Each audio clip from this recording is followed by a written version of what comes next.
Yo! Video games.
Good evening, ladies and gentlemen. Welcome.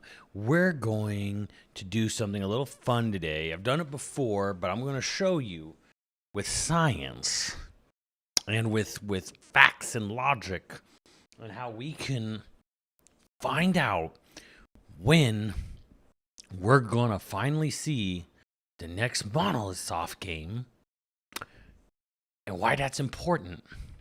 So, I'm going to do a real-time timeline for all y'all, showing you exactly when and where these things should happen. Now, I'm going to do a 10-year timeline showing the last 10 years of Monolithsoft, and each year will be represented by an inch.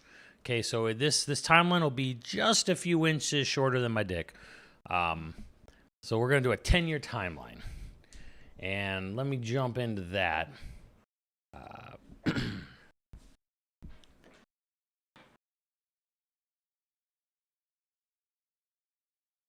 Okay. So, I'm going to draw this out here first for you, and then I'm probably going to have to like take the mic out and carry it around like I'm Bob Barker or whatever. So, bear with me here.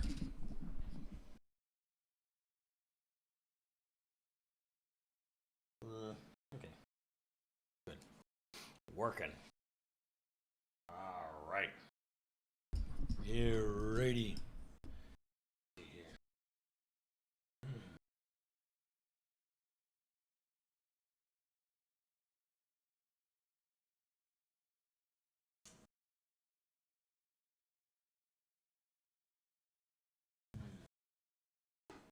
I had a level. That's what I need now too, is a level. Whatever.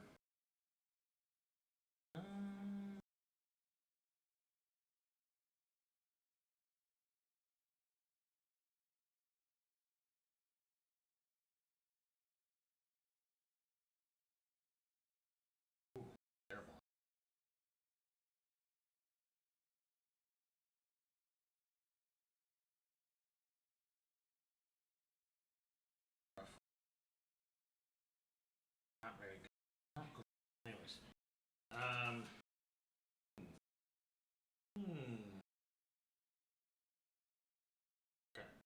Good enough.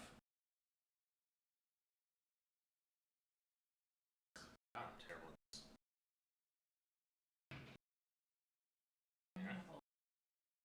Yeah. If you want.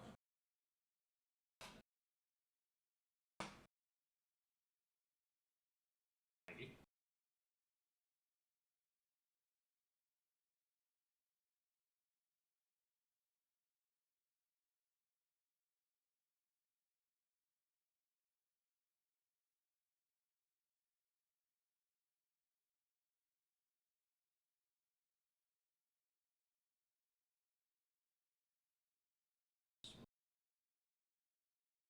Yeah.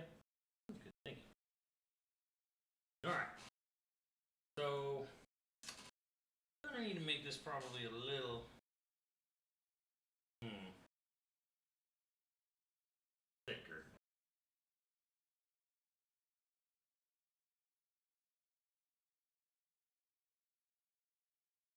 $20.15. Gosh, that's small. I can move it up for you guys. Yes. Gosh. Okay. 2015. 25. Okay. 15. 16. 17. 1, 2, 23. Okay. Years. Alright. So. Should probably get some music. I should probably do some music here.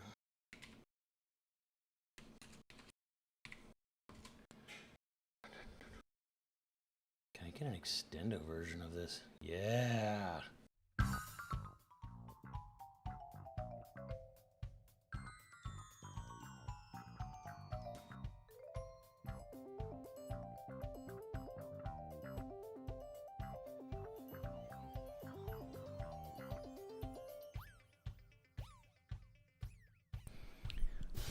All right.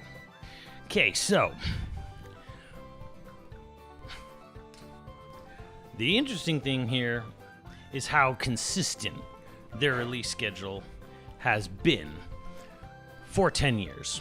So, welcome contestants. Price is right. So, if we look at this year by year, they've had a consistent release schedule since 2015.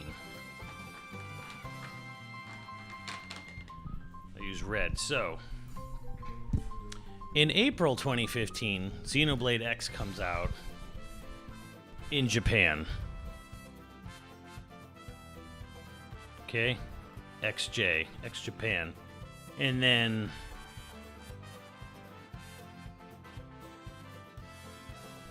end of 2015, December 2015, that's the American release, right? So nothing happens in 2016 because 2016 basically Nintendo's on vacation. Well, actually, they're working really hard behind the scenes. March 2017, Zelda Breath of the Wild comes out. And then December 2017,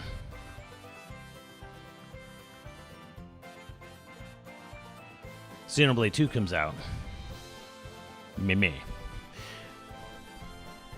So, we literally went from 2 years exactly from the American release of X on Wii U to Xenoblade 2. Also, we went, 1 year, 11 months, so pretty much almost 2 years exactly from the Japanese release of X to Breath of the Wild, where 60% of their studio worked on Breath of the Wild and 40% worked on Xenoblade 2. So, yeah, keep that in mind.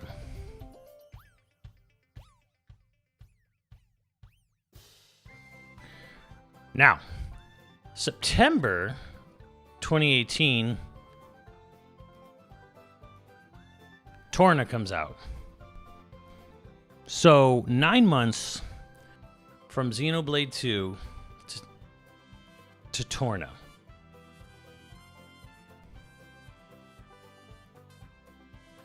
Right? You following along with me here, chat? Makes sense, right?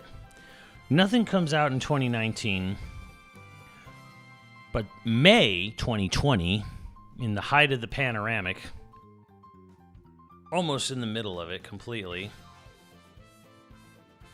Definitive Edition with Future Connected. Okay? That was less than 2 years from Torna to Definitive. It was 1 year and let's see here. September 1 year, 8 months. 1 year, 8 months. It's about 1 year, almost 18 months. Almost 18 months. More like 20. Does that sound right? Yeah. 1 year, 8 months? Yeah. 20 months. 20 months later between Torna and Definitive Edition. Nothing comes out in 2021. You know, unfortunately, development is hampered everywhere around the globe, including Monolithsoft, who apparently only lost a few weeks of work, according to them. But out okay. Because in middle of 2022,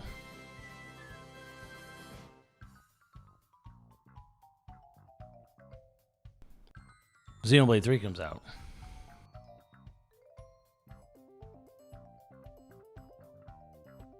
And then 9 months after that, you don't need this much.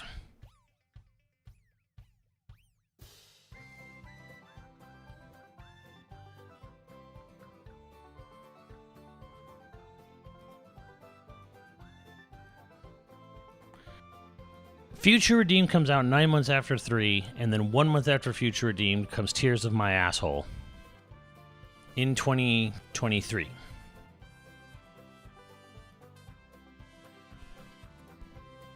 Right? No DLC for Tears of My Butthole. And then March, late March,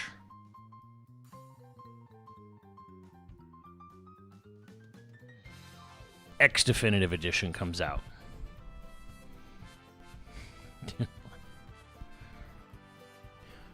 So, if we look at this timeline straight up, we can see that they pretty much don't.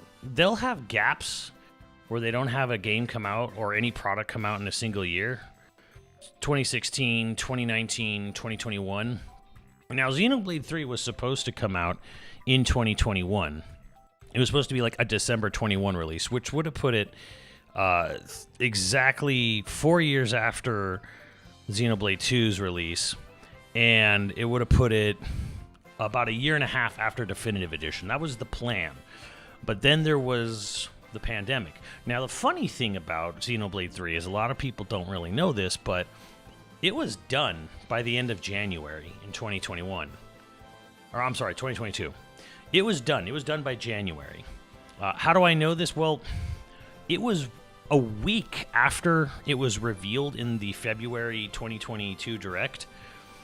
A week after that, it was rated in every country on the planet. And why that's significant is because there are some countries where you have to present the full context of the game to get rated. In other words, if you show a game that doesn't have content in it implemented in it yet, you can't release that game in that country. Like, when the game gets rated, it has to be content complete. Every single piece of content in the game. This actually is why the European version of RE4, some versions, got uber fucked and didn't have content, because when they rated it on the PEGI rating, they actually weren't content complete on the game when they submitted it for classification, and they couldn't put it in the European version of it. So the game was actually done, and I actually know this because the final mix of the game, you know what, I'm not even gonna go there, was done in late December, like December 28th or something like that. Anyways, the game was done by the end of January 2022. It came out in July. Now, if you remember, it was supposed to come out in September of 2022, but they got bumped up because the Splatoon devs apparently had a little bit of issues getting Splatoon 3 ready for launch. So Splatoon 3 and Xenoblade 3 had to switch places because Xenoblade was done and Splatoon 3 wasn't ready. And I could go into that, but it seems weird how Splatoon 3's DLC seemed to take an awful long time to get all of it out, and Splatoon Raiders definitely feels like it's going through it, because they announced it in July and have said fuck all about the game since. So I still think Splatoon Raiders is coming out this year, but like, it's clear the Splatoon devs, they're not on this level. They're just not there. Like, yeah, Japan loves it because it's squids and kids. I mean, tentacles and children, there's nothing Japan loves more. So, but on the other hand, those devs, they definitely had some struggles getting 3 finished and 3's DLC finished, and Splatoon Raiders definitely feels like it's going through it a bit.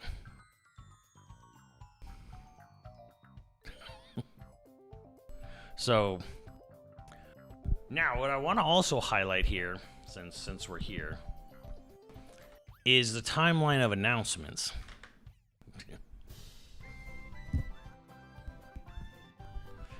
So,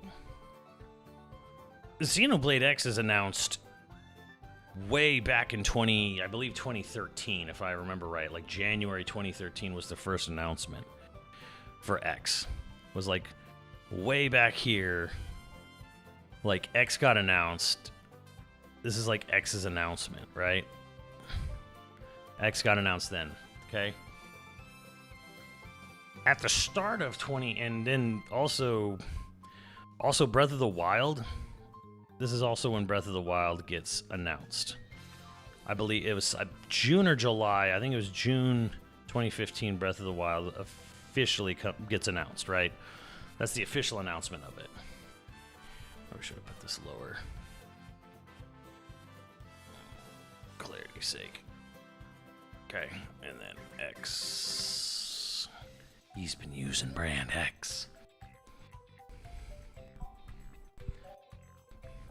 Oh, I'm glad to hear that, Professor Noack. So, also, Xenoblade 2 is announced January.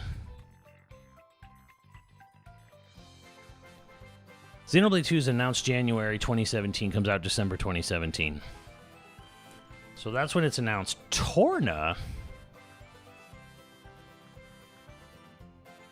Torna's announced, I think, just before launch. I believe they say, hey, we're going to have a DLC expansion. Because they had a Xenoblade 2 Direct, like in November or something. And that's when Torna gets announced. Torna gets announced about 10 months before it comes out. Roughly. Torna gets announced.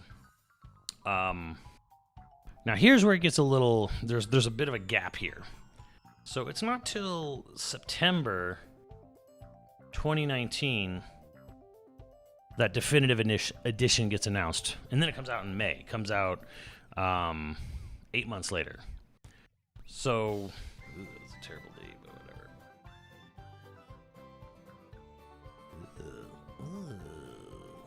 Whatever. Oh my god, it's awful.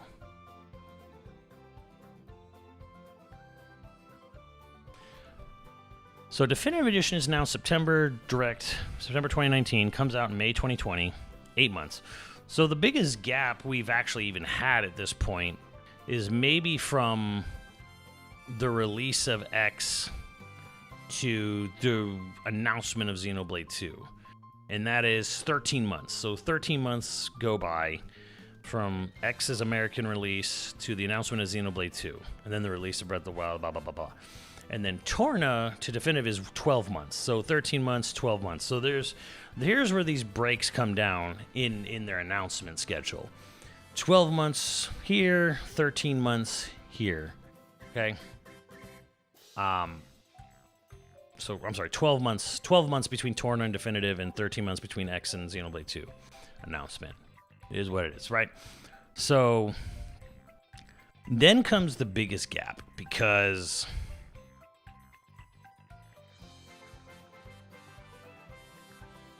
from May 2020 to February 2022, we have pretty much nothing to go on. And this was literally when I started doing Monolithsoft Mondays. It's when I started, like, playing through their entire game back catalog just to sort of like, get excited, because I wanted to be there. I wanted to be on the cusp of being excited for 3 when it eventually got announced, because it was going to happen. It was Thanos. It was inevitable.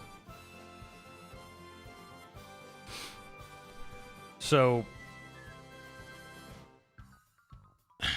man, what a miserable long time, because you got 1 year to May, and then 2 years. What must be 2 years minus 3, so 21 months. This is the longest gap of time between announcement and product. Is 21 months between the release of Future Connected Definitive Edition and the announcement of Xenoblade 3. 21 months. And also, right about this time, June.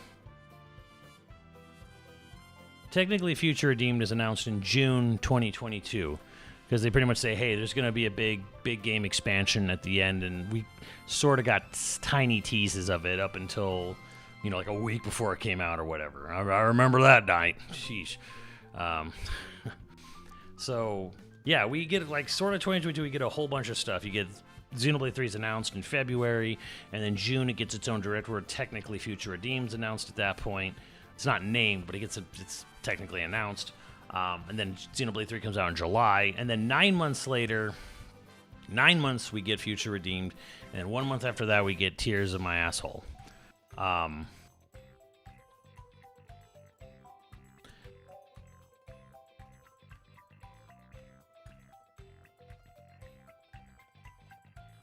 And then in October 2024, just to fuck with me, they announced Xenoblade X Definitive Edition via a tweet. Via a goddamn tweet.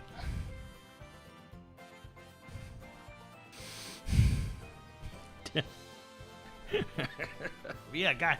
So that happens, enraged me a little bit. But if we go from Tears of the Kingdom to then, it's 1 year, 1, 2, 3, 4, 5 months, 17 months. So you have a 17-month between Tears and Xenoblade X Definitive announcement. You have 18 months, a year. You have a good solid year and a half from Future Redeemed to Xenoblade X Definitive Edition. And then the X Definitive Edition comes out in March. It's a quick turnaround, It's like announced late October, comes out late March. So, it's like 1, 2, 3, 4, 5 months. So 5 months later, we get there.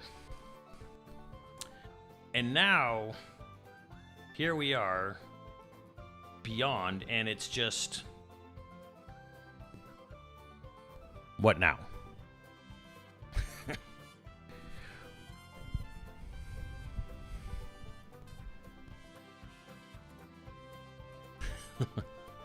MKW is, I thought about it, but it's also kind of a weird thing where it's like they kind of help.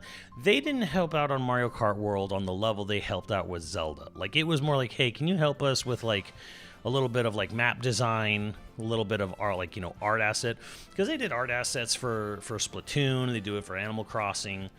They did it for Mario Kart World. They did a little bit of map design help, for Mario Kart World, but it's not on the level that Zelda is. Zelda's like a complete, like, kind of like it's a whole different ball of wax. So now so getting down to the $1 million question is, are we going to see their next game announced next month at a hypothetical Nintendo Direct that they always seem to do around February? And that is not 100%, because, again, if we look back at it, it was mainline game, Zelda game, mainline game, DLC game, and then kind of going from the Switch era, Zelda game, mainline game, DLC, all within like 18 months. All within like an 18-month span, they did like 3 games, more or less. 2 massive projects and 1 big-ass DLC. And then another 18 months go by, they announce A remaster comes out 8 months after that or whatever. And then again, there's this 21-month gap from a remaster to the next mainline game. And then but it's a quick turnaround. Mainline game DLC and the next big Zelda game. That all happens again within less than a year, of July to May the following year. Within 9 months, again, there's this 9-month span here where they're just two massive ass games and one big ass DLC. So boom, boom, boom, again, and then just like Torna to Definitive Edition, there's there's a bit of a pause where they go, it goes another 18 months. They announce a remaster. Remaster comes out in 7 months or whatever the fuck, right? So, if we are to go by this, the most accurate reading of this would actually place, where would they announce the next game? At the February Direct in 2027. If it follows the same pattern of Torna, Definitive Edition release to Xenoblade 3. If we follow this pattern of DLC, remaster, next mainline game, then you're not looking at their next game announcement until February 2027. That is a possibility. And then it would come out middle of 2027. Now, there's two reasons why that might happen. One, it would just be following sort of protocol that was going on here. And the other reason is that because games, especially on a Switch 2, are just going to take way more time to make. Bigger games, better hardware, more stuff. Just games get harder to make. Games take longer to make. They don't get easier. That's just kind of how the thing is. So if it was to literally copy the Torna, the DLC to remaster to next mainline game, announcement and release schedule, yeah, then February 2027 is when their next game gets announced. Could be that long.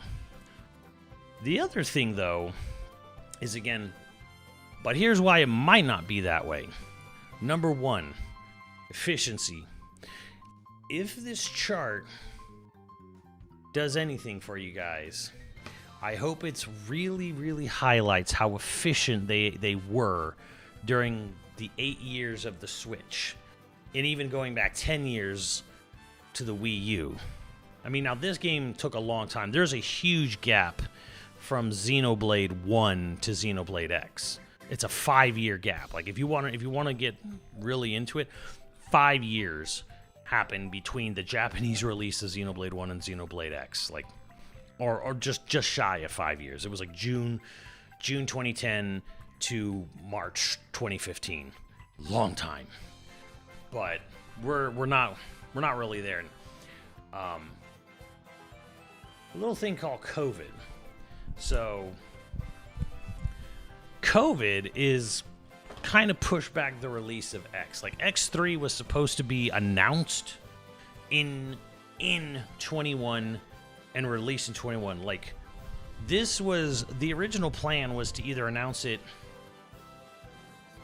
early 21 and release at the end of 21. That was supposed to happen, and it didn't. So let's pretend the panoramic never happened. Panoramic never happens. 1 year goes by from the release of Definitive Edition. 1 year, give or take. Maybe a little sooner, maybe a little later, depending on if they wanted to announce it in February or June. And because again, the game came out in May. So either 9 months or 14 months, somewhere between 9 and 14 months, they would have announced Xenoblade 3 if everything went according to plan, and they would have released Xenoblade 3 by the end of that year.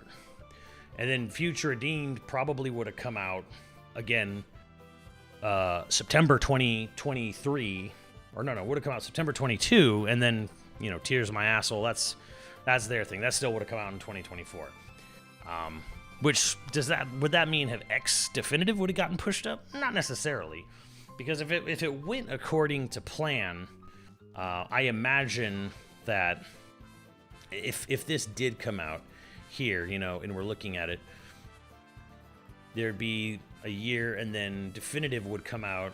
I'm sorry, X Definitive probably might have come out in 2024, maybe, if there was no COVID, if nothing ever happened. So, again, if we account for COVID, that actually makes things different, and it actually makes things more hopeful, because then that means, like, okay, well, COVID's not a thing. They're back. They got back on track pretty quickly. And if we were to say, like, in the universe where COVID didn't happen and Xenoblade 3 got announced early to mid 21, came out at the end of 21, we'd be on track. I'd say we're right on track for their next game announcement. Now the question now just becomes: Are we looking at a studio that's still affected by the panoramic, as Kenny likes to call it, pandemic? Are we still on delay-based netcode time from the pandemic, or have they caught up? Has their pipeline caught up? Has their and I would say they probably have, but again, there's the other issue of, like, it's Switch 2, baby. It's a much more powerful system. The game's gonna have to, they're gonna have way more juice under the hood, so these things tend to take longer. So here's where this is basically how I break it down. What's up, Gerlo? My 26 is going better than most. I mean, it's definitely going better than some people's 26, I can tell you that. So let's just break down.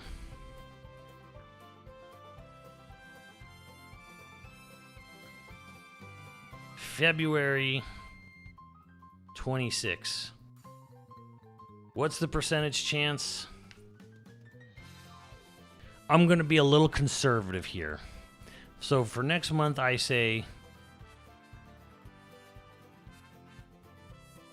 55% chance. A little better than half. A little better than half. Okay? If they do a June showcase, which they haven't always done, June showcases are a little up in the air.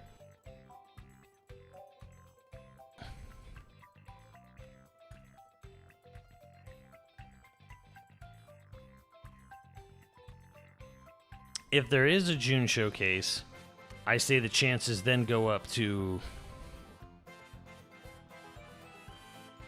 70%. And if it's still not by then, we get to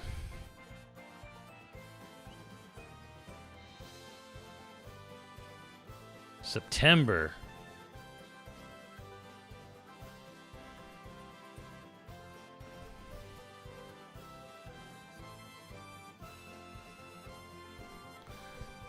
Ooh, Jesus Christ. 85% chance. And if we get all the way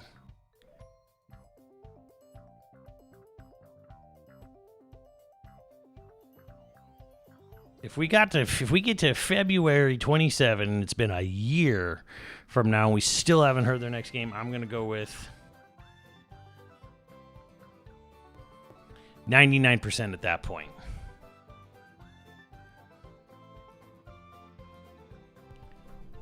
So that's where I think we are right now.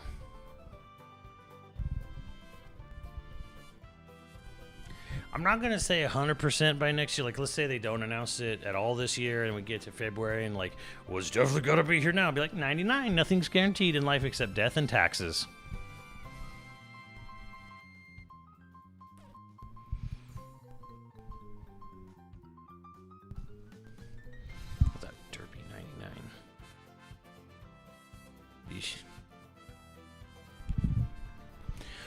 So yeah, that's where I'm at here. Going by the timeline, the science, accounting for COVID, but also accounting for the fact that the Switch 2 is a much more powerful hardware and games are going to take longer to make.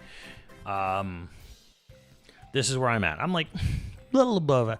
And the reason why I even say 55 over less than half or strictly 50-50 is because I personally think, and I don't know how Nintendo feels about this, but I personally think Nintendo needs it. Because I'm going to get a little bit on a soapbox here. And their big game for February is Mario Tennis Fever, right? And I'm not knocking the game of Mario Tennis Fever, but games like Mario Tennis Fever and Yoshi and the Amazing Book are $70 fucking US. It's even more in other countries. $70 fucking dollars. $70 for a Mario Tennis game is no longer impulse buy territory. That thing better have the most absolutely mind-boggling, incredible, campaign to justify $70 fucking dollars. And Yoshi's $70 because nowadays people are kind of weaned and trained on $8 games, $7 games. You buy Peak for whatever it is, $7 or whatever, or Repo, or Among Us for $5 or whatever. Like, you play Fortnite for free. You play all of Fortnite for free. I don't even know what Minecraft costs, if it costs anything. And now, different markets, kind of, but I mean, Roblox is free. Minecraft is not much, if it's anything. But $70? I think 50 was like, okay, games were 50 for a while, and even at 60, it was like, oh, well, it's HD, whatever. I think 70 crosses that line. It crosses that line for me. Like, I'm going to tell you right now, this is my job is to play and cover these products in these games, and I'm not interested at Mario Tennis Fever at $70. $70 is a little much, because, like, Mario Tennis Aces, Mario Golf Super Rush, they were really pushing it for 60. And arguably speaking, they're not really 60. They really weren't worth $60. They certainly weren't worth $60 at launch. Luckily, their DLC was free, so they were kind of like, it was almost like you were almost like buying it early access in a way. But $70 for a Mario Tennis, and Mario Tennis Fever looks nice, but you're not going to sit here and tell me Mario Tennis Fever looks a entire graphical generation beyond Mario Tennis Aces. It doesn't, because it's a Mario Tennis, so it really doesn't need to look, a graphical generation beyond. Like, we reached graphical saturation for Mario games more or less a while ago. But that doesn't mean you make them cost more just because you're not making the games, use more resources in development. Like, it's a $50 game. Like, I'll be real. Like, Mario Tennis Fever should be $40 or $40 to $50. Like, if we're being really fair, it probably should be 40, unless that is some fucking mind-bogglingly amazing campaign that they're hiding there with the babies, which I doubt it. I doubt that very much. That's a $40 to $50 game. Like, they're way overcharging for what I'm because like, you can't sit here and tell me like, okay, here's DK Bonanza, this is $70, and you kind of feel it. And then you're gonna sit there and you give us something like Mario Tennis, like also $70, and it's like,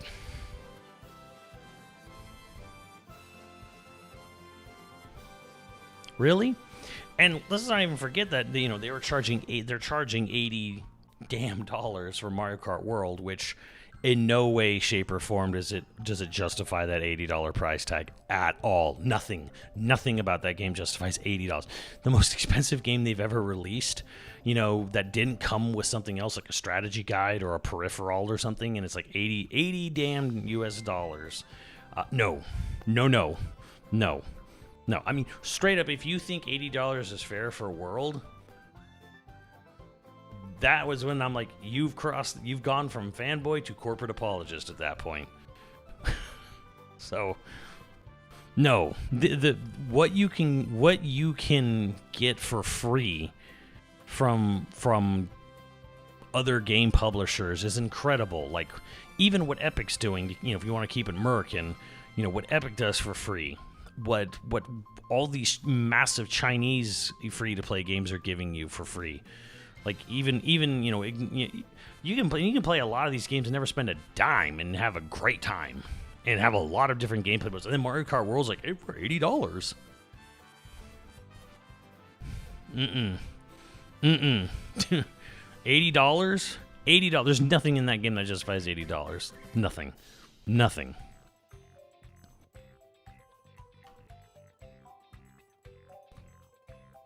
Hades 2 is $65 in Canadian? God, why? Yeah,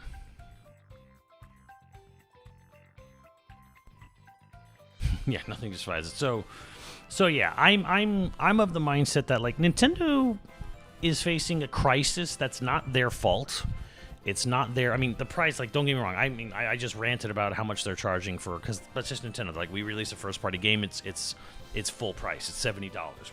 We just think, therefore it is. So whatever. They're dumb. Let them be dumb. But they always think they're Nintendo thinks their shit don't stink.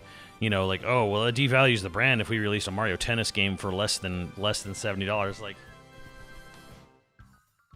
what? Like. Okay, whatever, you fucking dinosaur. But anyways, regardless of that, I think Nintendo needs Monolithsoft's next game because they need games that show off the system. They need games that make someone go, oh shit, I need a Switch 2.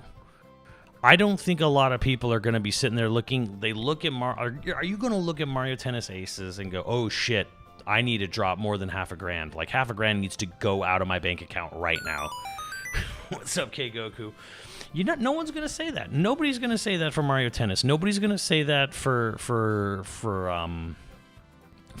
Yoshi and the Amazing Book. They're just not. That's a game that could be on Switch 1.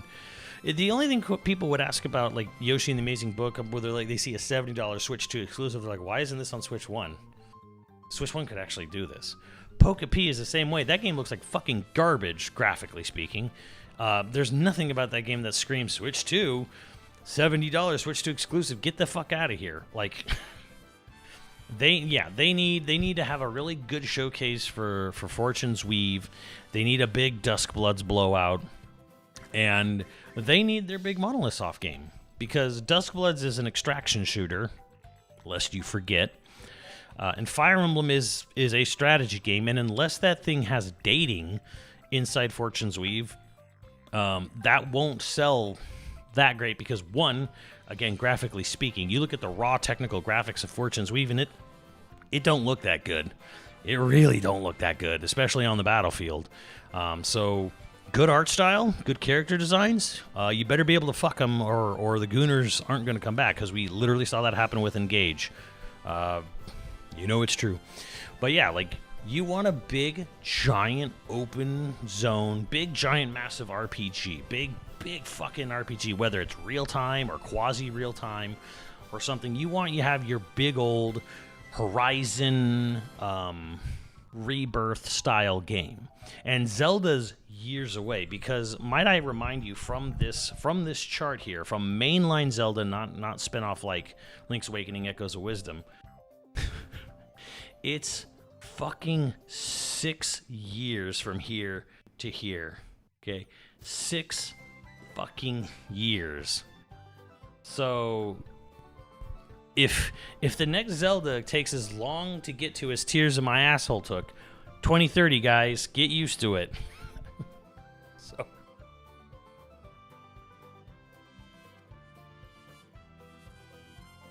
Fire Emblem never looked good since GameCube. I've actually been playing the GameCube game, and I'm actually coming to the conclusion Fire Emblem didn't look good on GameCube either. Didn't even really look good. That was a Game Boy Advance game with some paltry 3D models thrown in there for fun. Because I am hosting a game show, Linkaro.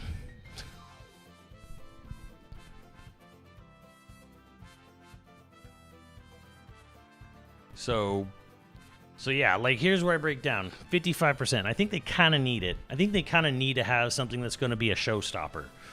And again, like, is a Monolithsoft, like, do Monolithsoft games sell well? Do they sell systems? No, but what they do is they do work on a sort of marketing level, where here's this big exclusive giant, giant expansive open world or open zone, big old ass game. Remember, if you just imagine seeing a game where people run around. Imagine seeing a game where people are running around big fucking massive environments, gorgeous, like Horizon 1 level of details. And then they get in a fucking mech, and, and Vario gets a huge old boner and passes out from the blood rush. And then that mech goes around and it's fighting giant-ass creatures like in X. But then the mech literally points to the sky and fucking takes off, leaves the planet a la No Man's Sky, goes into space, gets into a fucking space battle like Star Fox, and then like light speed warps to another part of the galaxy, and then goes to another planet and like zooms in on the planet, goes down, goes into the atmosphere, lands, person just gets out, and now you're back on foot on a completely other planet. So it doesn't matter if that particular Monolithsoft game is going to be, the big, selling game of the whole system. It's the fact that it's mind share. It's like why the same reason it occupies the same space that Metroid Prime 4 sort of occupied, where it's like this is a mind space game. It's here's our big graphical presentation showpiece title, and that's what you need. You're not gonna sell a $500 console off of fucking Yoshi and Mario Tennis alone, and the next trashy looking Pokemon spinoff. Like, I mean, that actually could probably work for the trashy Pokemon spinoff because Pokemon fans have no shame. But yeah, like, I'm just saying, you want a game that's going to get people talking, even if they... And the best thing to do would be, like, to just not even... Like, again, from a presentation marketing standpoint, if it's, like, a brand new IP, and it's not... And then my brain, my headcanon, is that Monolithsoft's announced a new game, and it's a new IP, and by the end of the game, we find out it's actually connected to Xenoblade's universe, multiverse, if you will. That's my headcanon. They're going to announce a new game. It'll be a new IP, but by the time we get to the end of it, oh shit, it's connected. That's one thing. Tamagotchi likes to Switch 1 game. So yeah. And then again, every Directs we go beyond next month's theoretical, hypothetical one. What's up, Nami Noms? I think the chances go up 15%. Till we get to next year, which is a damn near guarantee.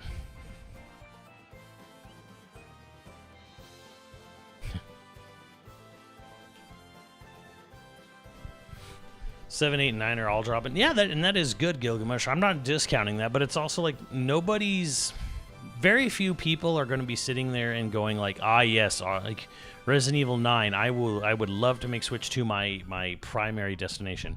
That's mostly going to be a PC and PlayStation 5 is where the lion's share of sales are going to go, but it's going to definitely sell better there than on Xbox. So, Resident Evil's it's filling a third-party hole. But I'm glad to see Capcom's on board with RE9 and Pragmata and Monster Hunters and all that shit.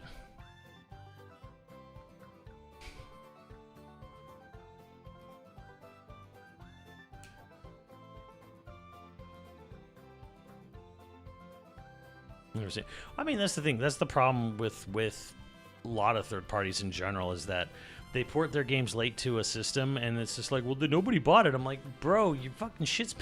like, RE7's coming out on Switch 2. Cool. Game's 8 years old. Like, about to be 9. Actually, it's 9 years old. Like, literally 9 years old. Oh, a 9-year-old port didn't sell well on Switch 2. I fucking wonder why.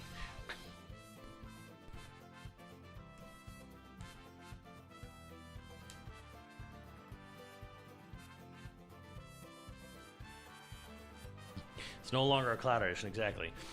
Jolly, I see you're making the argument, which I felt like I've tried to address already here, which is like, it's not about sales. It's about mindshare, it's about marketing, it's about presentation.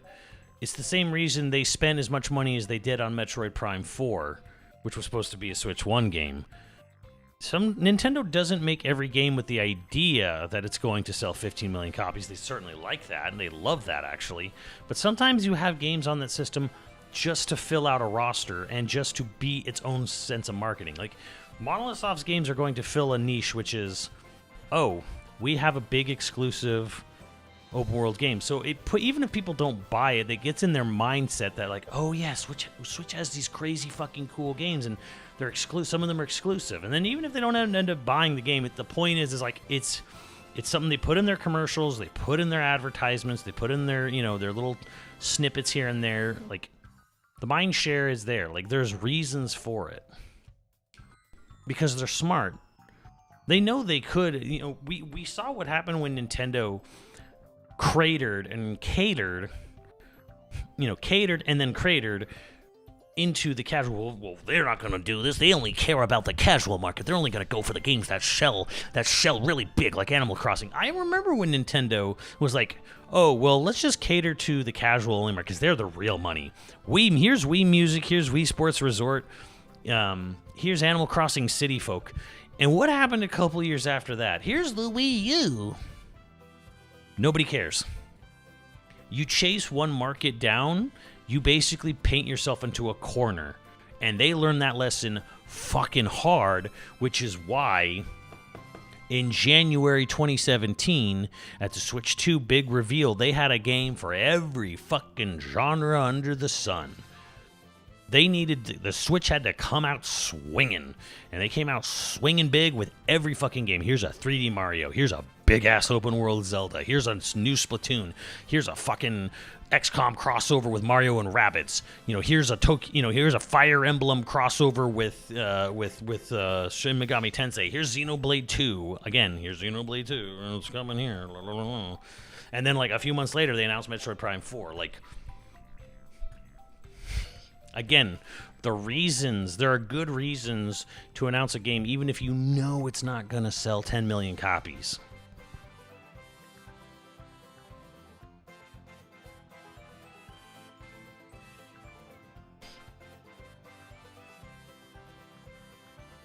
So, yeah, that's why I'm like, it's a little above half. There's good reasons for them to do this. Cool.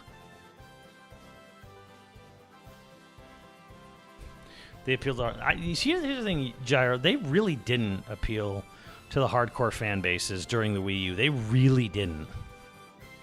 They really didn't. I was at that E3. I was at all those E3s. I was at the E3s leading up to it, and afterwards. Like, the only time they really appealed to hardcore was the Bayo 2 exclusivity.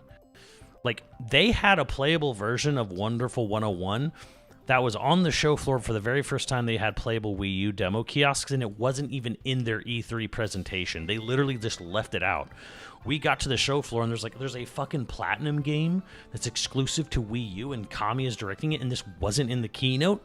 They didn't appeal to hardcore gamers at all. They fucking didn't.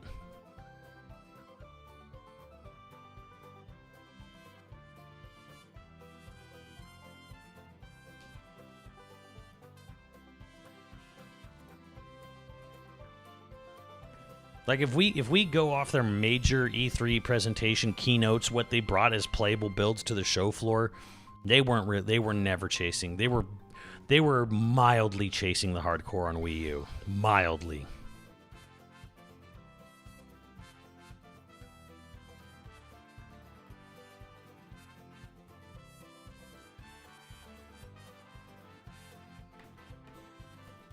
And again, they learned their lesson hard because the Wii U was running off of the success of the Wii, which the success of the Wii was all based on casual. And casuals didn't follow Nintendo to the Wii U, they followed the Wii to their phone. That's what happened. Like, oh, casual gaming. Oh, I can play it on my phone. Great.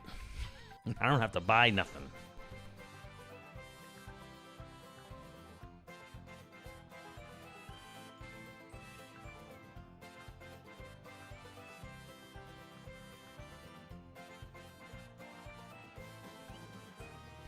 So, yeah. Anyways, the point here needs some sort of balance. I'm saying is that because of the insanity of the world we live in now, where we have skyrocketing RAM prices, we have skyrocketing solid state memory prices, we have absolutely asininely stupid tariff shit going around because we have a man with the mind of a fucking 5-year-old running the country. And fucking up all kinds of international trade like you wouldn't believe. You wouldn't believe. It's incredible. No one's ever seen it.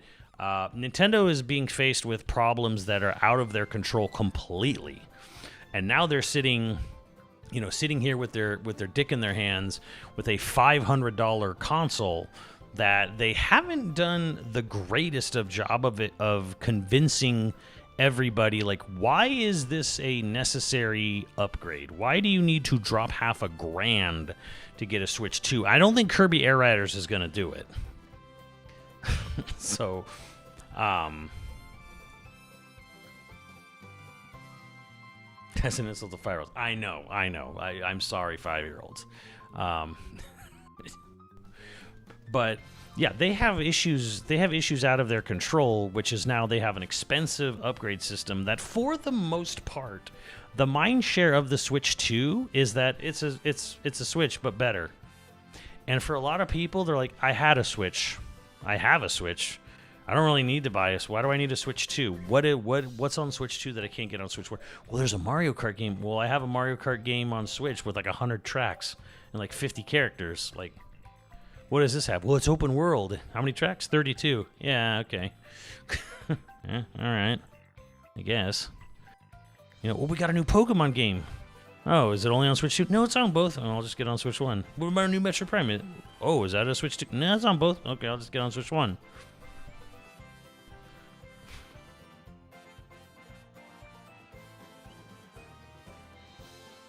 So, again, I think it's in Nintendo's best interest to come out swinging with a really good February Direct, because Mario Tennis ain't it. Yoshi and the Amazing Book ain't it. Mario Wonder upgrade is like okay. Multiplayer games to a now years old 2D Mario, like, I'll just like, they could make the 4-player shit in Mario Wonder available on Switch 1, and I'm pretty sure Switch 1 could handle it. So,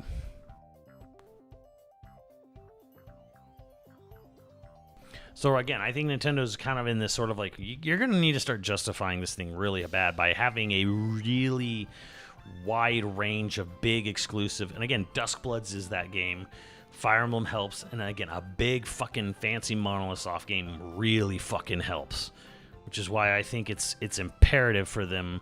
It's better, the sooner they announce this fucker, the better. New Smash, yeah, New Smash could do it, but the thing is, we all know New Smash isn't fucking anywhere near happening. What's the science and logic behind Duskbloods going into 27? Pretty good, because From Software, as a technical developer, fucking suck. Like, you can glaze FromSoft in their design and level design and combat design and fucking whatever, but you can glaze them as much as you want. You can love them as much as you want, but what you can't do is lie to yourself and tell you they're a competent developer that's good at optimizing their games. They're not. Their programming side is trash, and it's been trash.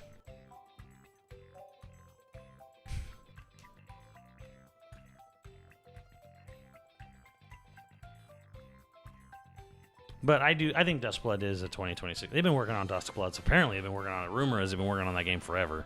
So,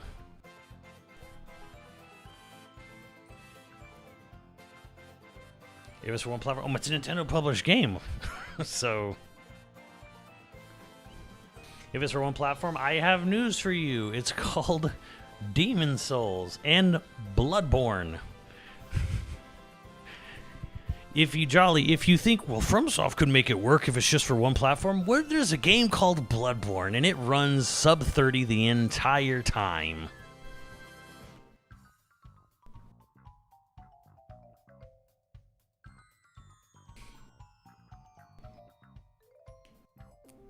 Legends 3 Switch. Mega Man Legends 3 would probably sell a couple 100,000 copies. Unless it, like, the word of mouth was incredible on it and it could push it to 1 million. Legends 3 has no chance in hell of selling 1 million.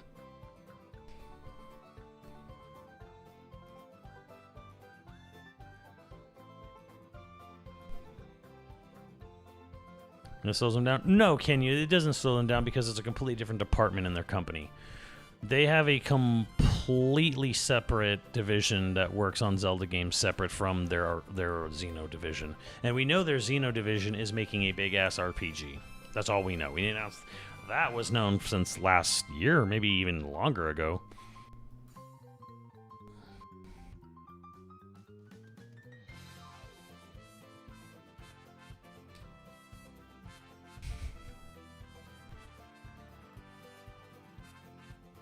Elden Ring runs great.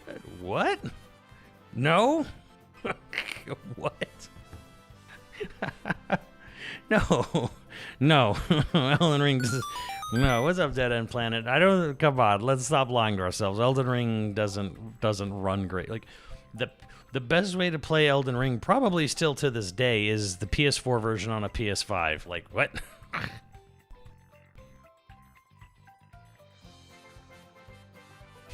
Like, the PS5 version of Elden Ring, which I foolishly downloaded, I should have downloaded the PS4 version on PS5, is the way to go, apparently.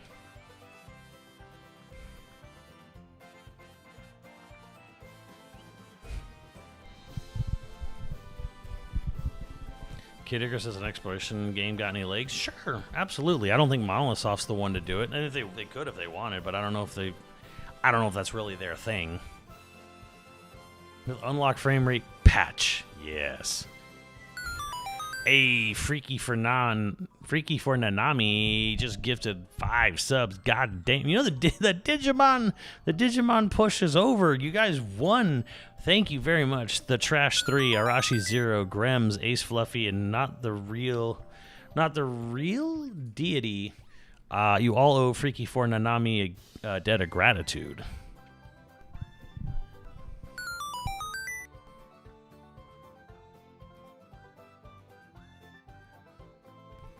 Kill for new Kid Icarus. I mean, I don't know. What do you do with Kid Icarus? Because like Sakurai kind of took Kid Icarus, made it his own thing. You know, it made it very much a Sakurai, a real Delty. Sorry, not the real Delty. Sakurai kind of made Kid Icarus his own thing with Brawl and Uprising, and I don't think anyone at Nintendo wants to do anything with Kid Icarus. And I don't know.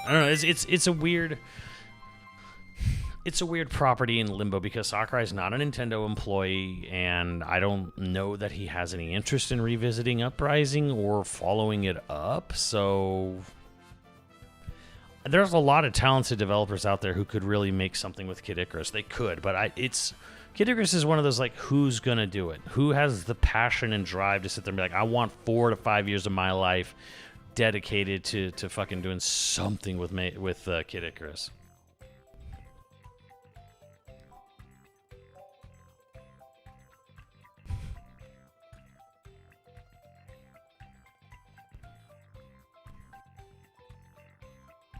Can the Switch 2 run a PS4? I don't know if that's a serious question or not, but but yeah, Jolly. I don't know if you're still operating under the weird assumption that somehow a Switch 2 is weaker than a PS4. But what? No, I don't know. Is that even a serious question? Or are you just trolling? Looks like I need more sub goals. Apparently, how about a sub goal for me to not play Digimon?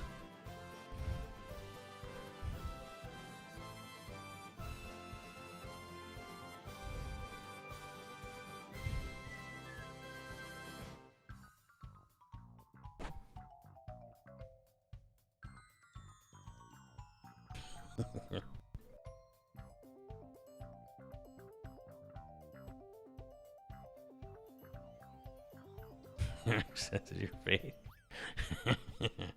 But anyways, yeah, that's where we're standing right now.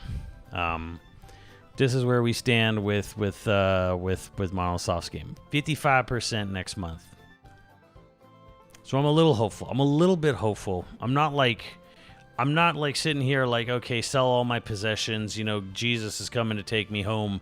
You know, next month the rapture's happening. I'm not there.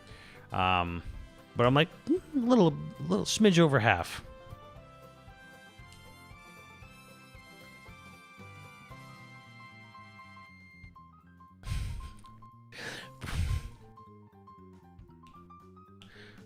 But I don't care. I honestly don't care. New is fine with me.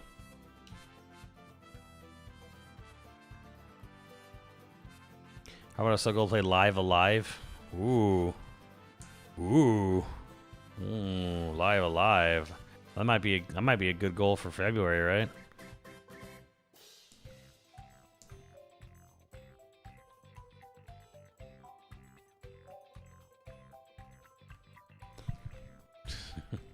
See, the thing is, for me at this point, Monolithsoft has earned my trust. Where if they want to do a new IP, hell yeah, let's go. If they want to do a Xeno 4, hell yeah, let's go.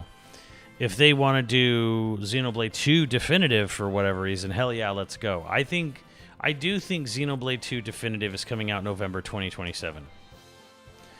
I do.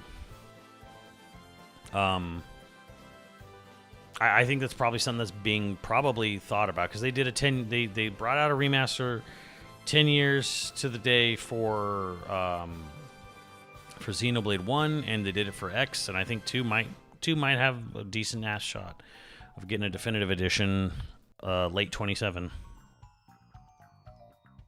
Honest with Camelot. Camelot's 40 people. I don't know. Camelot's just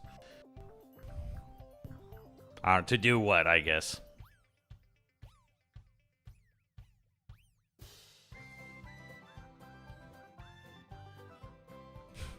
Yeah, I don't care. Right? I don't care. My faith in their ability to deliver is solid, so I don't care what they give us. The only thing that would be disappointing is if and we already know it's not happening. The only thing that would disappoint me is if they scale down, like, we're gonna make a puzzle game. We just really wanted to do something like small scale, and they're gonna do Snipper Clips 3 or some shit or something like that, or we're gonna do Box Boy 2 by Monolithsoft. Like, that would be the thing that would bug me, is if like they went into like their weird, like, we're gonna make Flipnote Captain Toad era, where it's like, okay, cool, I guess. I don't know.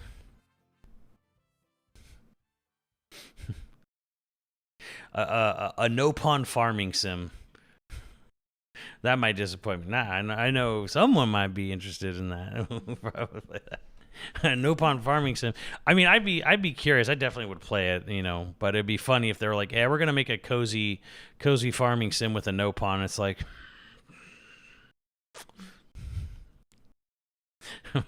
I'd be very happy. Monolithsoft made a game that my wife would be interested in.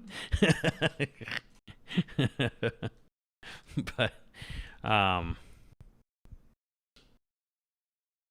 the new IP in Medieval Knights in a sci-fi setting, I'd lose it. Hey, that was kind of supposed to happen like 9 years ago. There was an action RPG they were hiring for that was supposed to be, the recruitments were like, hey, they wanted people who were familiar and comfortable with a medieval Western medieval setting, but also had mechanical engineering mindset. So basically, what Monolithsoft was recruiting for 9 years ago, I think is gone. I think the project's just canceled at this point. Was basically Escaflowne. They were literally going to make an Escaflowne action RPG game. I don't think it's happening anymore. But hey, what if that was their next game? I'd be like, yeah, cool, sure, let's go. Fuck yeah, let's go.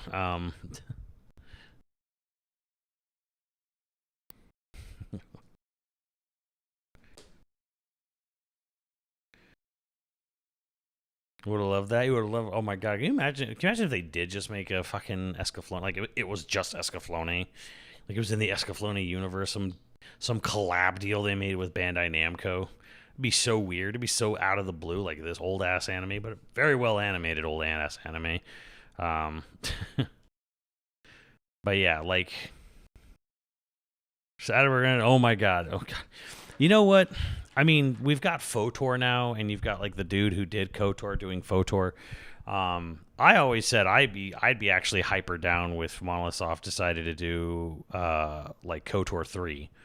Like the combat system and then game design of Monolithsoft in a KOTOR setting to me sounded like fucking, like, that seems like a great idea. Never gonna happen, but whatever.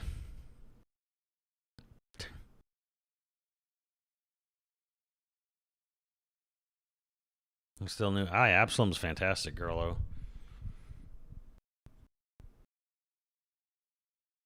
That would make the quarter fan base right. Yeah, well, you know what? I don't care.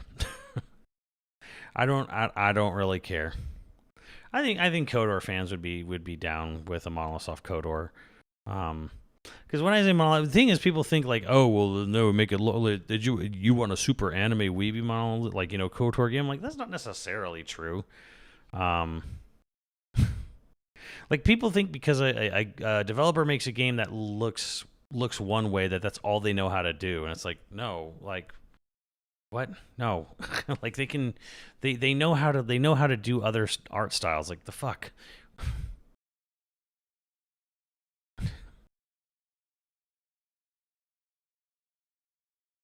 I suppose the only is always Star Wars coded. Star Wars just isn't that deep. I wouldn't say Star Wars never tries to tell anything beyond like other than beyond like, fascism bad, which sure, great. We fight, rebel, whatever, but like Star Wars only ever got deep once with Andor. Otherwise it's some pretty basics. Some basic, easy to digest, easy to process shit.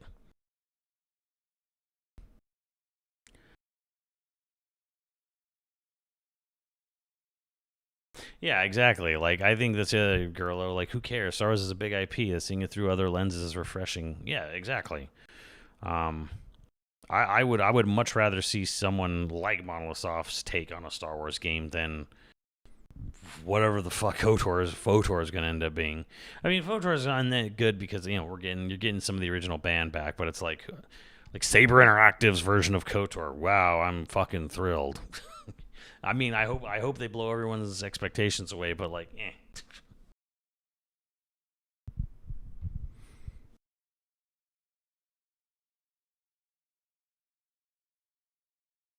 Yeah, JRPGs aren't really about branching dialogue. That's true. They're really not. But I mean, again, I'd be fine with seeing a Monolithsoft take on a Star Wars setting. Does Nintendo want to pay Disney? Hell no. Oh, hell no, to the no.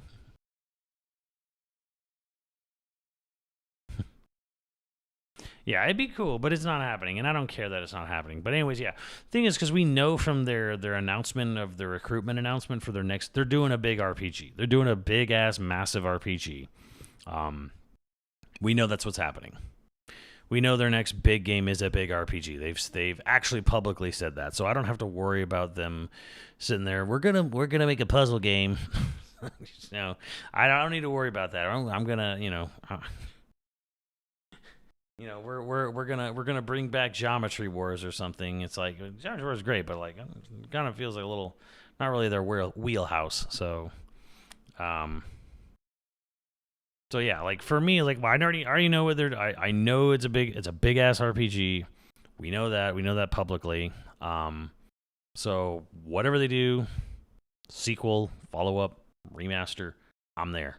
I will be there no matter what. So yeah. So yeah, here is my scientific breakdown of Monolithsoft's last 10 years and when you can expect to see their next game. I think it's a little better than half you see next month, and that goes up 15% every new direct after that until it just happens. So you can't sit there and say, well, what if they're not doing anything right now? Well, we know they're doing something right now because they've publicly said they're doing something right now. So it's only a matter of when, not if. So yeah. That's our breakdown here. Year by year. So, yeah, let me know what you think.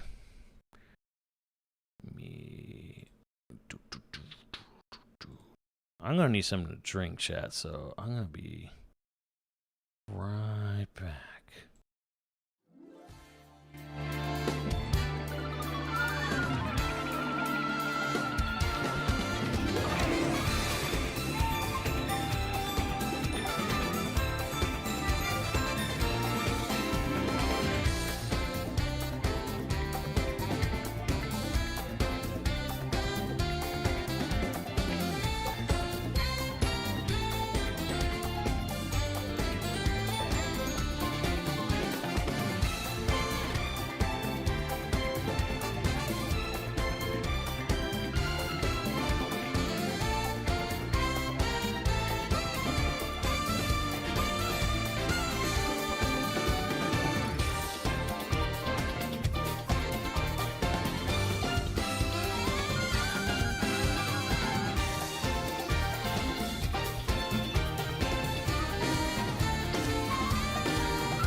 Skelly me, if you're asking, are they still joined at the hip to Nintendo?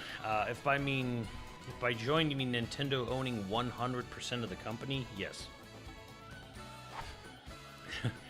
They're still joined at the hip with Nintendo because Nintendo owns them 100%.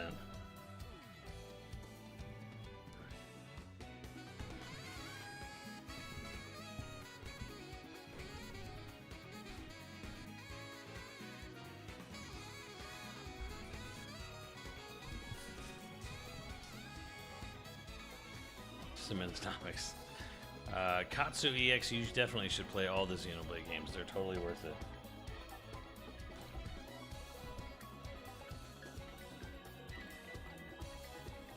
At Billy's Mad literally shared with me on Blue Sky. He said this is the power of the Monolithsoft Monday adieu.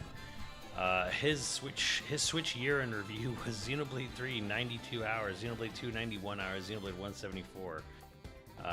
He says my streams got him to play through the Xenoblade series for the first time this year.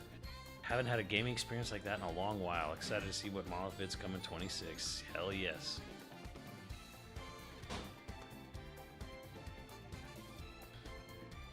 Holy shit, there was a Ghibli pop-up store in San Jose? Line was 3 hours long, so noped out. Bro, I went to a Ghibli pop-up store once, and it's not really worth it, really, because they only bring a small selection of stuff to those, usually.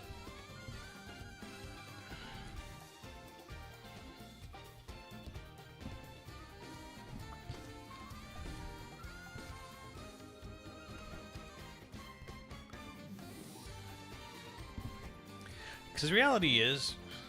Oh, hold on.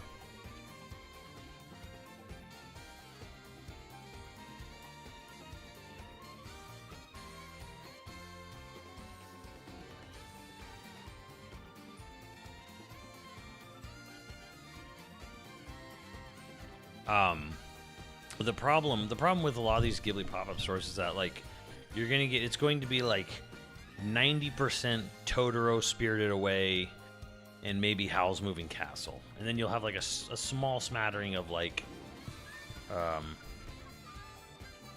what is it? No, I'm sorry, 90% Totoro, Kiki, Howl's Moving Castle, or Kiki Spirited Away, I should say. No, hold on, let me rephrase that.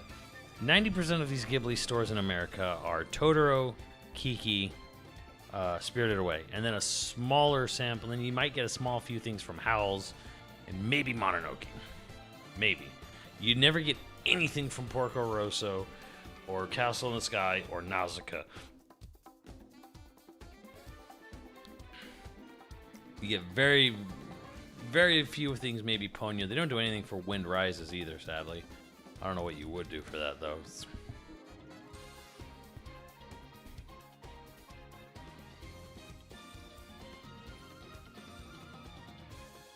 Three's an all-time. That was me. Hey, Baker. For fear of spoilers, but the games are top 2 experiences. Hell yeah.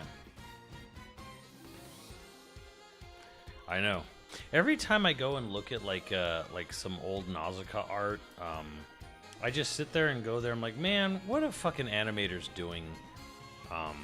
And I know the answer is it's not really their fault, but I just think of all the animation studios in the West, which that includes mostly America, Canada, and I'm just like, man, I look at that and I'm thinking, why aren't you doing that? Why is this not your concept art? Why does everything look like, for better or worse? Like, why is everything still about talking animals or talking creatures of some sort or some anthropomorphic object that you brought to life? Like, why is everything still truly falling?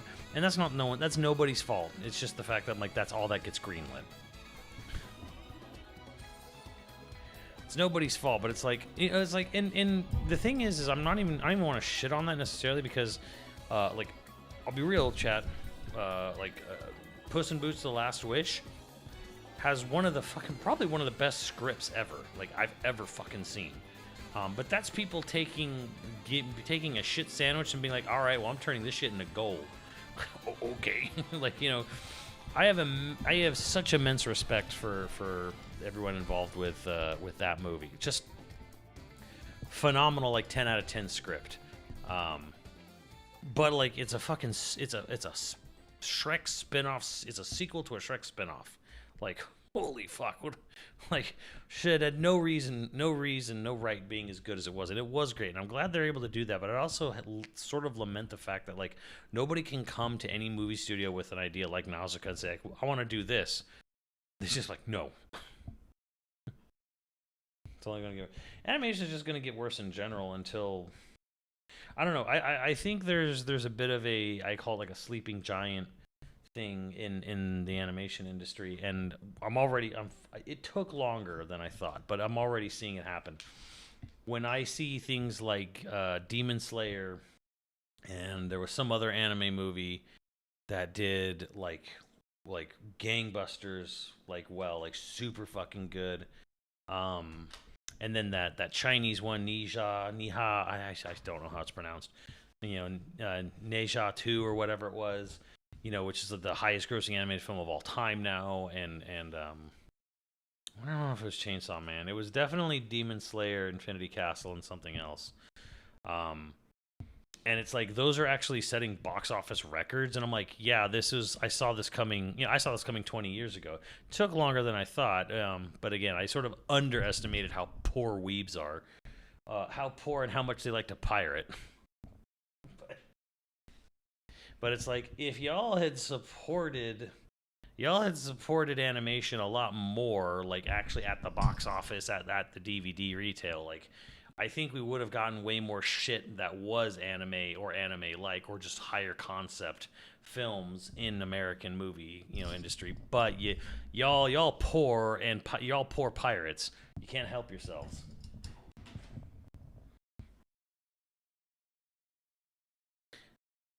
So do do do do.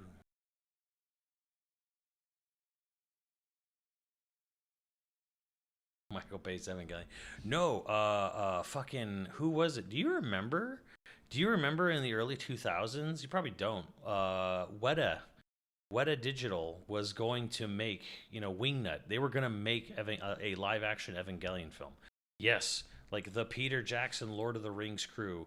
Their follow up film was at once upon a time going to be Neon Genesis Evan fucking Gellion.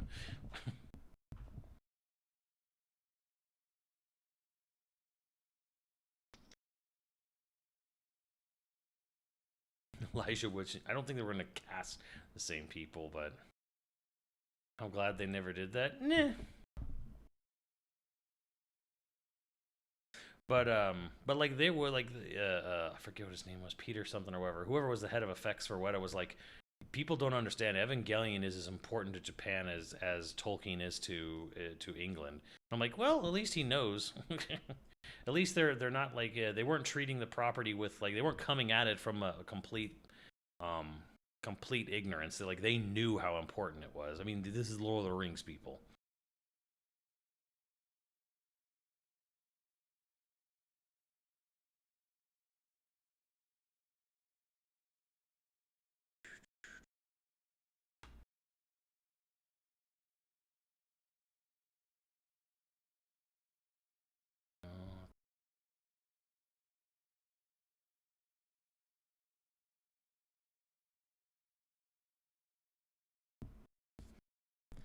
Sorry, chat. We booting the game up.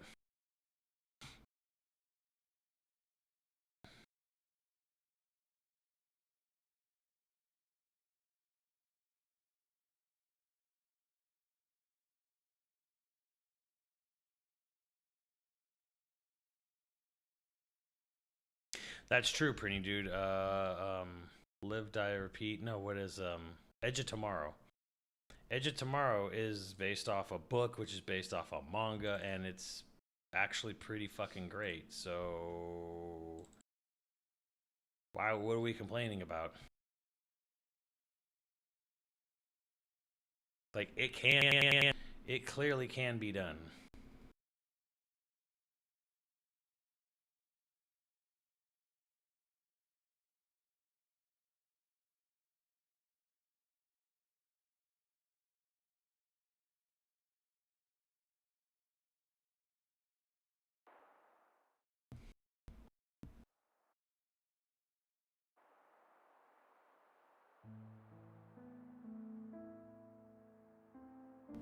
Yeah, sorry about that, chat. We were loading shaders. It's 10 or 11. 11.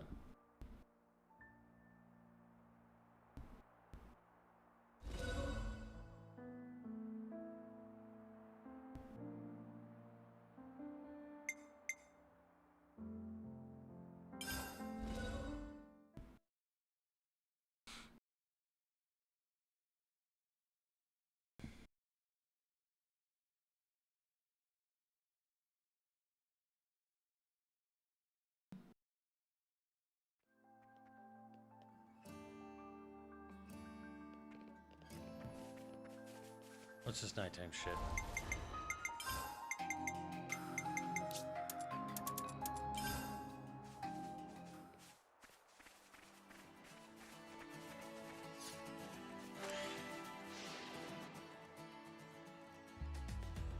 This takes me back. I've always liked coming here, whenever I had to do some serious thinking. I can see this being a good place to focus. It's quiet, no people around. Well, in my case, I'd often get so deep in thought, I'd forget to eat all day long. That's unexpected. You seem very together, sure.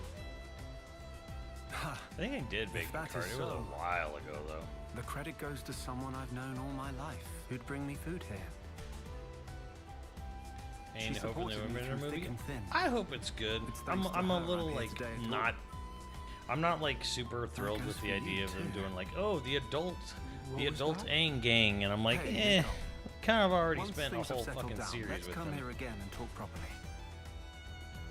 We can have sandwiches together, ones with special herbs and spices, eh? Yes, sure.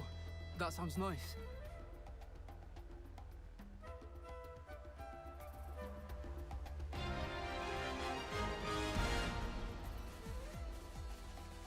It's not fair, chat.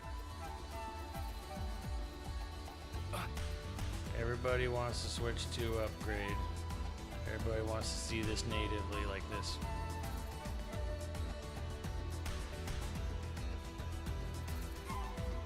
Yeah, feels this story's been told, so I'm just kind of like, eh. A most uncommon item. Was Colony 9 this is a Shimamura track, right? I mean, that's her violins, right?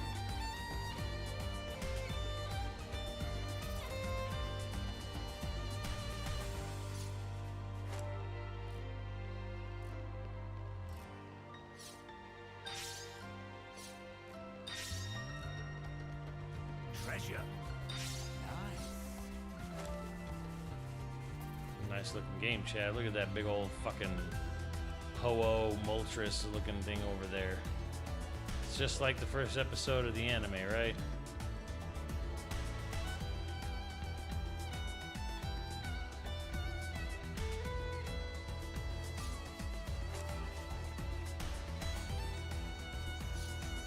Oh, we could build something here, yeah?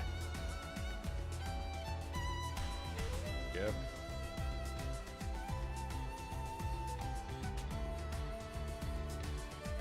Damn, landing and shit. So, Chad, after all that, for all that like science and logic and shit, I just I guess the only real question left to ask is, why can't Pokemon look this good? We can get them back, huh? Stop that! I'll be your opponent. That's a big help. Hey! I forgot! Where are ya? Your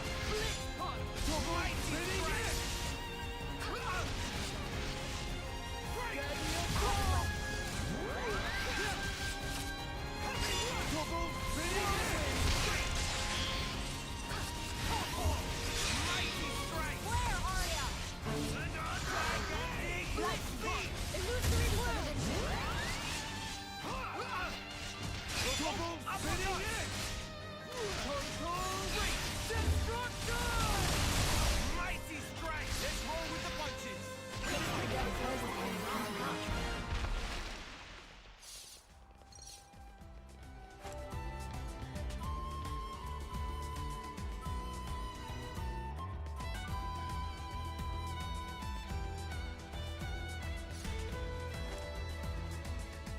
a losing battle. I mean, because of the leaks, we literally know they're only spending $20 million on Gen 10.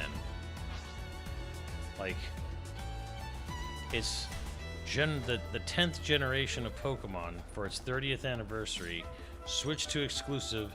The development budget of the game is $20 million.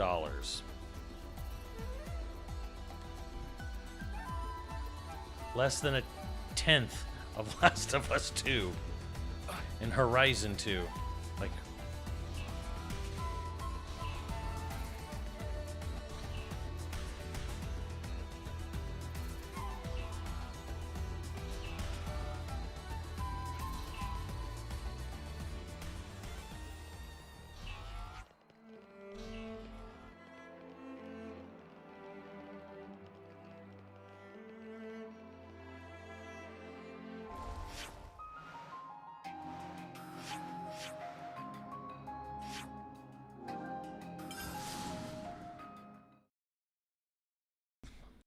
Okay, we've arrived.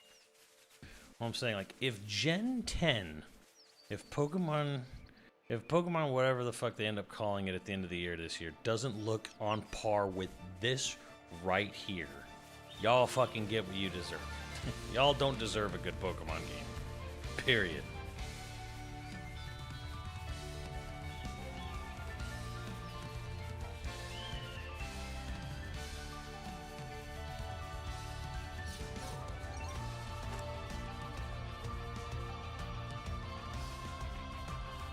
Treasure.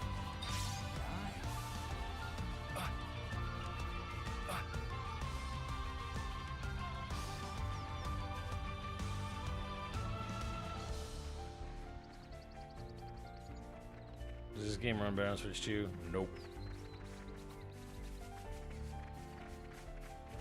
It just keeps its max resolution more often.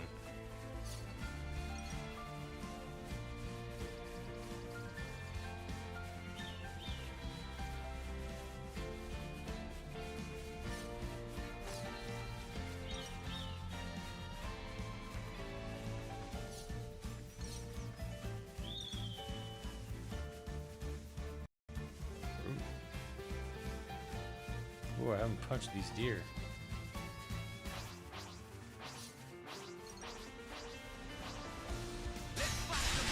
Hardly a fair match. Need to get that 5 AP. Praise us some more. What are you fighting? This must be crazy. Oh my God! Is that all you got? This was basically what I predicted.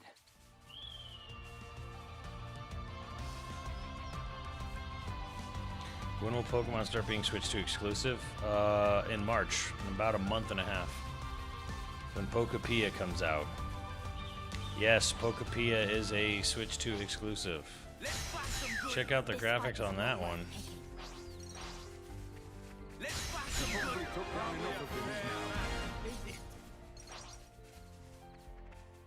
A most uncommon item.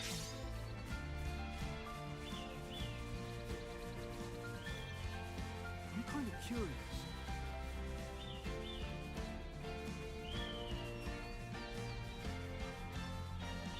How do they cast the Xenoblade voices? In Britain. There are mostly people on British television and British stage.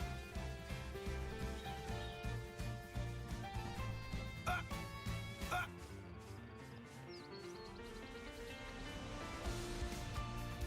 sensing a unique aura from that one. If we're gonna do it, we better do it right. All right. You've got my full support. First strike to me. I've got you covered. Oh no! I lost the enemy's attention. Right on the move. Stop there. I'll be your opponent. That's a big help. Heavy storm. My favorite bit, eh? Time to go for the throat.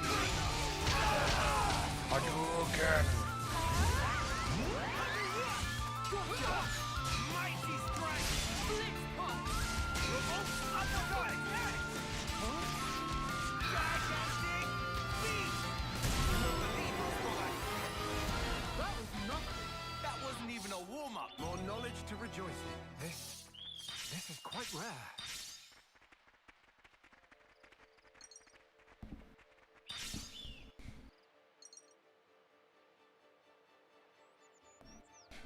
So has this emulated?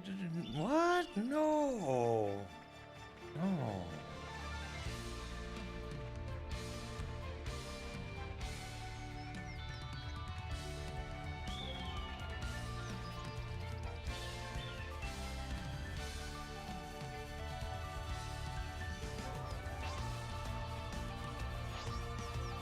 Treasure.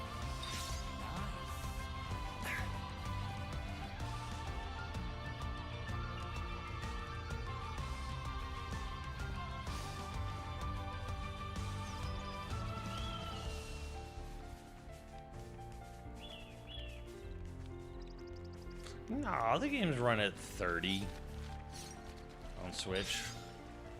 Definitely with dips for sure, but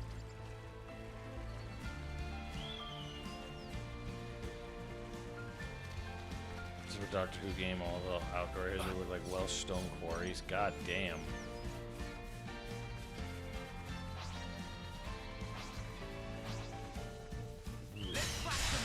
Hardly a fair match. They thought this would slow us down. I know I can count on you all. Don't let up now. You went free in the enemy media. I know I can count on you all. No, I'm not gonna waste resources on that. Let's flash some meeting up with that enemy. Fair match. There we go. Let's flash some good. I'll send you to your rest.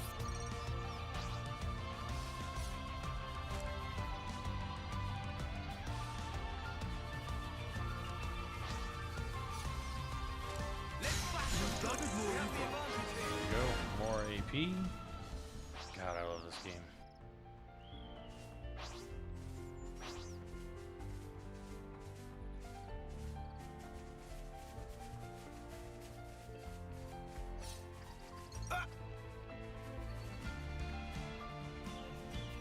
Hey, these are rare.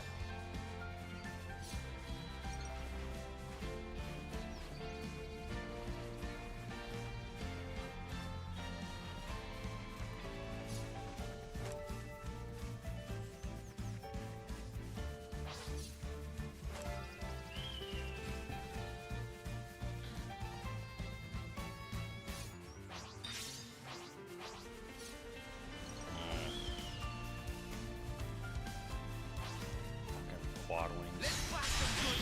Hardly a fair match. Effortless victory. I could have done that one-handed. Let's flash some good. I'll send you to your rest. Keep a meal. It's me you want. They thought this would slow us down. That way.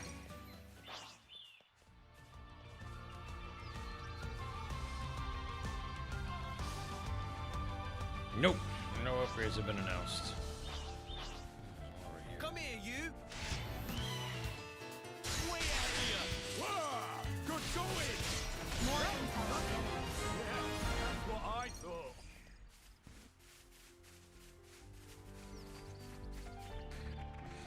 You can pretend this is a Switch 2 upgrade. Pretend you're watching that, chat.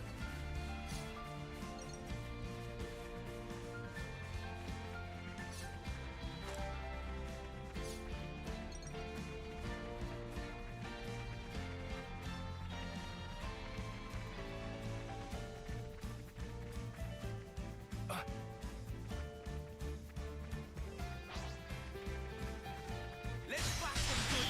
Is it even worth it? Well, don't let me stop you. They thought this would slow us down. Go on, praise us some more. Revolver, I'll be headed home with the punches. No injuries to speak of. Victory came easily. What's that glowing? Ah. An ether channel, eh? So now, chat, here's why there's not just a simple upgrade. This game's running at 60, right? I'm forcing it to run at 60. If I harvest the ether, it will crash the game. The whatever effects or whatever were done for harvesting ether actually breaks the game if you try to harvest it at 60 frames. So Congratulations. You can't just magically brute force your way into games that are frame capped.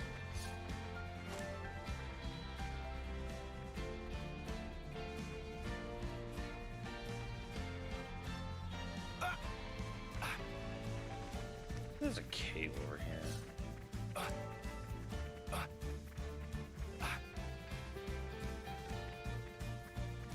It's a metaphor for the dangers of fracking. You think it's worth a look? There was a cave. A big fat fucking frog in here. Hey, these are rare. Prohibitor Giuseppe. If we're gonna do it, we better do it right. Alright. You've got my full support. Ow, my face! Let's roll with the punches! I knew you were something else, eh? Ow, my face! Great garlic!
I mean, there's only 6 games, so I can't really do a top 10.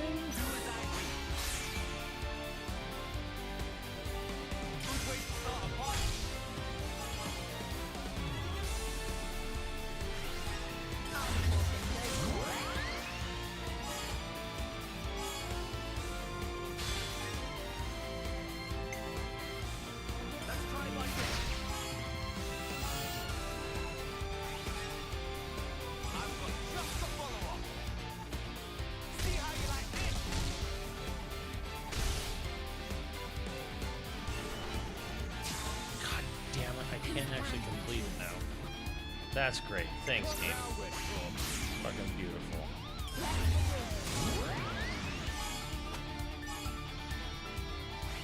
Fucking wonderful.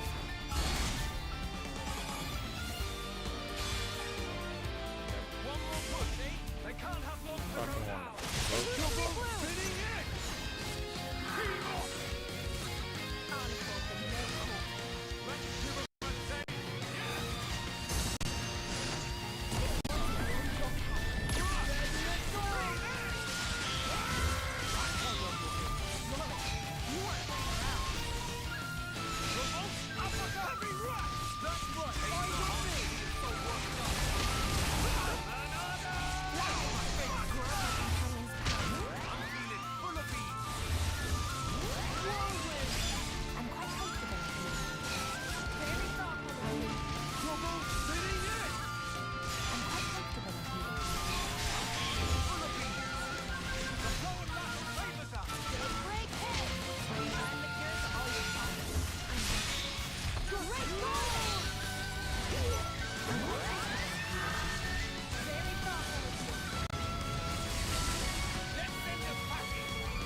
common. We probably took down enough of these now.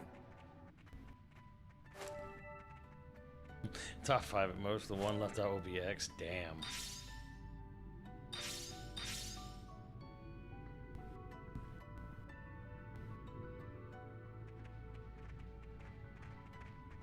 I think the more interesting question, since like we all know we're talking about a game. Huh? Oh shit! They saw us. Who saw me? You won. Spider.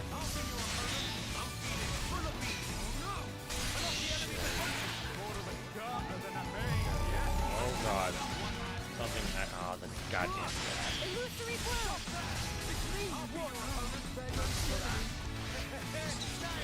Here's one for the team. Nice support. I'll be your opponent. I appreciate Uh. That's going well, huh? I'll follow you. What's the consensus on single best song in the entire franchise? Let's go with that. Fuck it. Mighty strike. Here we go. You ready or what? I hear you.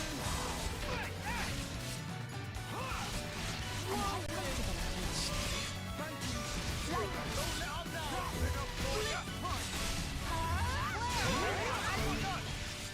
Double spinning it. Destruction. We can do it. That's right. Eyes on me. Looking good. That takes care of that. Victory came easily.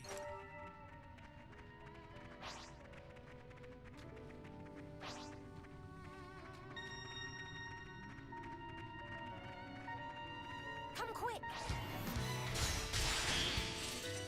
Mighty strike. I'll be your opponent. I'm feeling full of beans. Oh no! I lost the enemy's attention. Where are ya? I'll be your opponent. I'm feeling full of beans. Great. Great.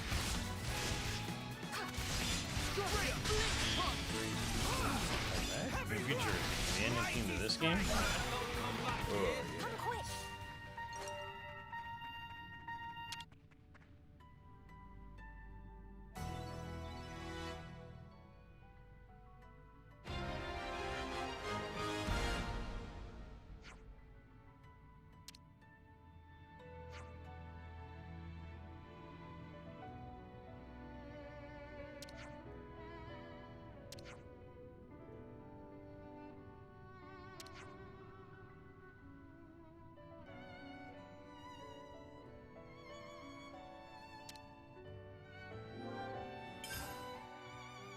Let's maintain good relations.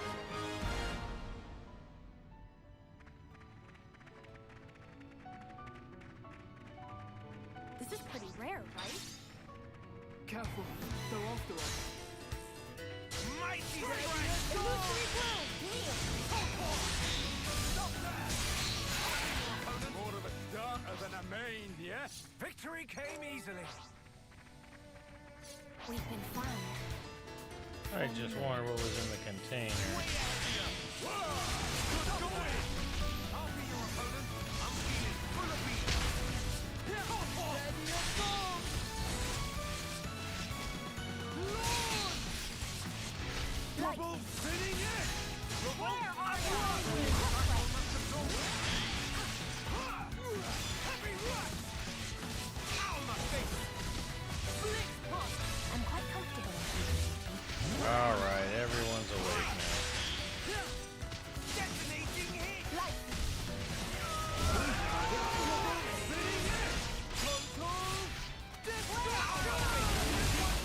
I'm quite comfortable. Eyes on me. Looking good. Ready for the big one. Pick a good moment for us. Cross breath. Double spinning it. Is this emulated? What? No. Mighty strike.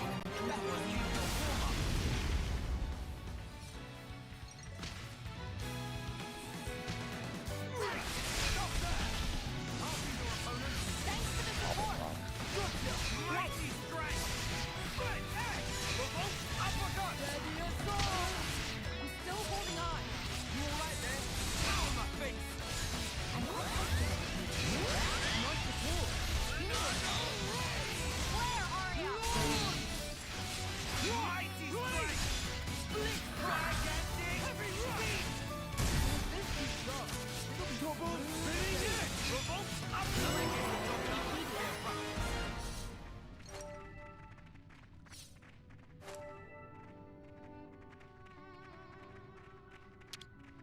Let's have it then. Hell yeah, access.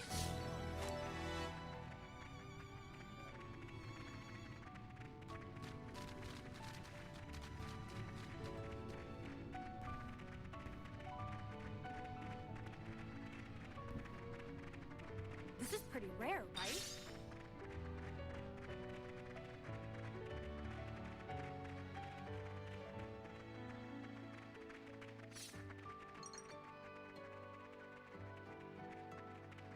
What am I supposed to do?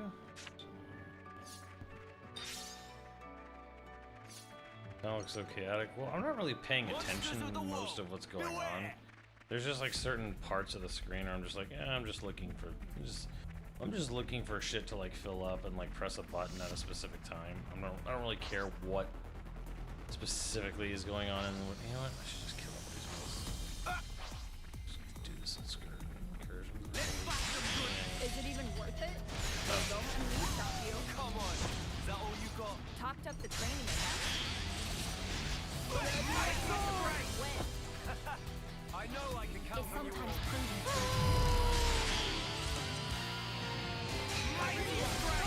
Ardent Wolf Marduk. I lost the enemy's attention. Stop that! I'll be your opponent. That's a big help. Yeah, you still get emulation to pick up.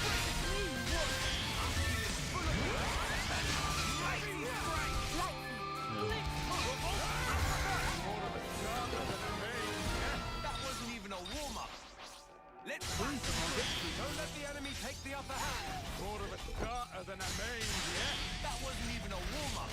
Heavy rush! An effortless victory. Yeah, that's what I call. Steady as all. Let's bash them good. Back full of beans. topped up the training, I guess. Let's bash them good. They don't look all that tough. Mighty strike. No injuries to speak of. That wasn't even a warm-up. Steady as all. All right. It's fair and square.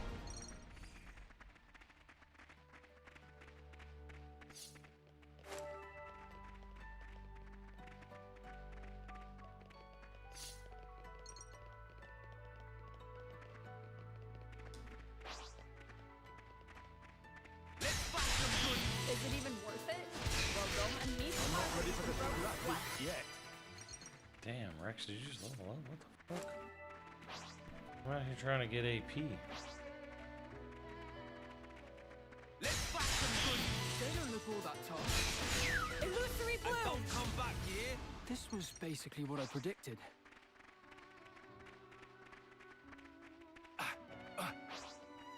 Let's bash them good. They don't look all that tough. Proof of our victory. I could have done that one-handed. Alright, I've got a shit ton of AP. I should probably start using it. Actually, put it into Rex. I should be putting in Glimmer in this dickhead. What? I got no accessories? What?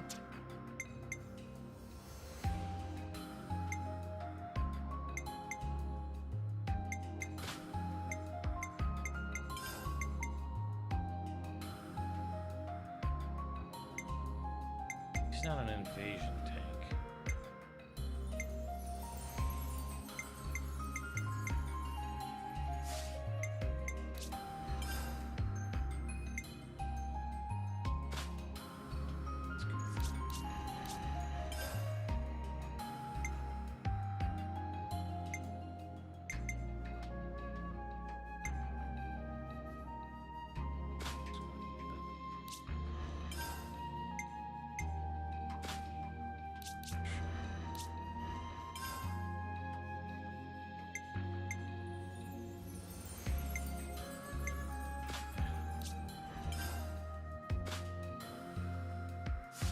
Rex broken again.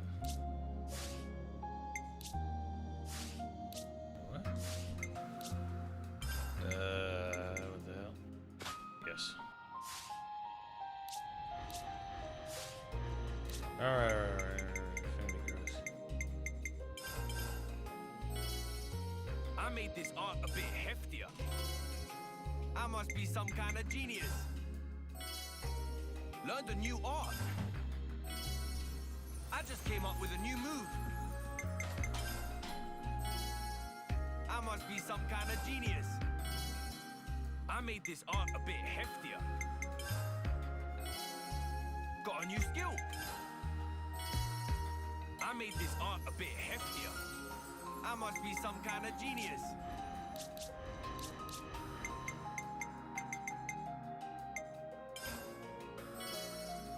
Haha! Now we're getting the good stuff. A new skill. Arts are looking sharp. A new skill. Haha! Now we're getting the good stuff. A new skill. Arts are looking sharp.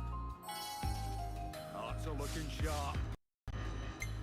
Break the game.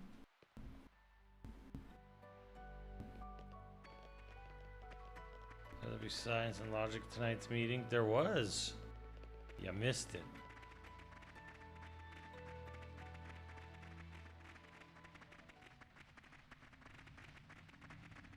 Good morning.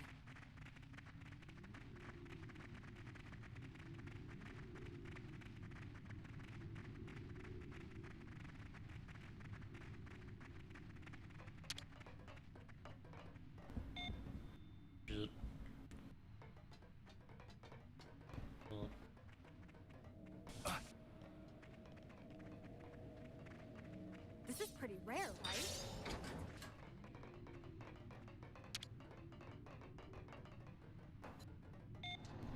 Beep.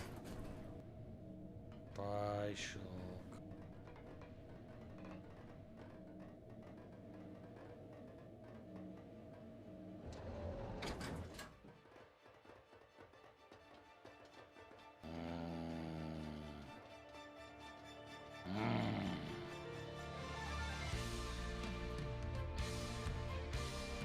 I need to see what they've been cooking. I need to see.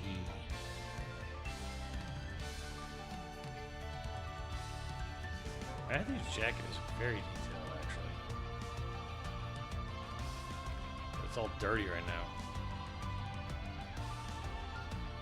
Matt for Smash. Dirty. Right, Chet? Matt for Smash. This is quite rare. Oh, I guarantee we're seeing a release date for Fable.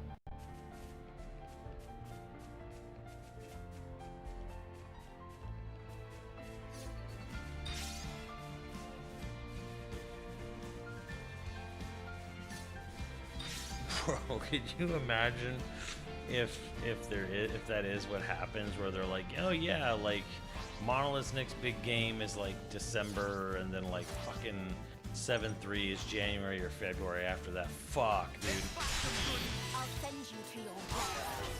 That's how we'll want to carry on. Topped up the training, I guess.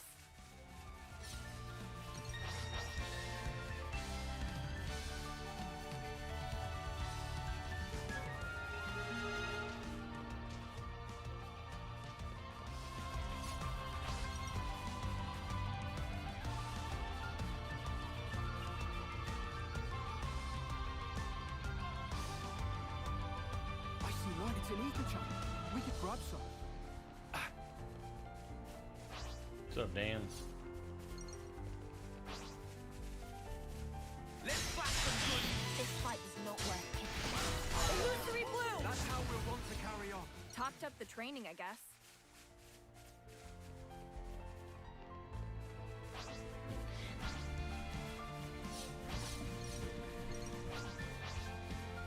Let's flash some good. They don't look all that tough. Proof of our victory. No injuries to speak of. I'm Yeah, sorry I that's ruined what I Dark Souls thought. chances Well, at least we can get 'em back, huh? I bumped Dark Souls out of the top 5 last night, Dan. Way I ahead. apologize. You weren't playing around. Right. That takes care of that. Victory came easily. Oh, rumors are Anfield's gonna be. Oh, it definitely is. Oh, please. It won't come right away. It may be delayed, like like Starfield, Indiana Jones, shit like that. It might take longer. It may not be day one on PS5, but it's fine. Yes, it's gonna be on PS5 eventually. That travesty last night. Bro, there are people already mad about the fucking stupid Last of Us online. I'm like, man, y'all guys all don't know that one, it's a personal list, and two, it's this is just for fun. This is literally like, it's all fucking politics and like, you know, finagling, you know, a vote. It's a vote. It's a fucking for funsies, you know, finagling Democratic vote. Like, Last of Us was never going to get there because I don't think Last of Us was actually, like, as a game, was ever all that good. Max doesn't. Kenny probably doesn't, really. Like, it's fine, but I think the only one who loves it is Steve. And he loves it for the multiplayer, which is a good argument for it's good multiplayer. I ain't going to deny that. But, like as a game, it's like, okay, you want to play a way more self-serious, significantly less fun version of Resident Evil 4? If the answer is yes, then by all means.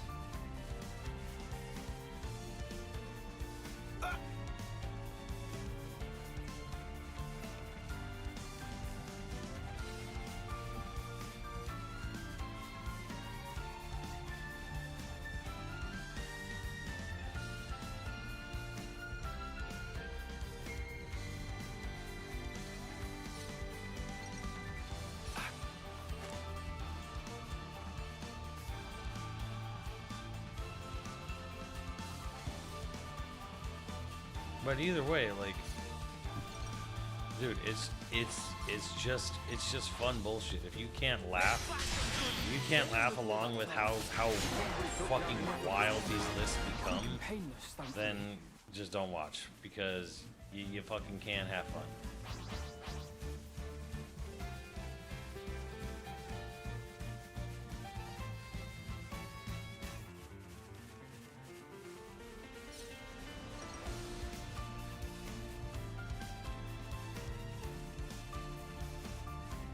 It's a zombie game. I don't know what, like, why it wouldn't be. Like, I don't remember even who was saying what. Where it's like, it's not a zombie. It's a zombie game.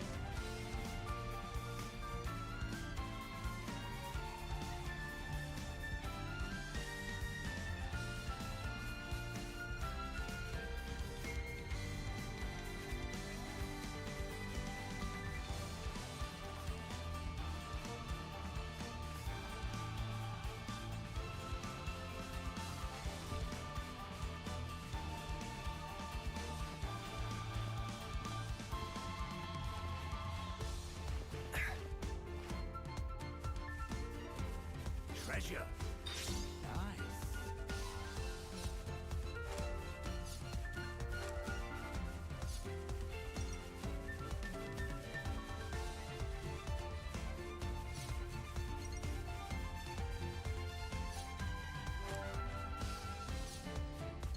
Everyone knows we like, I mean, you guys would probably be shocked at some of my movie takes where, like, there's some, like, all-time fucking beloved movies that I've seen, and I'm just kind of like, eh.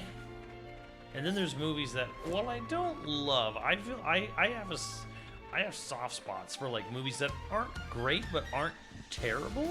Like, they're just okay, like, in a way that's like, oh, it's okay, it's not bad. But because it isn't, you know, 10 out of 10 greatest fucking thing ever, it's complete shit.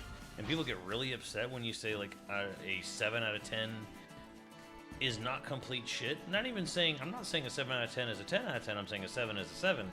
But you're like, no, you're not considering it a 2, so you're a piece of shit. And it's like, okay. Sir, one alert. Let's get this out of the way. First strike to me. I've got you covered! I lost the enemy's attention! Got here! Quick and painless, thankfully.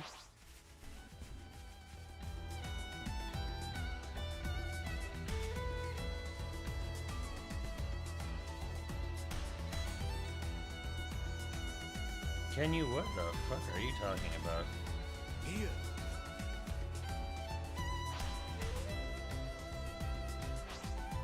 Where did Rex go? Is he got us another way forward.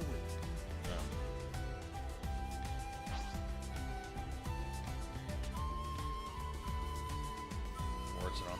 I don't know. I think sometimes like films don't have to be like okay. Sometimes films are interesting failures. You know what I mean? Where it's like this film doesn't hit, but there's some interesting things here. You know what I mean? Where it's like, okay, is it necessarily good or great? No, but like, it's almost more fascinating in the weird decisions or like, oh, this was almost good, but like, man, one or two small decisions just kind of like screwed this up. And it's like, man, it was so close to greatness. I'll be your opponent. Full of beats. Come on. Is that all you got? Victory came easily. Like here, I'll fucking shock all of you right now. All of you right now. I will say this. Here's a fucking raging, quote unquote, hot take for movies. Indiana Jones 5 is better than every Disney Star Wars film. All 5 of them.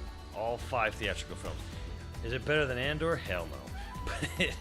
But that movie, while not a 10 out of 10, while not a 9 out of 10, probably not even an 8 out of 10, is better than all 5 of the other Star Wars movies they put out.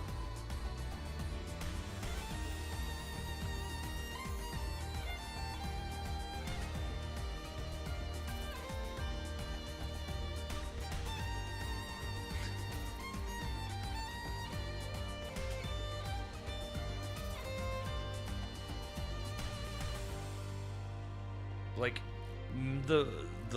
the third act of Rogue One is probably the best thing of any Lucasfilm era Disney film. Sure, the third act of Rogue One, I'll give that, but because Indy 5's third act is actually where it falls apart, sadly, and it should be fucking amazing. Now, what was the best Stop there! I'll be your opponent. I'm feeling full of beats. What was the reason for Last of Us? Three out of the 4 people in the room didn't consider it a top 10 game. That's it. And I'm already seeing it. I'm sorry, Kenyu. I'm gonna have to put you on blast here. But it's like, you Last of Us fans are so fucking weird. like, holy fuck. Like, it's a room of 4 people. We vote on our favorite game. 3 of us don't consider it a top 10. 1 does. It doesn't get on the board. And it's like, it's dismissive. Like, it's disrespectful. To what? It's a fucking video game. Like, I had to fight tooth and nail to get this to fucking 5 on the Switch. But it's like, at the end of the day, I'm like, okay, whatever. I'm more incensed that, like, they think Mario Kart 8 Deluxe is a top game. I feel like that was kind of like, really a port, but whatever.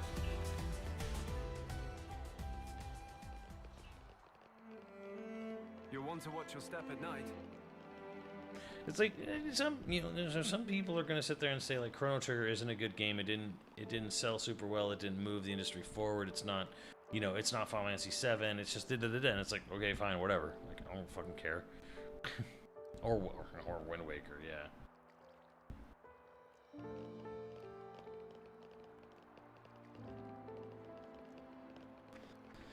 More baffled by Infamous being there. I think Infamous is there because Kenny wanted to seem more exclusive, and I kind of get that. The problem is that, like, it was very much... Infamous 2 was a lot like hell. It was a lot like this game. I'm the only one who fucking played this game.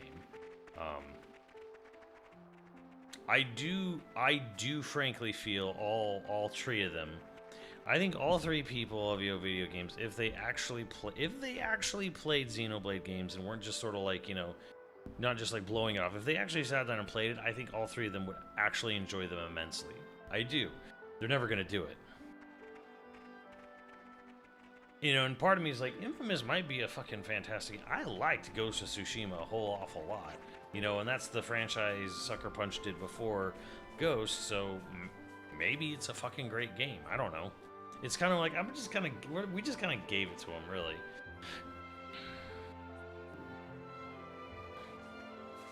None of us have played Crack in Time, so that's the thing. If we hadn't played it, I'm not putting it on the list.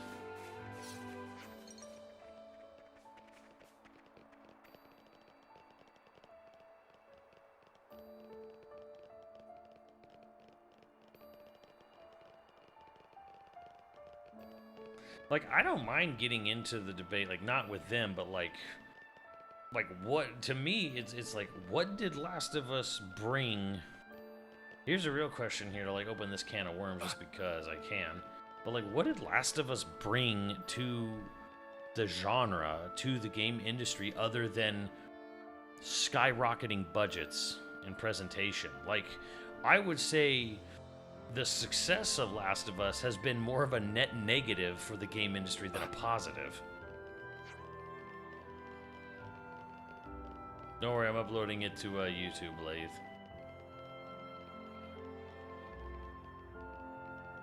I mean, I don't know. I mean, Last of Us is actually kind of like a bit late to the sad dad genre. Like, it's a sad dad game, but it came out in like the middle / second half of the sad dad genre.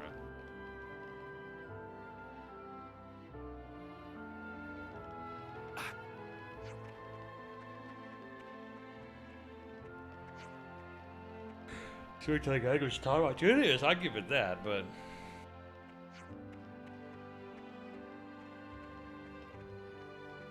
it's like, it's not like we hadn't had good acting in video games before or good mocap. It's like, was it top of the line? Absolutely, 100% top of the line presentation and graphics. But like, what did it bring?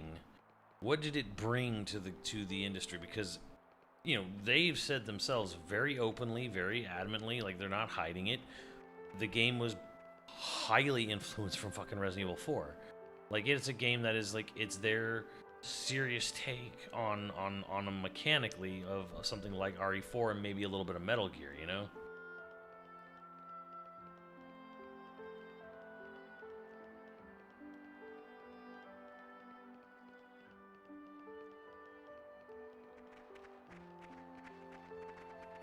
We can, like, want to, like, look at it, like, to me, like, I'm just, yeah, the presentation and graphics were insane, but, like, it kind of sent Sony down this path of, like, spending 100 to eventually $200+ million on a video game. And I'm like, regardless of the fact that Naughty Dog is in Santa Monica, California, that's irresponsible.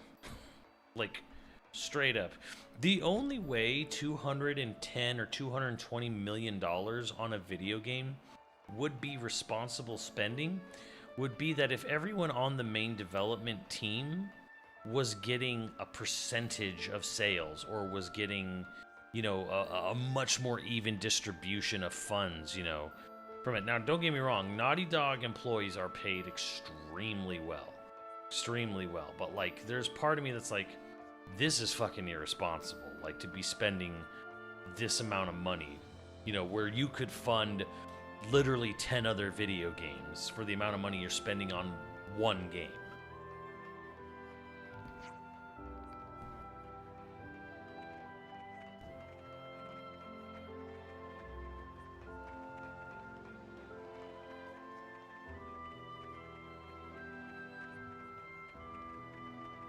What are they being paid for? To make games that sell a shit ton of copies and make Sony money.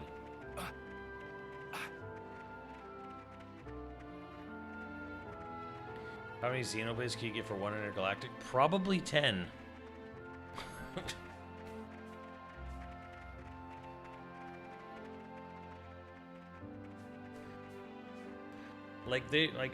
I would guarantee you money. They are spending more money on Intergalactic than Monolithsoft has spent on this entire franchise in the last 15+ years.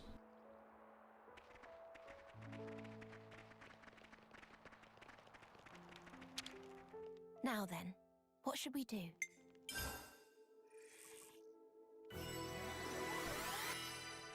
Yes, no, it's That's worked up a good it's sweat. not, and that's not even really that. That's not even really that crazy to think about. Time to freshen up.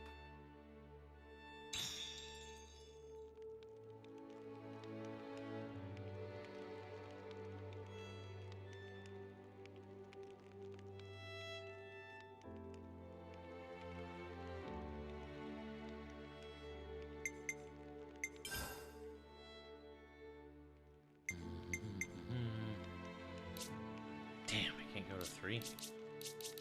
Poodoo. Alright, fine. This'll be a good one. I like it.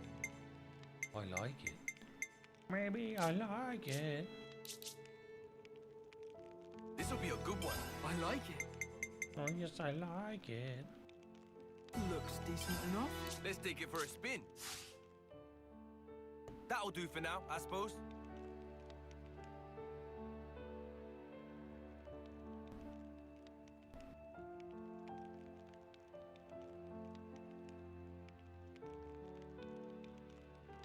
Responsible spending right there. I mean, look, man, that is literally the other end of the spectrum where it's like they could definitely spend more on Pokemon. They could just hire some fucking talent. They could definitely spend some money, hire some talent, do some shit for Pokemon. And then Naughty Dog is like, okay, these are good games, but holy fuck. Like, why are they costing this much?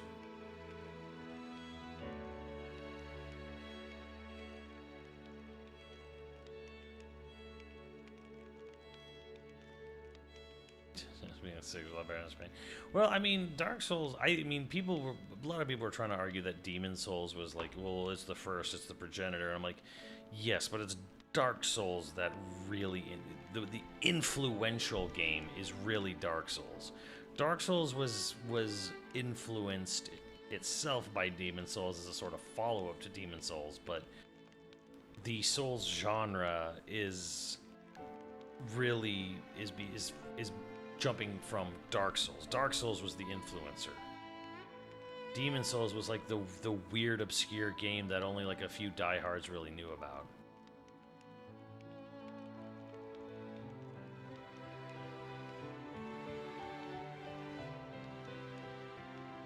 Like, when people go and copycat shit from software, they're not copying Demon Souls. They're copying Dark Souls.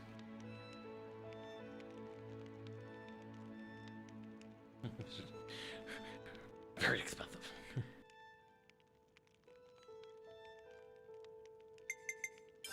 Laundry, laundry, laundry. And it makes sense too when you really think about it, because when you see all these Dark Souls clones, all these Soulsborne games, they're not doing Demon Souls' game structure, because Demon Souls is this weird sort of level base with this hub thing. No one's doing that. Everyone's doing interconnected map like Dark Souls. Like, it's Time for Dark rest, Souls is the okay? influencer.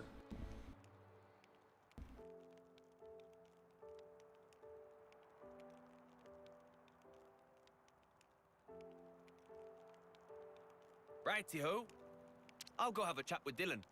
I want to ask how all the city folk have been getting on. Got any plans yourselves? I think I'll pay a visit to the command center. I want to see what Shulk's up to. And I'll, I don't know. What should I do? If you're bored, you can come with me. I need to pick up a few things at the market. Yeah. Okay. Right then. Catch you in a bit. Wu Chang ever end up fixing his performance and bouncers? I actually have no idea, to be 100% honest with you. Right. So you haven't seen Niall? I'm really sorry, Matthew. It was hard enough for the 6 of us to escape. But hey, it wasn't just our group. I heard Naomi's group made it out as well.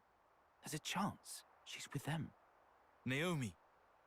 It seems Caleb tried to stop them, but they weren't able to hear him. We think they were headed towards Fornis. Except, he said he was too far away to see who was actually with her. Right. This is Niall, though. Bet she's with him, A-OK. She's like you, mate. Hard as nails and twice as tough. Uh-huh.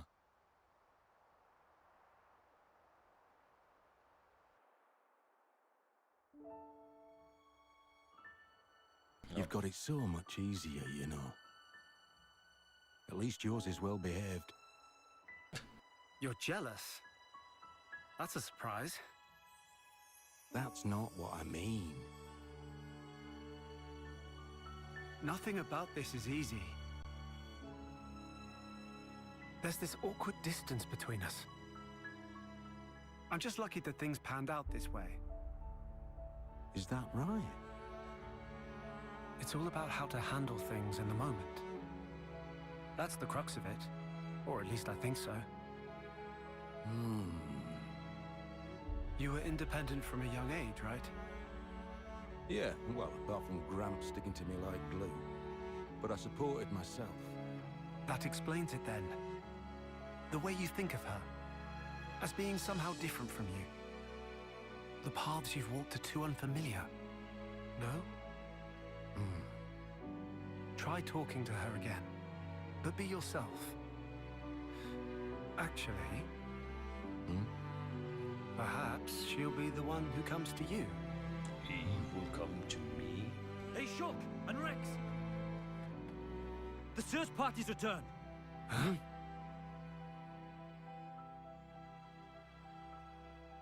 Middle-aged Shulk is so beautiful. That make him so ass. You've not found a single I don't person. know, but he sucks at this game. There were clear signs of combat, that's it. But, as I've informed you, we've not been able to confirm any survivors. There were no husks present either, so I'd expect it to have been monsters. But even then, can't see the whole group croaking it.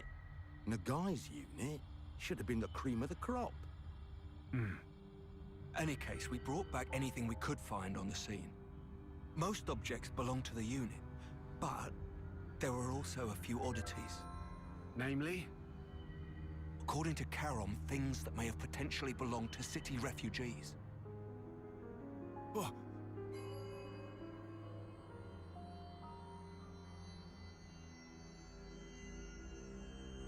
Brave to make games for the RTX 980 Ti.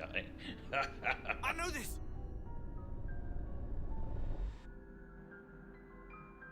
Oi! Where'd you find this? This belonged to Night Owl! Tell me! Like I said, the location of the SOS. Is that true? You better not be lying! Matthew! It is, I'm not. It was with everything else on the ground by a tree. Oh no. Night Owl.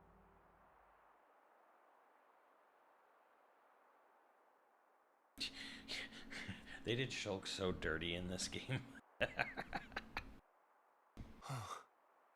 Matthew. Like This from a Night gameplay Owl. perspective. She a relative of yours? She's my little sister. I've been looking for her for so long. Right. Hey, Linka, where was that emergency transmission coming from?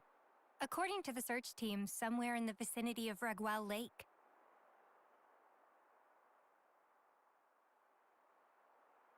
Oi, stop right there. You're not seriously planning to head out there alone?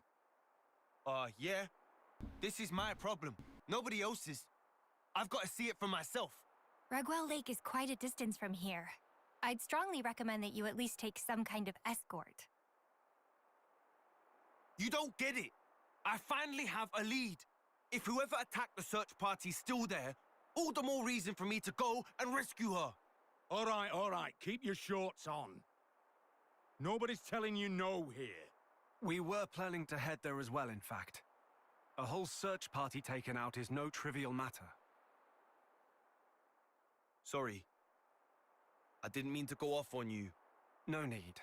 We don't really have the luxury of time, it's Crimson true. Desert good. I think Crimson Desert will be a game that will Then be I suppose it's fucking time to use incredible the ether for slide. those Ether who are into slide? the idea of what it provides. Take a look over here.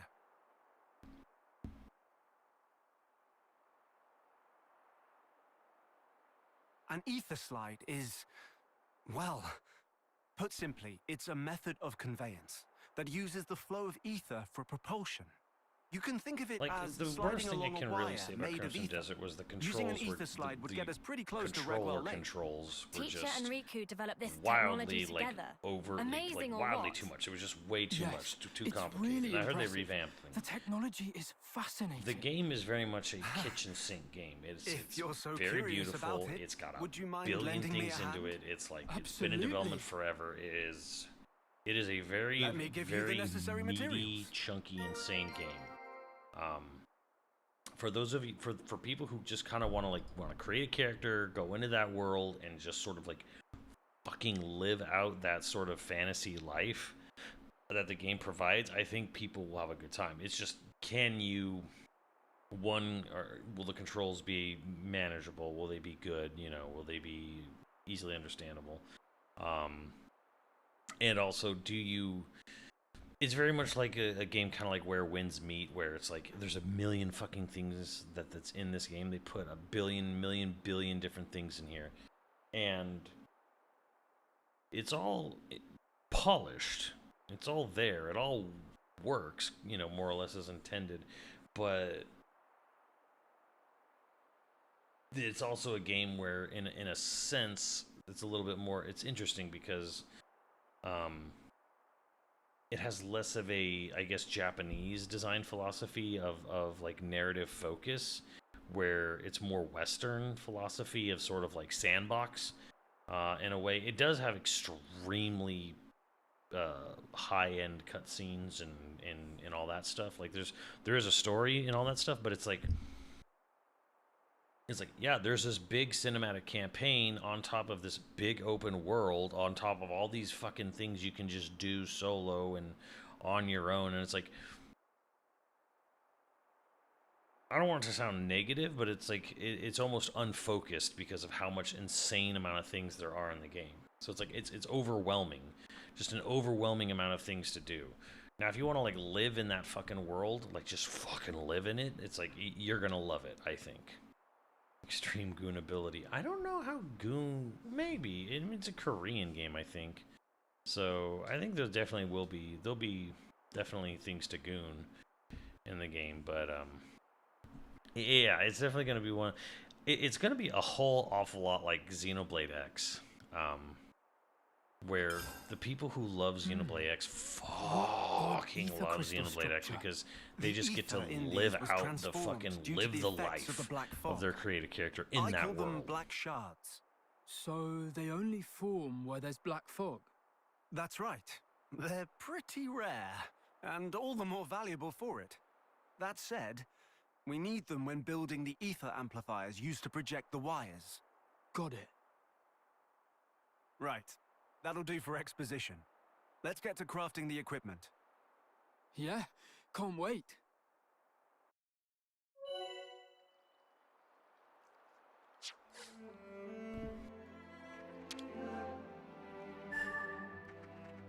Better stay car clean.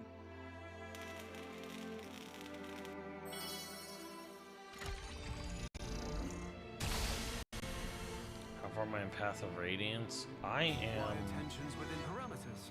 Good. Looks like it worked. Yeah. Now Rockwell Lake really is a stone's throw away. All right. What am I on? 13 or some shit? It's a. I think it's a pretty big map. I think because I beat the crow people who were chasing me on the boat, and I got past that, so I'm beyond that. Just follow me. It's still a good game, but like part of me is like, man, like the battles are starting to take a really goddamn long time to go through. On the stream menu, I did a conspiracy theory board predicting, using timeline and sequence of events to predict when the next Mono game will be. And right now, I'm just playing an emulated version of this game so people can pretend to see what this would look like at 60 frames on the Switch 2. I'm playing Digimon next month, though, Poochie. I don't know if you saw that.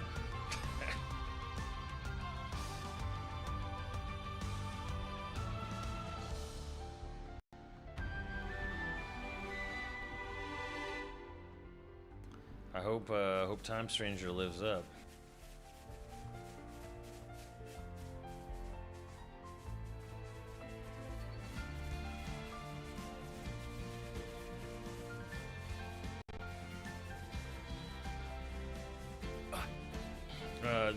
My YouTube channel, the new YouTube channel, that's for stream archives.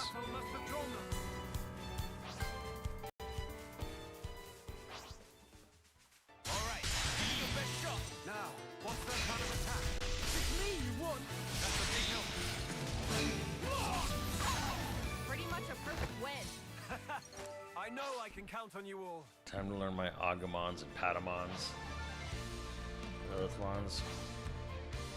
What's the Digimon that looks like a chick what's the Digimon that looks like a chick all tied up in ropes and shit? What's that Pokemon? What's that Digimon? I was in like the trailer or something. I was like, what the fuck is this shit? What's the Pokemon that turns into a million billion guns? Don't come back here. This was basically what I predicted. Like it's not a video games channel. It's just a channel for me that Nadia is managing and putting my stream archives on.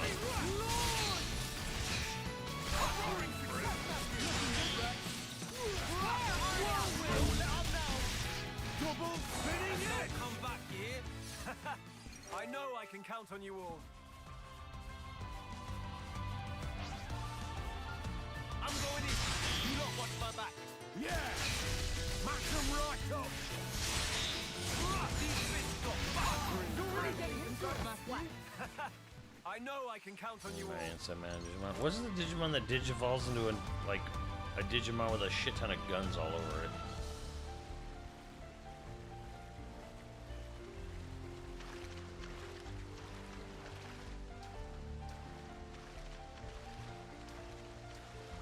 Treasure.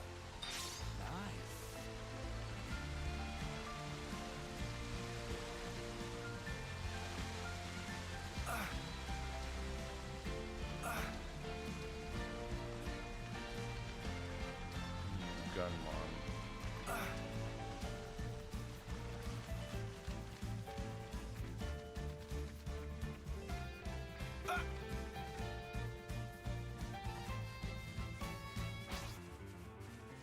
All right, give me your best shot. I'm ready. I'll be your opponent. I'm feeling full of beans.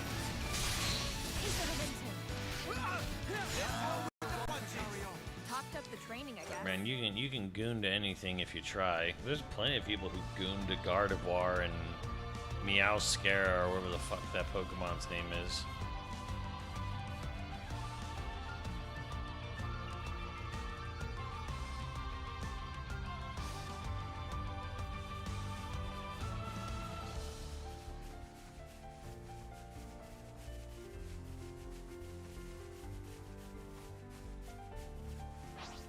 I'm going in. You lot watch my back. Let's see what they got.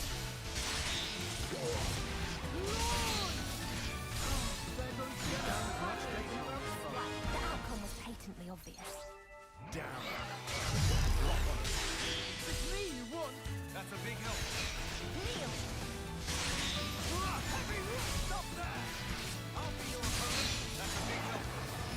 Where are you?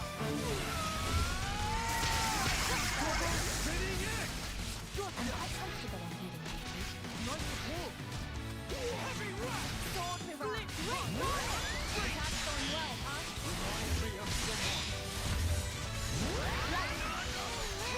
Uppercut.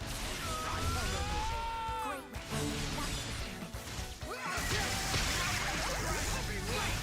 I'm quite comfortable on healing duty. That's right. Eyes on me. Pick up. Aye, here we go. You ready or what?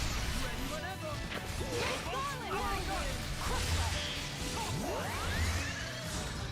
Hardly even broke a sweat. I know I can count on you all.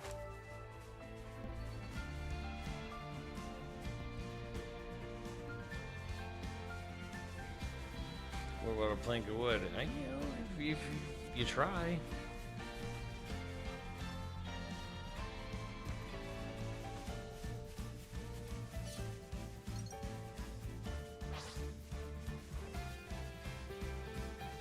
It's true, that does sound like the crow's dying, doesn't it? Oof, that thing's gonna aggro me, isn't it? Yep.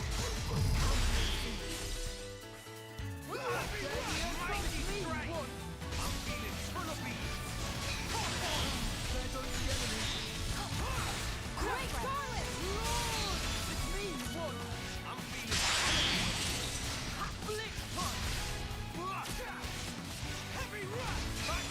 Sword barrage! Yeah, I'm sure many of the animal sounds come from sound libraries. Wait, Scarlet! Flare, Arya! I'm quite comfortable.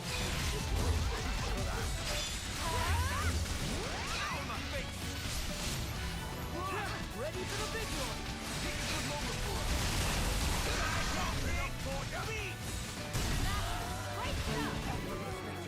This was basically what I predicted.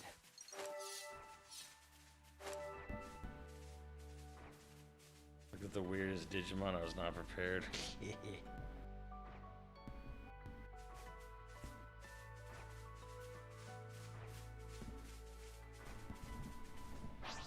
Oh, my butt. What the fuck is attacking me? These warriors hate me so much.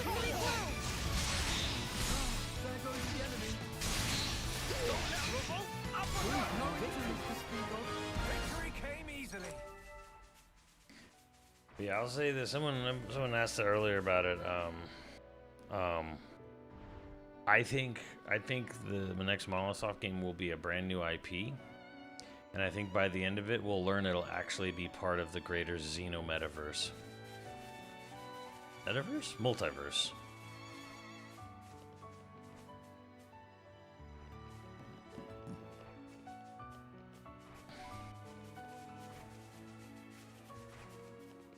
I'm 50-50 if it'll have Xeno in the title at all. Looks like we've got business.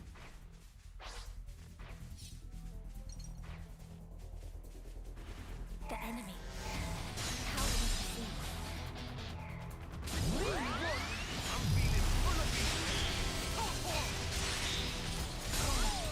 This has a nice switch. Yeah, holding.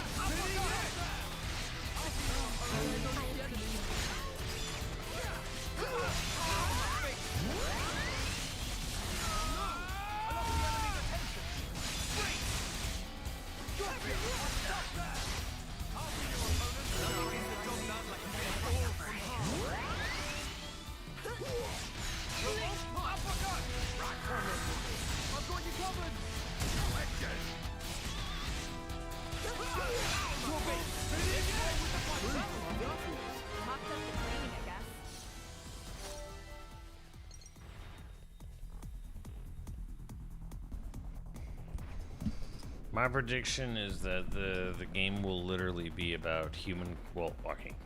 And I mean, I think I made a video about it, but I literally think if it's not a space traveling game, it's literally going to be a game about the Earth, and there's going to be these weird invaders, these other people, but they look like humans, humanish, that are invading Earth and trying to take Earth over, and we're going to fight back against them. And we're going to have this ancient technology that's buried deep underground, you know, in all these ruins, and we're going to excavate them, you know, to fight back. And it's basically going to be like this, more or less, the Civil War.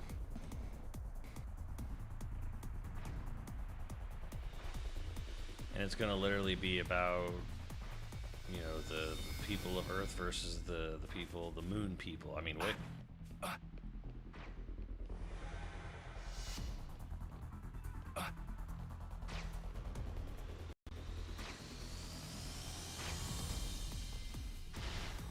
No, I mean, the director, creator of Biting Kaios has talked about that. It's sad. I wish it could, but yeah. Do it for a shave. Dan, I would love to see you with a beard.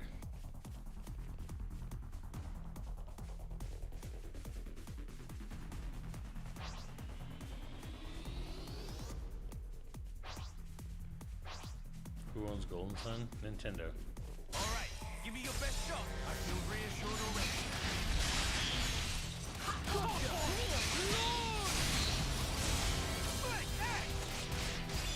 Flare, Arya! I knew you were something else, eh? Ow, my face! Great Scarlet! Flare, Arya!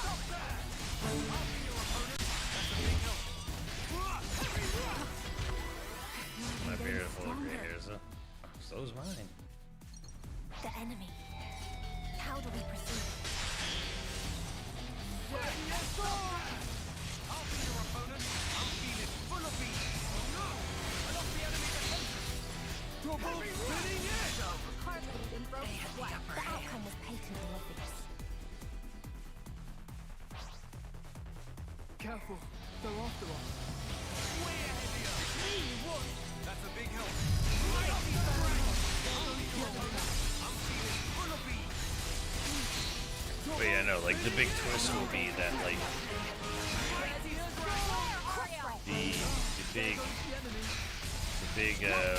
the weapons that the people of Earth use to fight back against the alien invaders, which were buried in the ruins, are actually from the ancient human invaders. It's from their civilization from before they left for the stars. So they're going to know how to pilot them as well.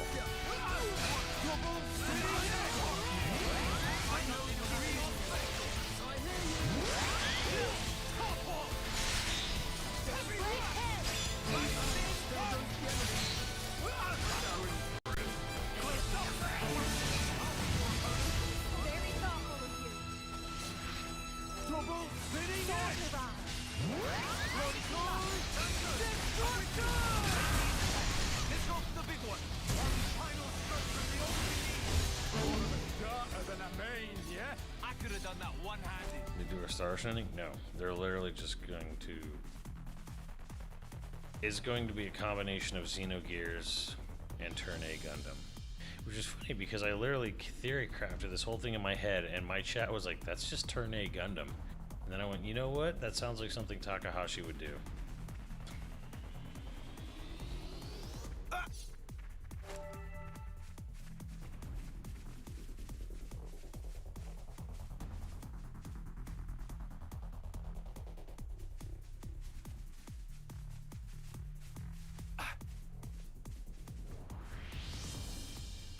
I'll send a pic before it's gone. Nice. Before I do it.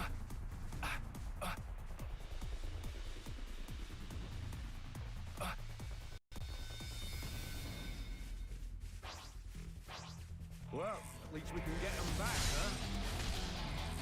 It's me you want! That feeling full of beat. There goes the enemy. Heavy roar! Stop there! I'll be your opponent.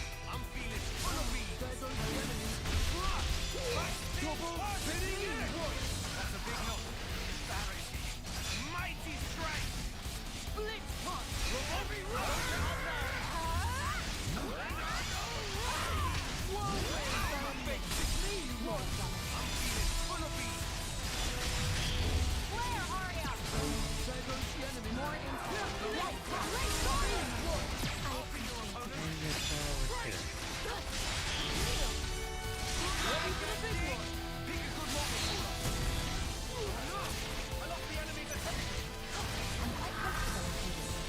Thanks for the support. Let's send you packing!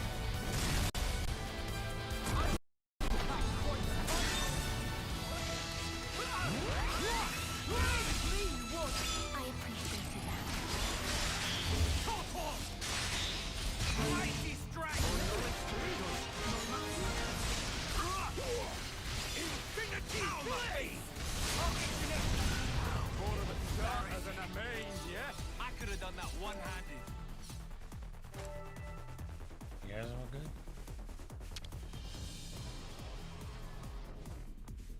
Alright, door's open.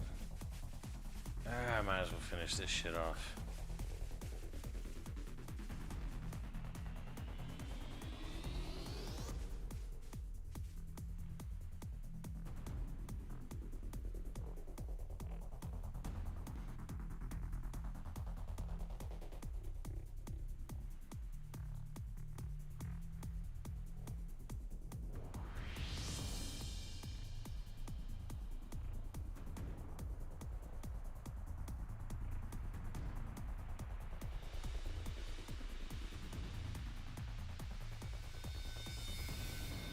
The fuck is this shit? I'm glad you showed up, Marquez. So now you're banned from all Yo Video Games channels forever.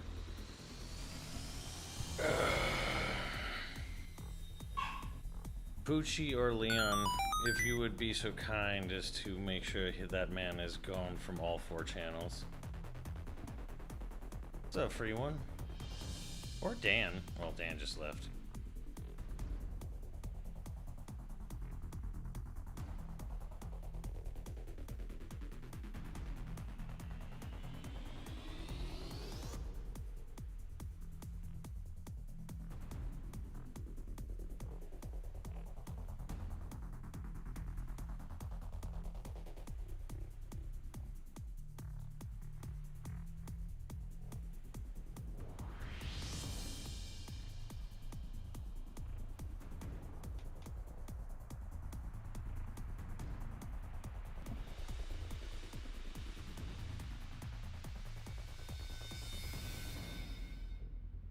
Monado banned.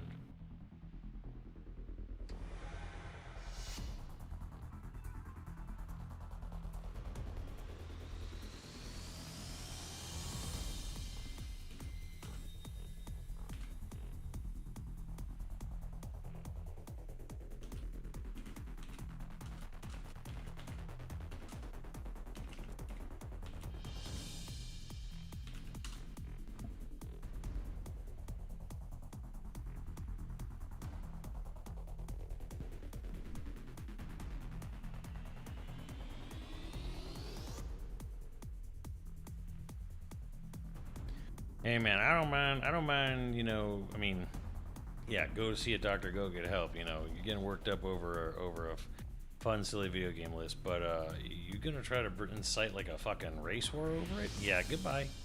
Good night. Good night. You will no longer have the privileges of being in any channel. Day of adventure.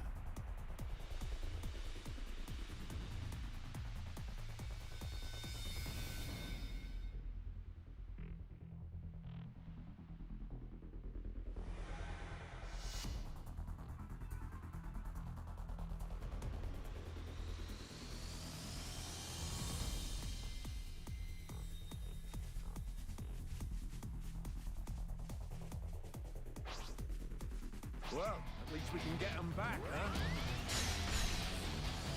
Right! Stop there! I'll be your opponent. I'm feeling full of me. No! I lost the enemy's attention. It's me you want. That's a big help. Double spinning in! The face! I lost the enemy's attention. I'm sure it was just a joke, but The outcome was patently obvious. No way. you just joke your way in, you know, you just joke your way off the channels forever.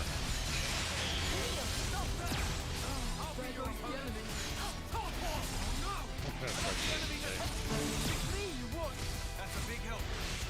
Stop there! I'll be your opponent. That'll be enough to damage you. Double spinning in! Got back. Looking good. Gotcha. Sword me round. Still within operation parameters. Mighty strike. Right. Revolt uppercut. Illusory blow. Great going. Mighty strike. Ready for the big one. Yeah. Let's show them what we've got. My cover. Let's send them packing. Double spinning in. When victory came easily.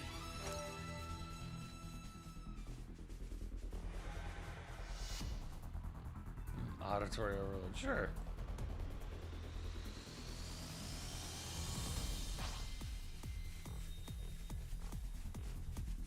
I'm going in. You lot watch my back. Yeah! Pack them right up. Revolt uppercut. Stop there. I'll be your opponent. I'm feeling full of beans. That wasn't even a warm-up.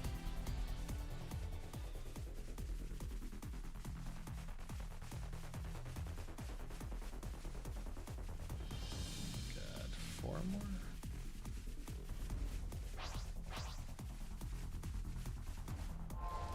Oh shit.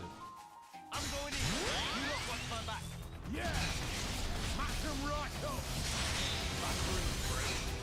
I'm talking about. That's a big help. There goes the enemy. Unk status for sure. I'm feeling full of beans. DDR is not that old. I mean, if it was Unk status, it would be like Space Invaders, Pong, you know, Pac-Man, Donkey Kong, Centipede, Asteroids. That's the Unk. That's the Unk arcade list.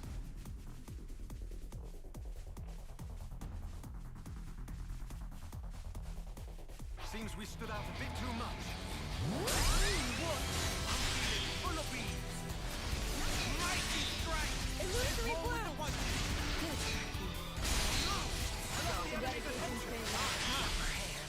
Double spinning it. Whirlwind. It's me. What? I'm grateful. Split punch. That's right. Eyes Hit on Defender, me. Frogger. Yeah. Very admirable. Where are ya? Please. I got you. North to cool. Gigantic flexi. This one Matthew clinches it. Pretty much a perfect win. Victory came easily. Treasure.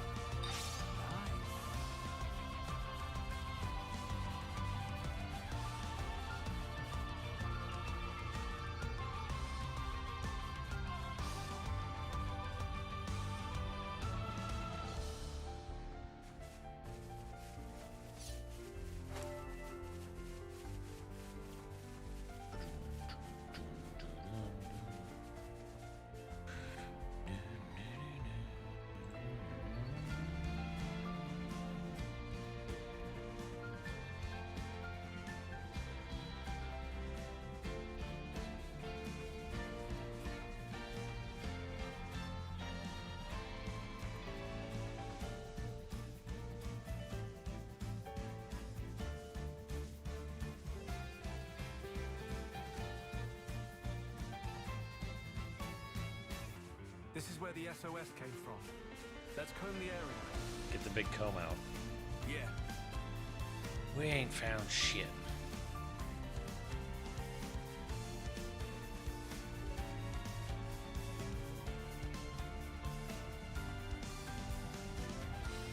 We've honestly played Fusion Frenzy more than any original Xbox game.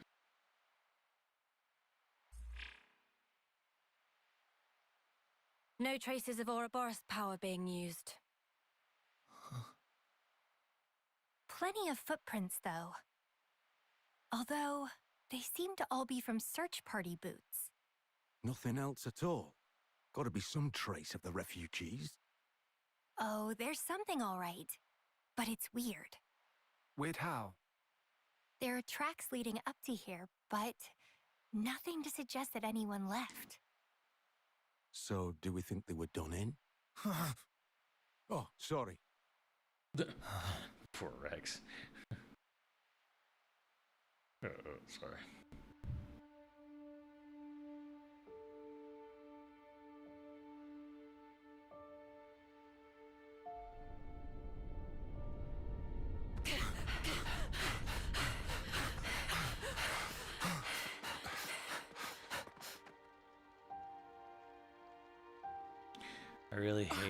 I really hate how relevant this game keeps being.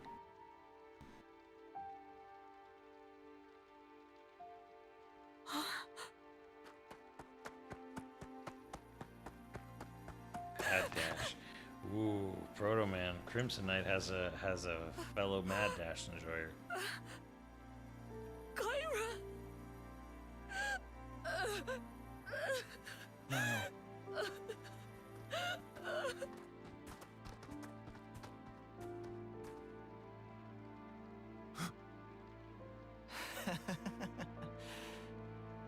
See? What did I tell you? I was sure they'd show up. Be sure to strip their corpses. We'll be eating fine this week.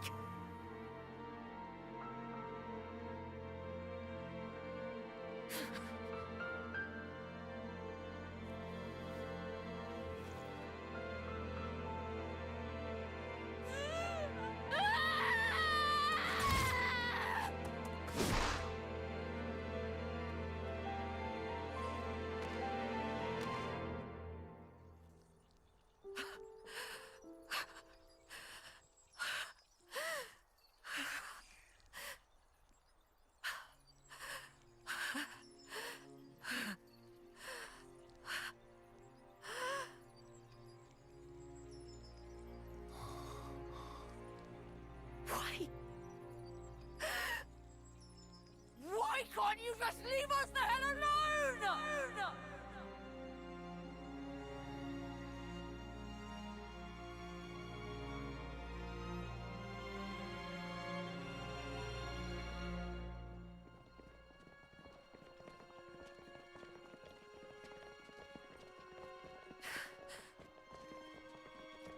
Why are we bringing those people with us? Oh. Drop it, Niall. Matthew! You know why, surely. Yeah, but... Yeah, Some of our folk were soldiers.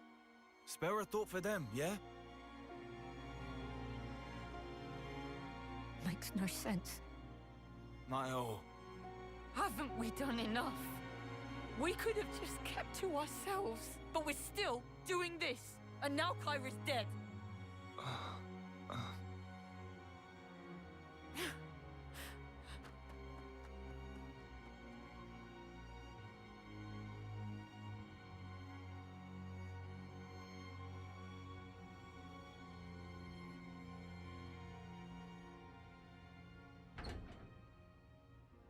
Niall, you here? Why in the dark? Go away.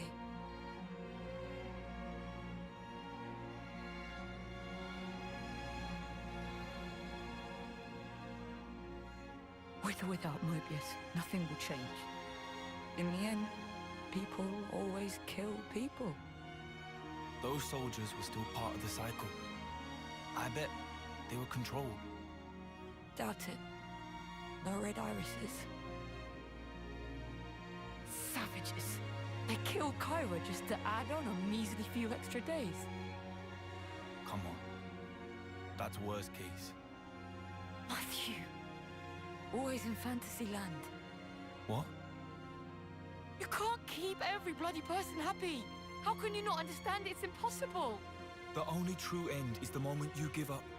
Isn't that what Grandad taught us? Then show me already! This world of peace where nobody has to die. Make it come true. You think you could do that, do you? You think you've got what it takes?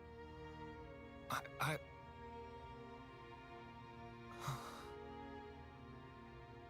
Well, I don't. I'm barely holding on. You hear me?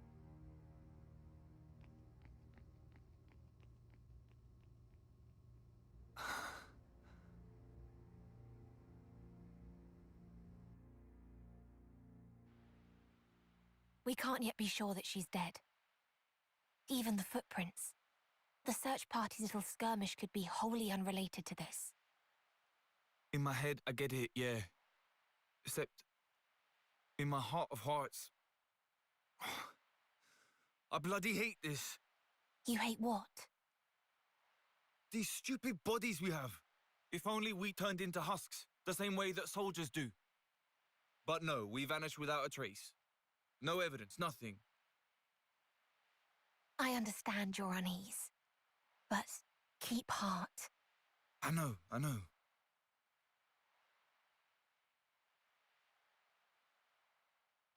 You fellas, can I help you? Food's up. Saved you some. Come on.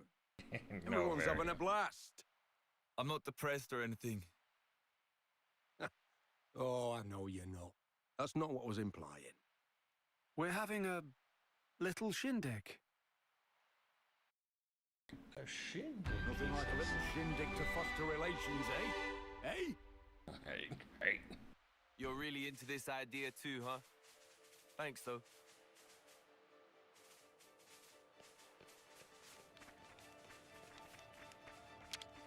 I'm in the mood to tinker.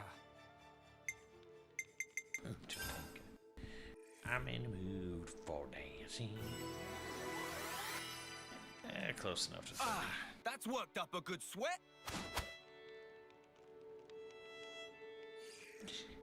Yeah, I wish I looked like a Dorex. Be all beefcake. What do we got? These are loose combat streaks. Yeah.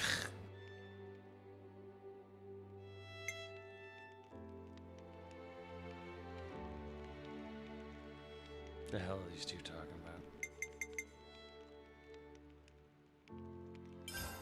I'm run off my feet.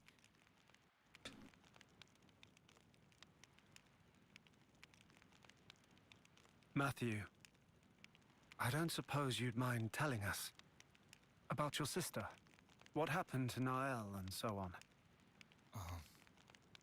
I wouldn't want to force you. No, it's fine. All right. It happened on the day the city fell.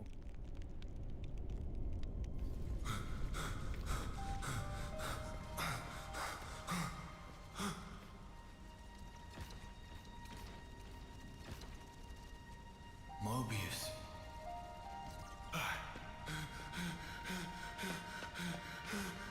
Niall! Granddad! Yeah, that's why I was like, nah, all. Matthew. Granddad! Take care of Nael, the future. Granddad! It's in your hands, Matthew.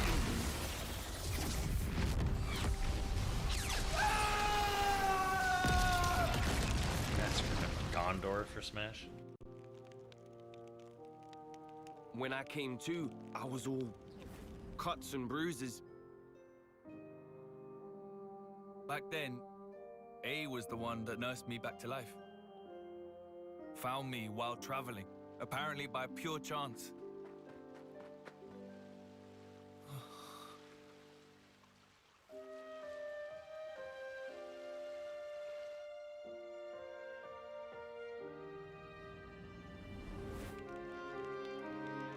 I see.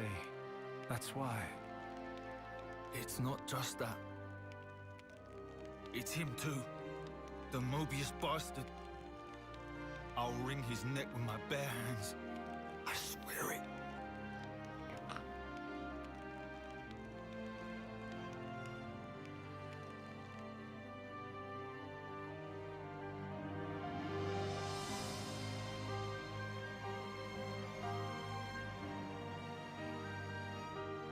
You've hardly changed, to my eyes.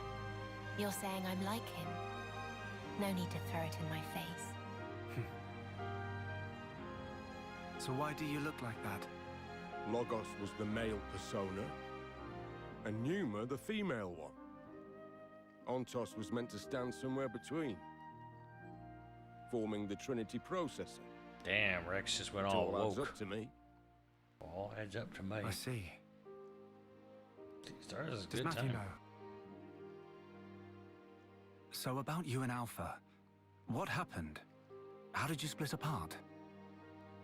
It was unforeseen. For that Mobius and man to have that kind of power. To my fortune, it unshackled me from the chains of Ontos. Chains? As you may know, and this is surely evident to you, Shulk, but Origin, it's based upon the architecture of Ontos's core.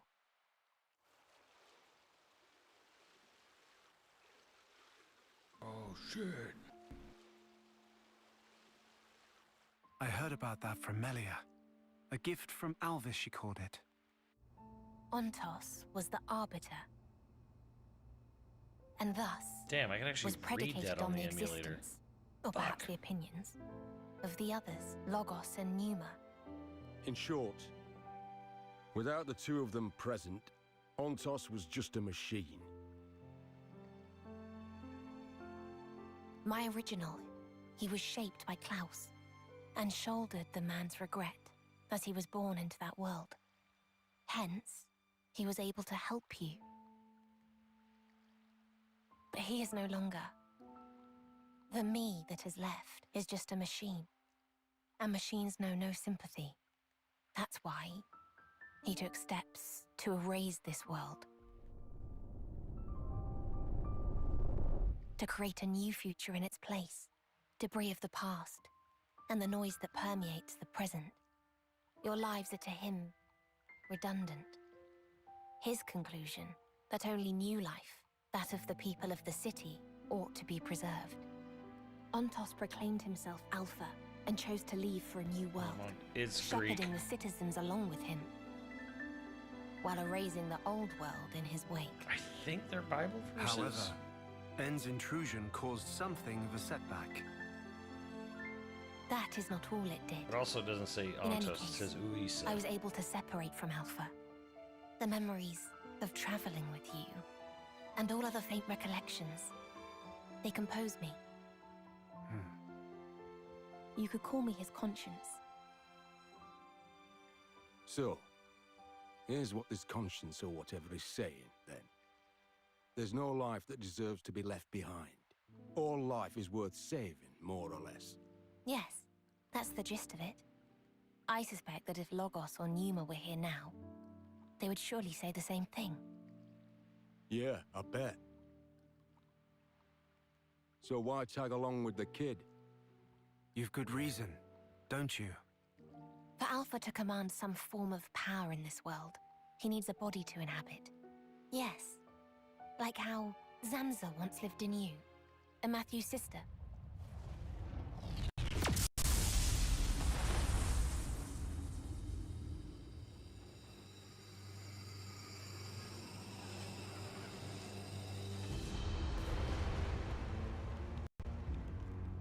What's this?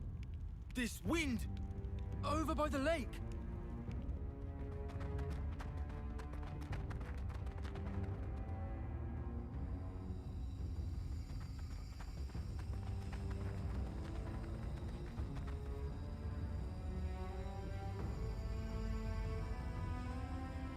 I've come to fetch you, Matthew. Come. It's time to go.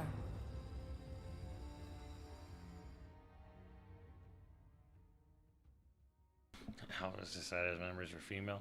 No, it's just that Alvis is gender fluid. Because the reality is that the Xenoblade games in whole are fucking woke as fuck.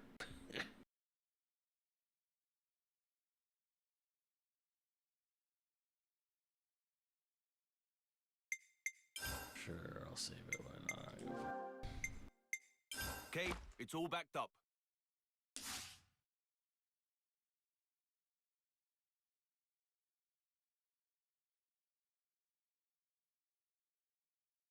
Creative. No, the most creative. The most creative is fucking oh god, what's their name? In Xenoblade 3. They they're the Archer. They're so non-binary that they literally wrote the code of the game of the character's profile as a 2.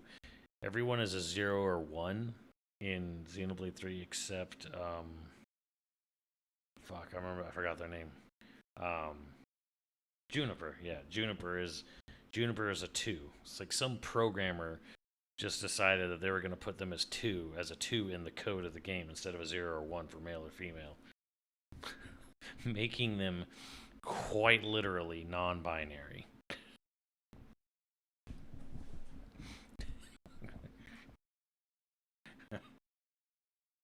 But yeah, I think there's also this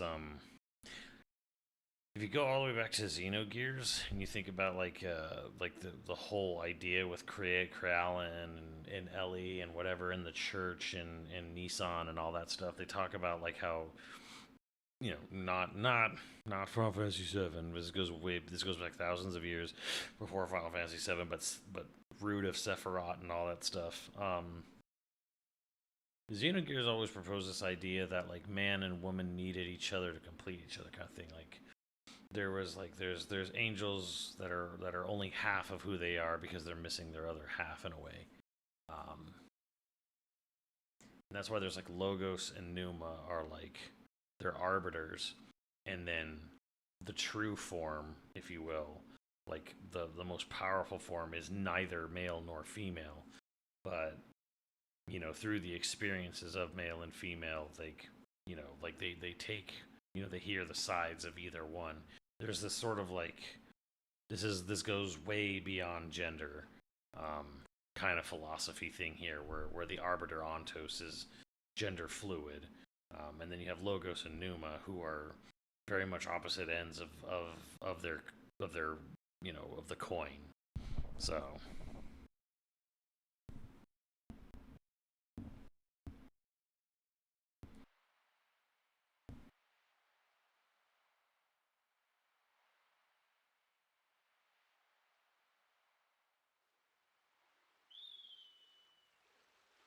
What kind of fat?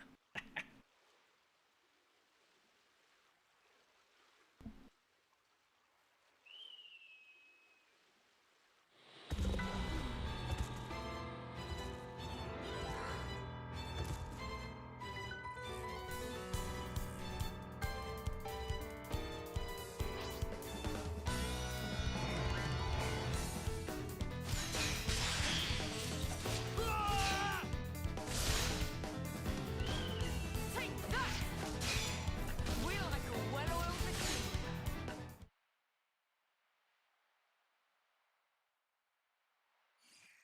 Are you all right, Niall? I'm fine.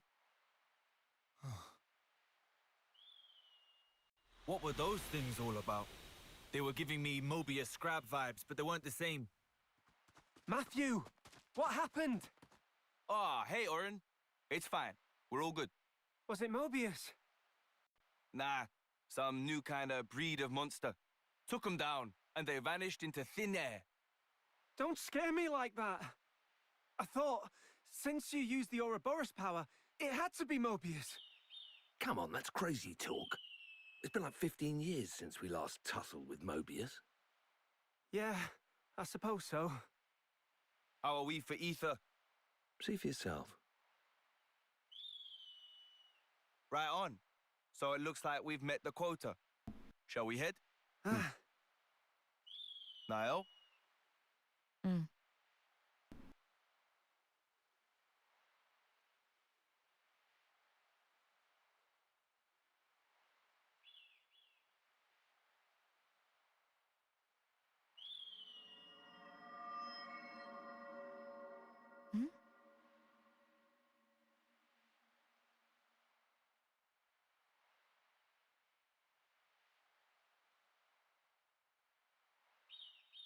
Let us away, towards a new world, out with the old, and in once more with the new.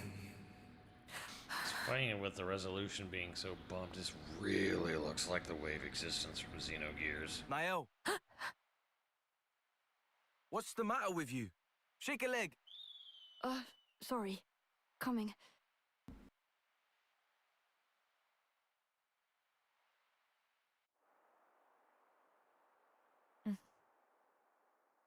Niall, what were you up to back there? Huh? You were kind of spaced out. Not really. Matthew. What's up? It's Matthew. Listen, we could do with a little help over here. Bit of a snafu. Wolf, say? More of them than we expected. No rest for the wicked. Copy that. I'll head over. You want me at Day Delisle, right? That's it. Thanks. Dylan, eh? Yeah. Says they're having trouble with Wolves. Gonna lend him a hand. Damn, they've really been multiplying. Sure looks like it. My bad, Niall. I'll catch you up later. Okay.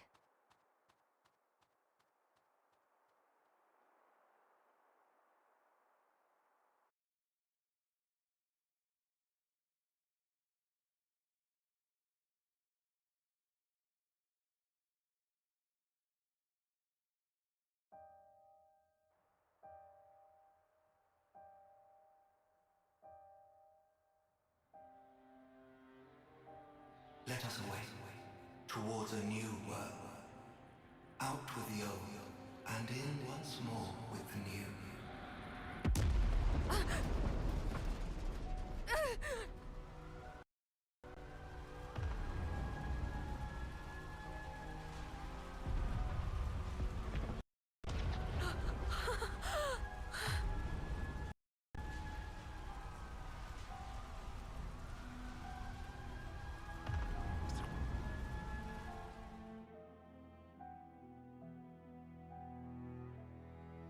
It has been over a decade since Alpha seized Origin. This eve he intends to show himself at last. While Origin remains in Alpha's clutches, my will cannot extend beyond its threshold. I trust you will set forth once more.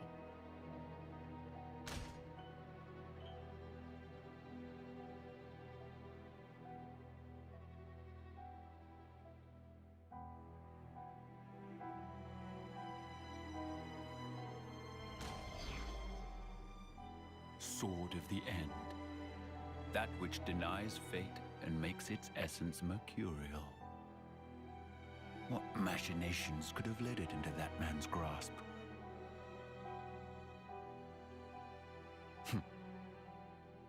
I see Origin brims with the very will of those who are as unto gods.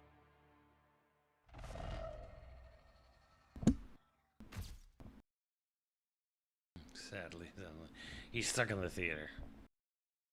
Alphas won't let him out.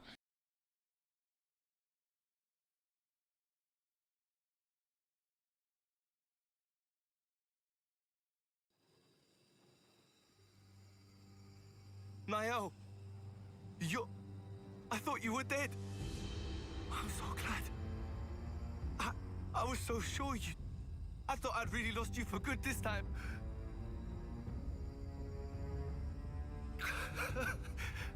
What's up with that outfit, huh? Where'd you pick up a weird get-up like... Matthew, no! It's not her! Huh? Not Niall. But it clearly is. How can you not recognize her? Oh, of course.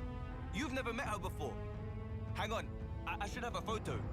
Matthew, look at me. The person you see before you isn't Nael. It is in part, but not wholly. Inside of her is Alpha. Huh? Not you too, eh? What is this? Who is this Alpha guy anyway? I don't understand. What are you doing? Come quickly. Everyone's waiting. Matthew. Niall, hold up a minute, yeah? Seems there's something really confusing going on here. Alpha suddenly appeared one day, with the goal of destroying this world. Rex and I, and Zed too, we fought against Alpha. To save the world from his rancor. Alpha's power is unparalleled. For all our efforts, it wasn't enough. Even our collective might failed to repel him. In the end, all we managed was to buy a fraction more time. Having tasted frustration in battle, Alpha understood. He realized he needed something to amplify his power. An avatar. Nael is the avatar, Matthew. Oh, but it's been since it came out. You didn't lose Nael because she went missing. Rather, she had become Alpha's vessel. No.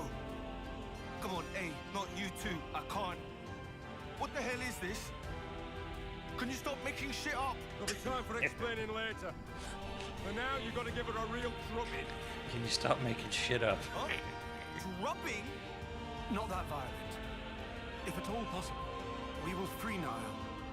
And if it's not? If it's not, then better buckle up, kid. You can't be bloody serious!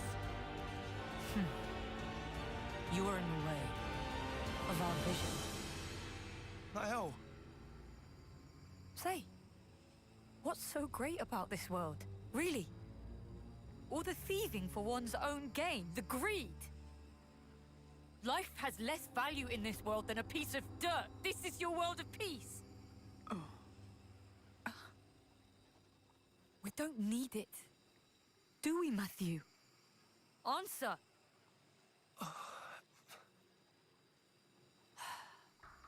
You disappoint me, truly. I didn't think you'd side with them. I haven't.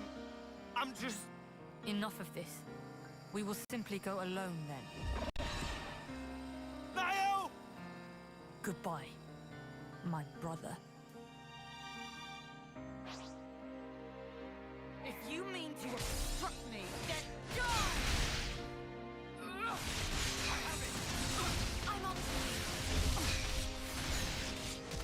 Have it!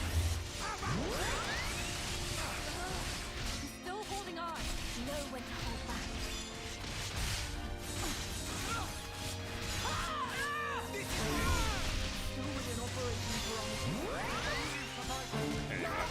Hey man, trying to sell these games. Because God knows Nintendo won't. Certainly not Nintendo of America.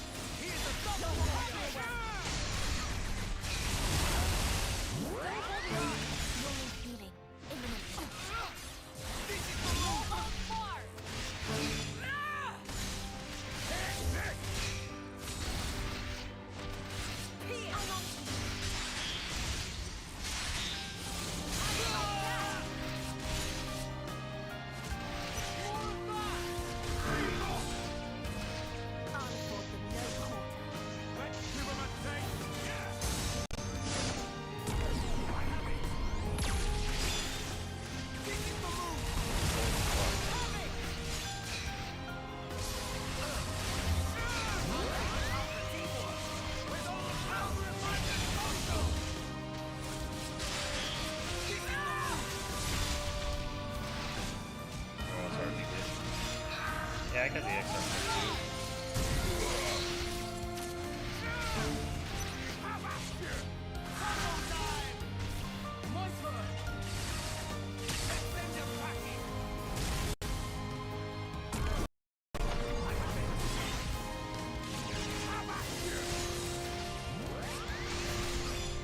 I mean, NOA would not sell all fucking 4 games and two massive DLC packs for $100. Especially when X just came out.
have it!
The sky's the limit for my strength.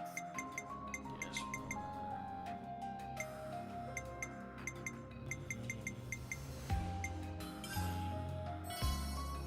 Getting stronger.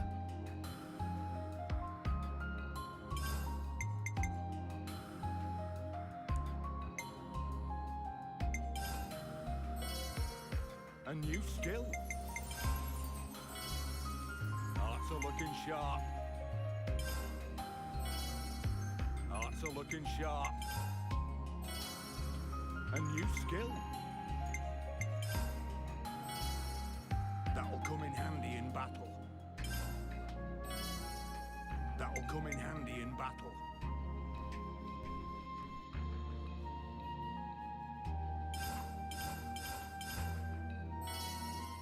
Getting stronger.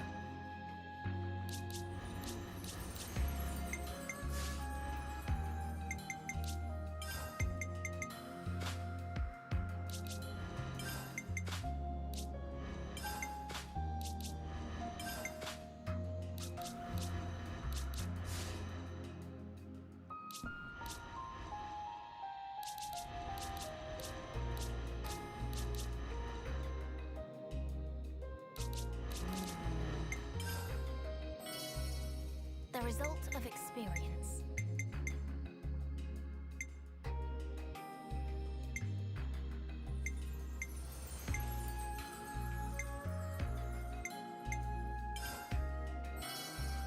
I'm stronger now.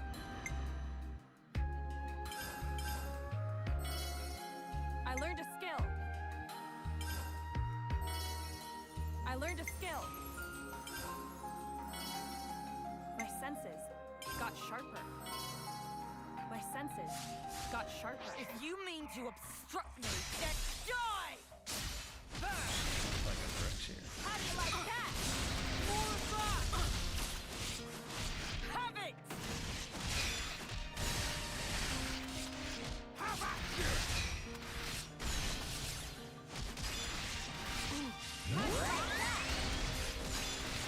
Hard time.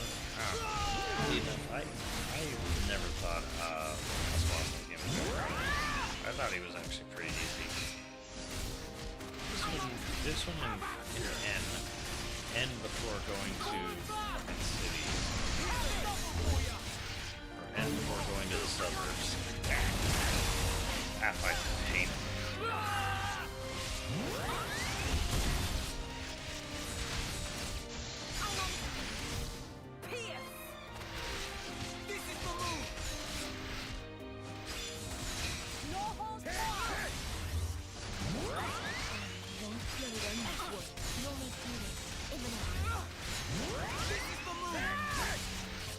Have it!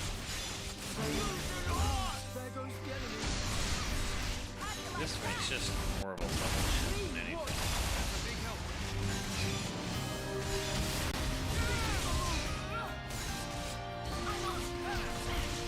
Like, they try to warn you with, like, the incursion and everything. And you need to be 30 plus.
Nintendo's got this weird mentality nowadays where it's like, oh, we're devaluing our brand. We lower the price of our games. They don't like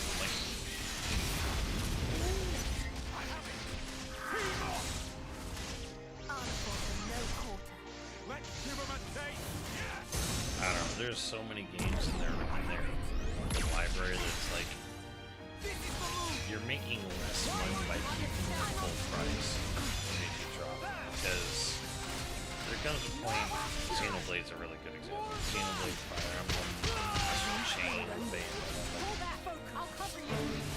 People are not going to pay $60 for them. Nicole! Well, this is a bit much. Oh no!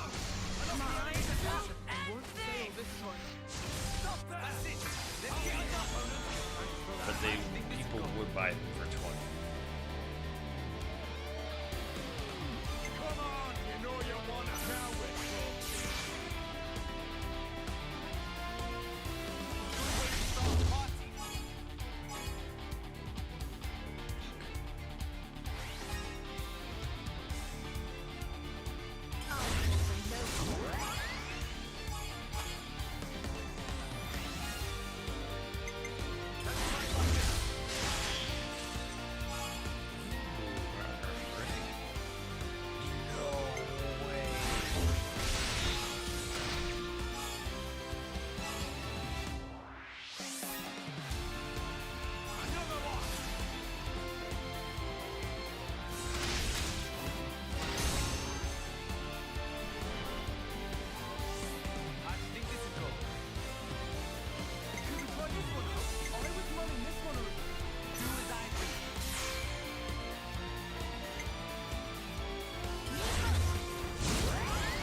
Why?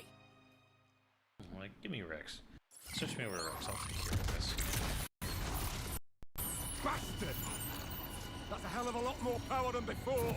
It's the Avatar! Her emotions are heightened. They're feeding straight into Alpha's power. Niall! Hey, stop this! Please, just stop!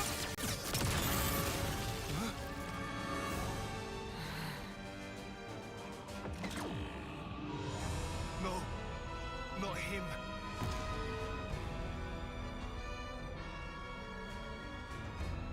N.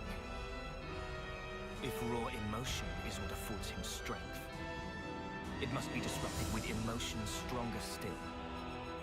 You fail to reach such a zenith. Alpha. I, N, shall thwart you once more. My blade will cut your very will!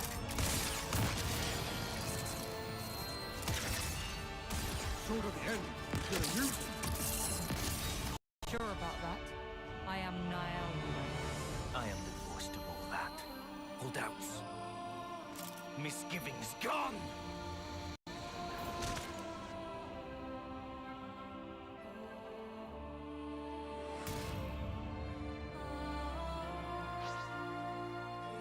Bastard!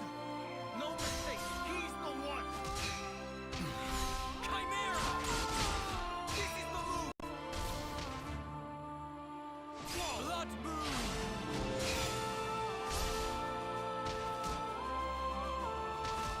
Such a good boss thing. Gotta find a way to turn it around. Blood moon!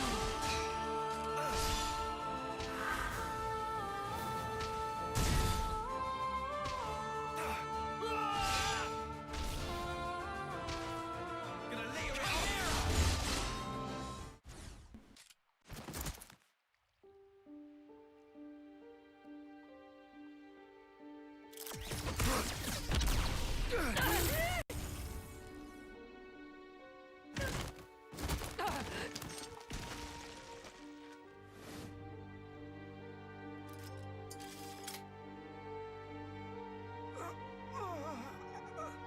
No.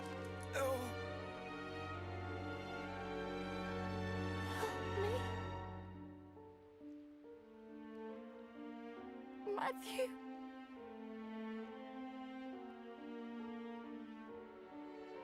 This again, Alpha. Really? Niall!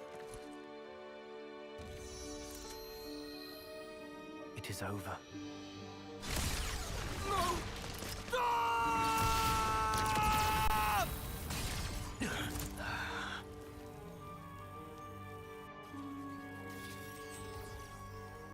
It's you. Like killing Grandad wasn't enough for you? Now Niall, too! Huh? The hell are you playing at, eh?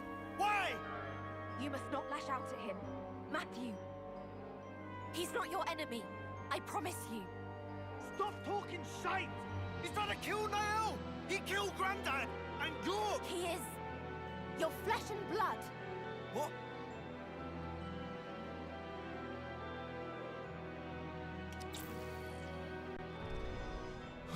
I don't know why you're sticking up for him, though. Like, honestly, he's your great granddad, but fuck him. Impossible. Can't be. Yet, it was this man who tried to erase me. He is the one to blame. Niall. They're strong. Your emotions. Stronger even than my own.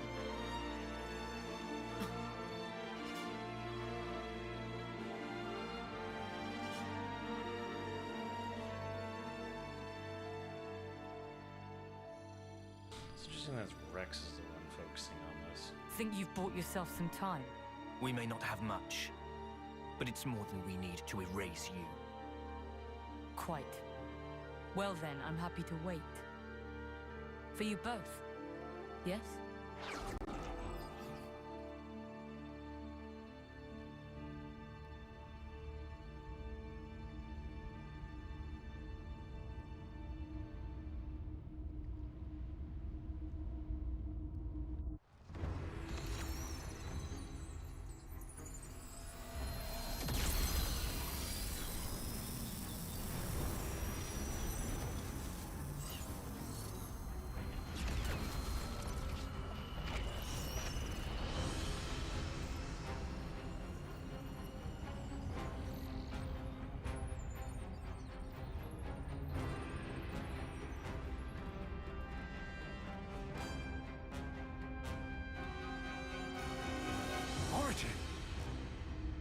it doing here? It must be Alpha's doing. All it means is that we don't have a whole lot of time to spare.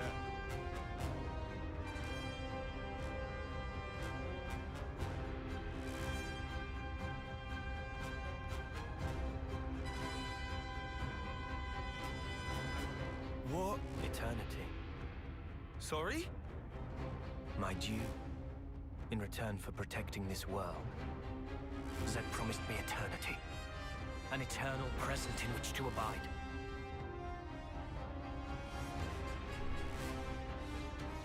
Zed? Is that the Mobius head honcho? What do you even do with eternity?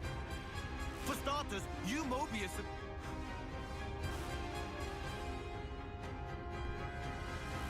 Bastard. That's the reason for this.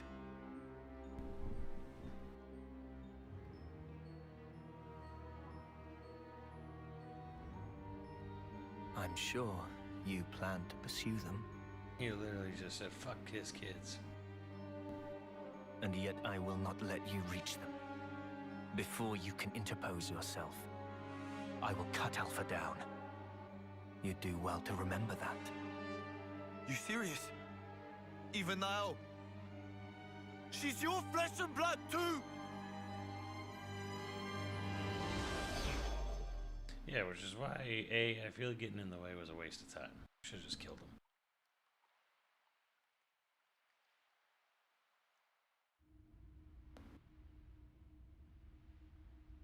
him. Nothing much to aspire to. Matthew. Origin's actually a Come physical on, let's thing. go back to base and regroup. We'll tell you everything we know. Damn straight. I'm done being kept in the dark. About time you let me into the club.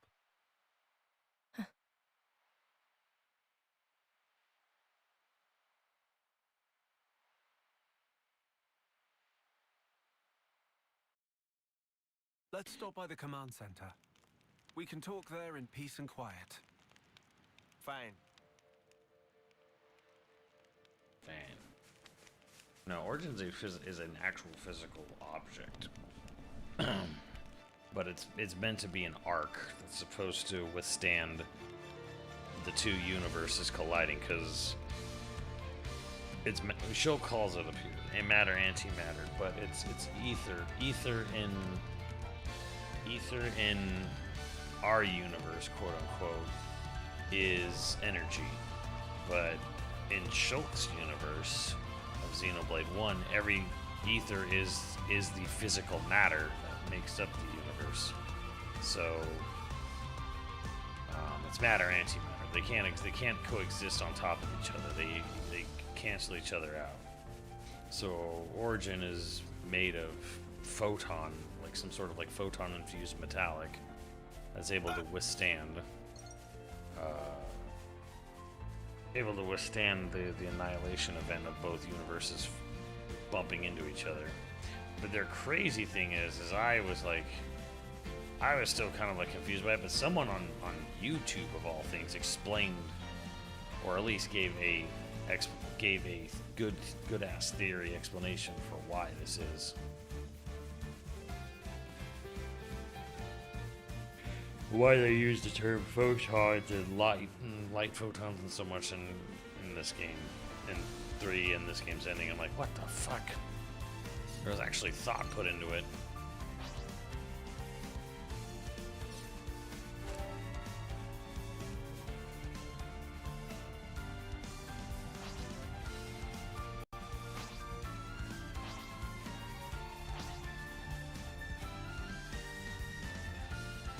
I need some AP.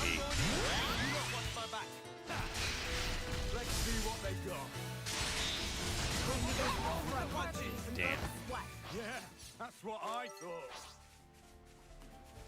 I need some AP, but yeah, I could dig it up.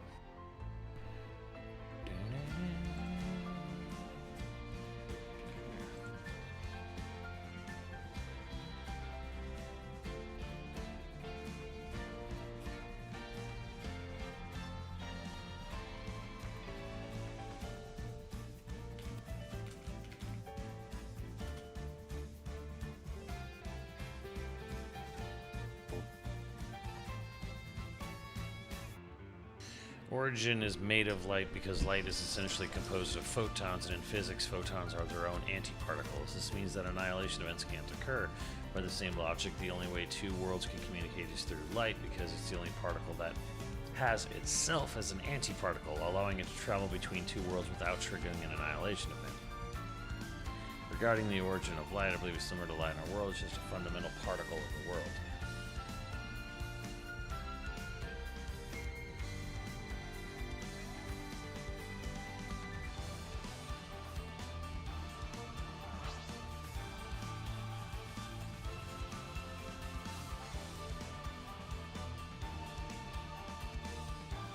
Why convert anything to light? Because the world of Xenoblade 1 and 2 are made of opposite particles. When particles and antiparticles collide, they trigger annihilation, a real phenomenon in physics. That produces light, since photons, which make up light, are their own antiparticles. I mean that in a world where particles and antiparticles constantly annihilate each other, light photons is one of the few stable forms of energy and particle that can persist.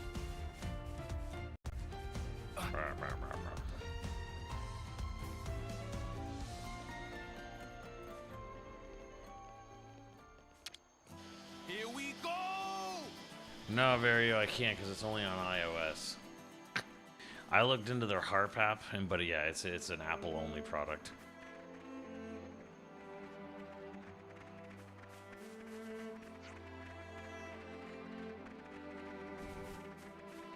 A moment, please. We may be able to offer help here.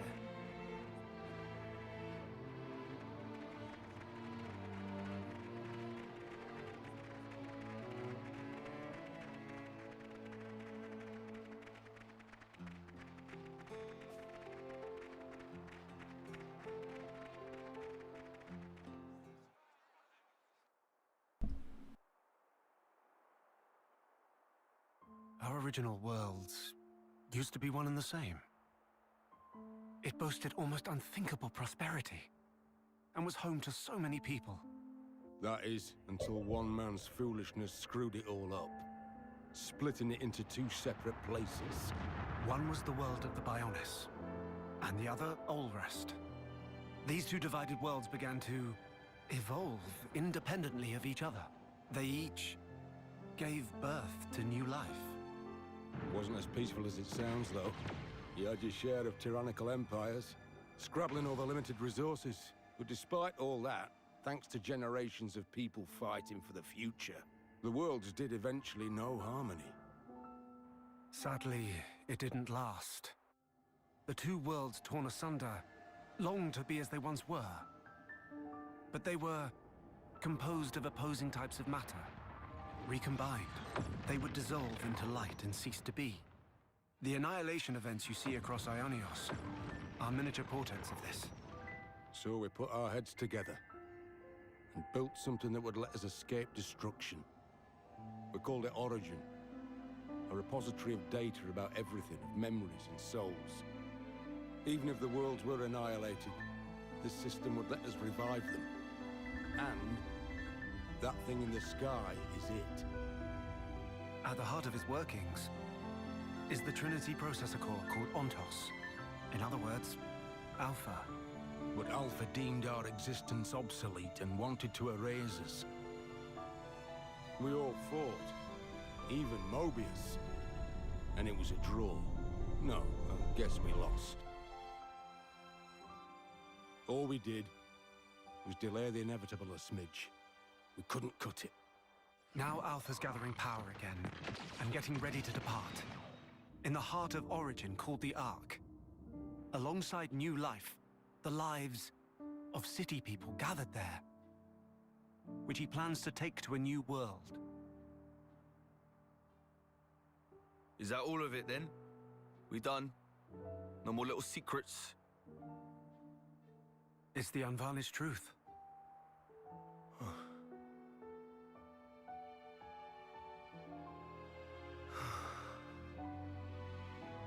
But why would he choose her in particular? There were so many in the city to choose from. She's got Agnian ancestry. In terms of hereditary traits, core crystals get dominance. My guess? Maybe it's because he's got injured when we fought. Maybe she's got whatever he's lacking. There's more to it. Her emotions also factor into it. Or that may in fact be the most crucial element of all.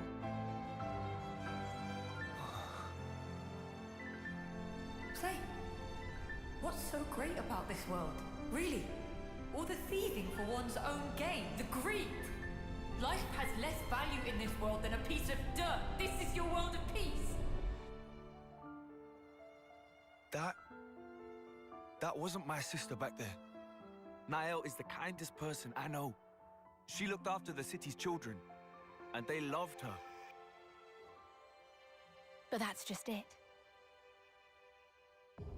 When a person loses that, what do? They change. What she said last night, that's the way she truly felt. And to Alpha, those emotions are the perfect fodder. Right now, she's a great deal more indispensable to him than me.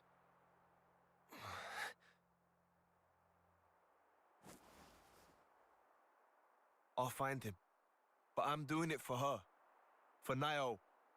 All this saving the world stuff, that's something for you guys to sort out. I'll buckle up. No problem. Good to hear. Then our goals align. In case you didn't notice. We want the best for you too.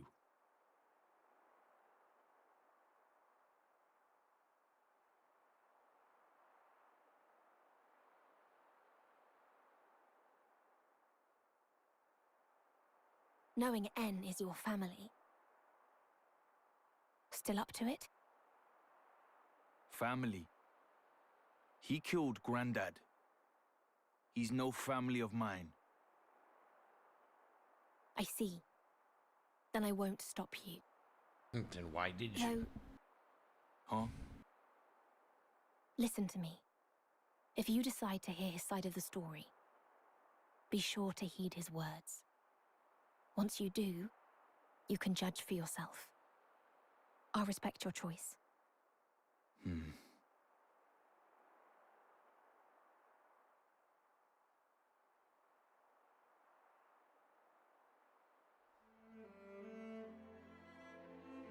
Apologies.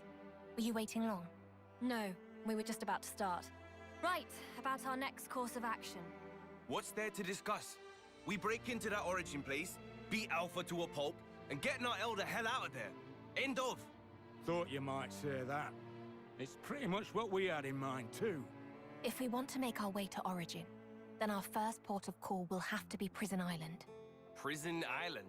Where's that? Prison Island lies at the northernmost tip of the Saint Omnia region, where we are now. Smack in the middle of the rugged terrain. From there is a way into Origin. However, there's a problem. Of course there is. The entrance to Prison Island is located on the side of a tower, and at considerable elevation. The survey team has looked into it, and concluded that it would be impossible to access from ground level. The city's armories are all under repair, which takes the air route off the table. So we're shit out of luck. Isn't there some other way? Relax. There's a way, all right. We can tweak the ether slide apparatus for direct vertical ascent. Should give us access to the island's face. At that point, we should probably call it an ether lift, really. I'll take you through the steps necessary for the refurbishment later at the workshop. Okay, gotcha. So to start with, we'll need to get this ether lift thing ready for action. Well, no time like the present. Matthew? Huh? What's up, Nicole? Oh, it's, There's something we wanted to talk to you all about. That's sudden. You sure it can't wait? It's of the utmost importance. Right you are, then. But this place makes me anxious. Should we take this somewhere else? Okay. Then how about our tents? Great. Mommy, mommy. Mommy, honey.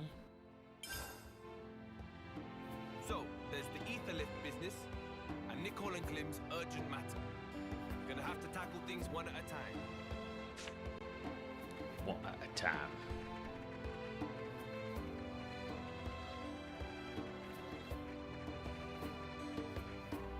I haven't done a most anticipated game. I always forget about what's... I mean, Phantom Blade Zero is like my most anticipated game, for sure. There's other games coming out that I'm like, oh, when I hear about them, I'm like, oh yeah. Yeah, I'm looking forward to that. So it's kind of like a weird, like, oh yeah, this, oh yeah, and that. Like, really looking forward to Avatar. Invincible Versus is really shaping up. Like, yeah, big Phantom Blade Zero for big first and foremost, and then stuff. Various games. I mean, like Wolverine, sure. I'm not like pissing my pants over it, but I'm like, yeah, I want to play it. I want to check it out. I want to see it. Why is the frame rate dying here? It's a Bubble Cup.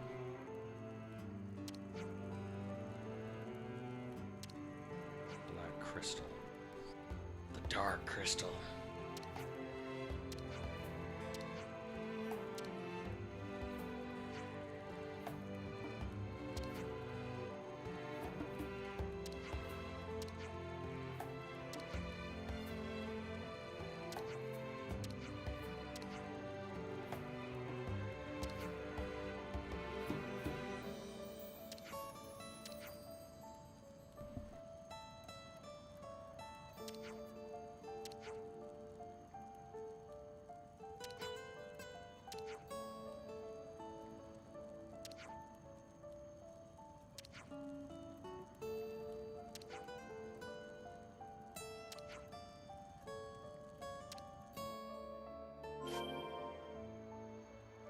The big long quest line.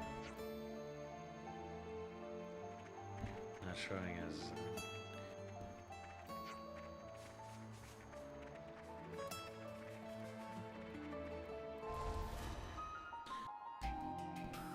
hold on, chat. I'm gonna take a bit of a bio break and I'll be right back. Try to find something fun to play for you, I guess.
chat, why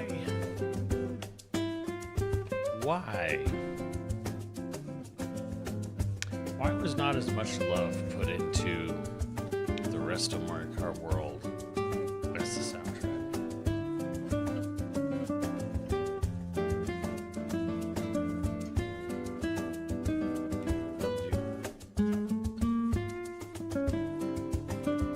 Chat, you know what I want to check out right now? 'Cause I haven't checked it out yet. I want to check out this Monster Hunter Stories 3 footage I might have missed. See if there is any.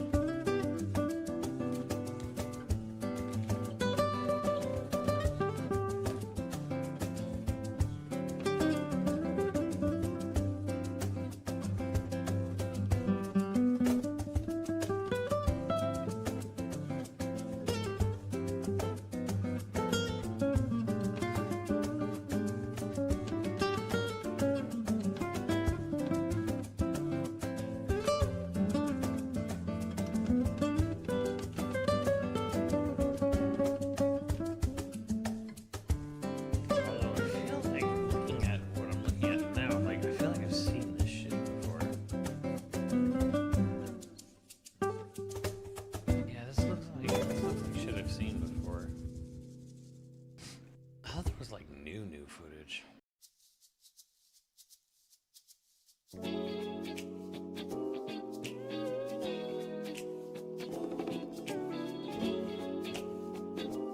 Hey, we recently went to Cap. Shut up.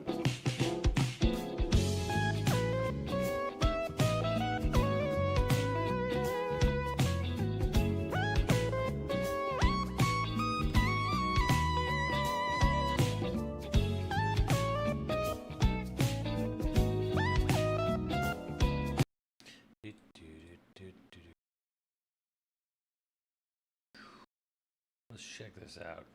I'll be eating. Hey, we recently went to Capcom to get hands-on for the first time with Monster Hunter Stories 3 Twisted Reflection. He is fat. It's an early mission where you play as a ranger, where you get to form bonds with your monsties, get to grips with some traversal, and of course, take a stab at some turn-based combat. This is an in-development build, and we captured this footage on PS5. The game releases on March 13th, 2026. Keep your eyes peeled to GameSpot for more.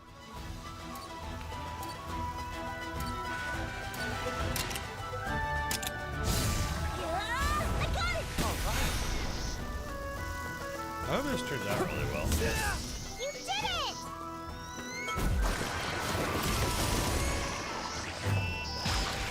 You okay?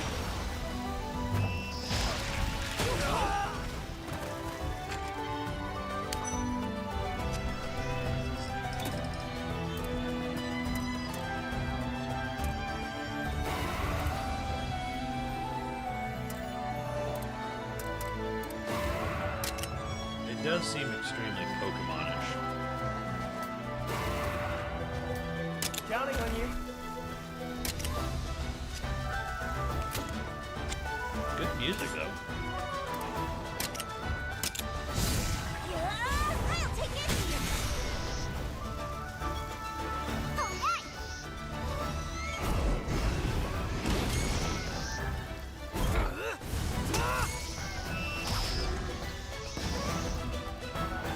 Keep it up!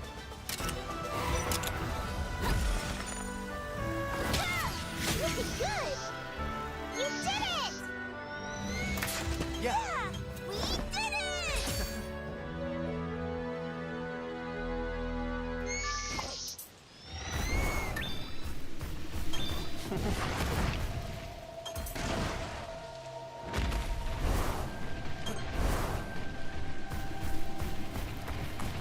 What? I wonder, do you always have to be riding around on a monster? What? Huh? Let's see. Hey. Yeah, I'm with you, Wesley. I'm not sure we needed 3 of them.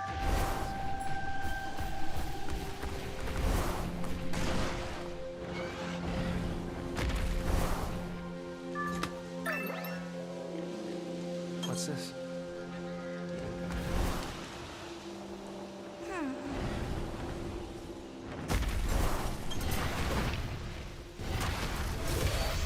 We've got the upper hand!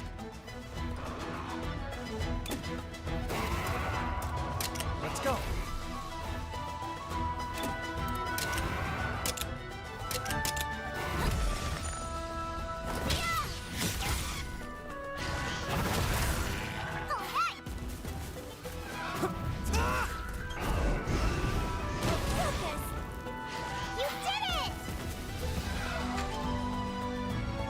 hate the pallet cover. Like, I kind of wish he wasn't around.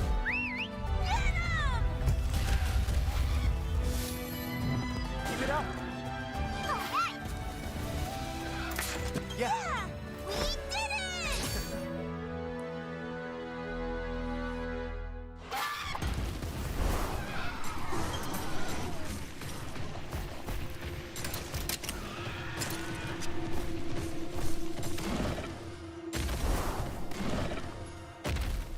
A lot of people hate it too, but nothing's being done about it, I imagine.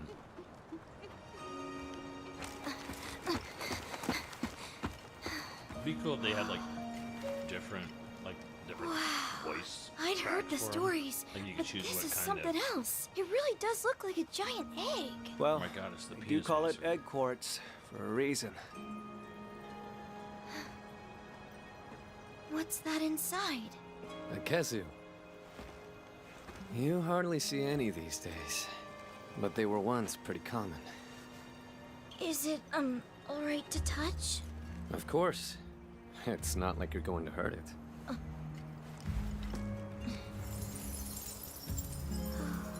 The first egg quartz was discovered around 200 years ago.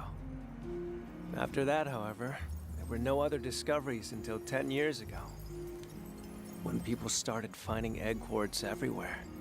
I wonder what changed. No one knows. There's no rhyme or reason to where egg quartz appears or what monsters it encases. With that said, I think getting to the bottom of the encroachment is our duty as rangers. Unraveling the world's greatest mysteries? Man, the Rangers are so cool! This is when most rookies get cold feet. Courage is commendable, but safety comes first. No matter what happens, don't forget that! I'll take that to heart, sir. Sir? That's not bad.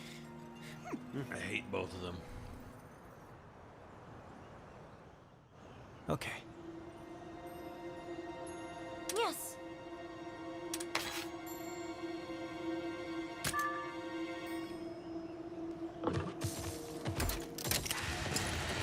Okay.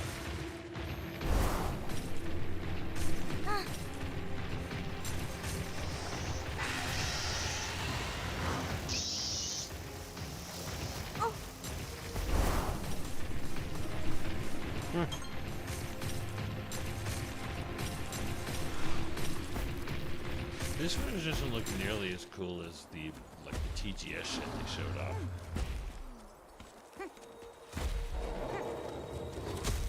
Huh? Look! Yeah. Monster eggs.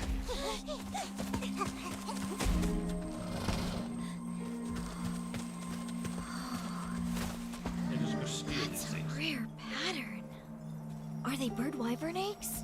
It could be an ultra-rare endangered species! I wouldn't get my hopes up. Look, the calling card. I recognize that feather! Here it comes.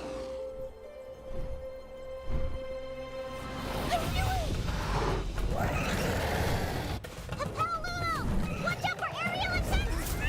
The Troy Pollen. This is nothing! We're not backing down! Bring it on! It's hostile. We have to calm it down. Ratha!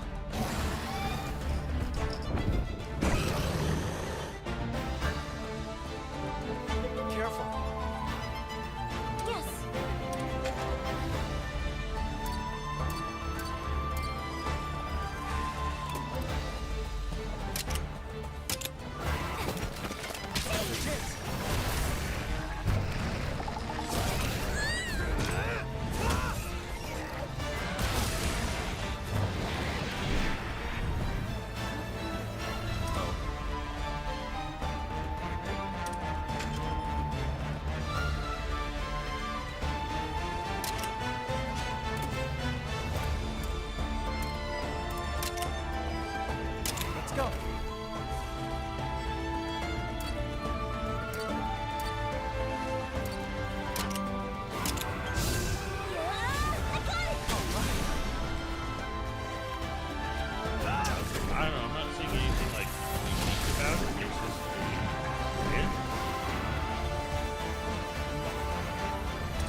So, listen.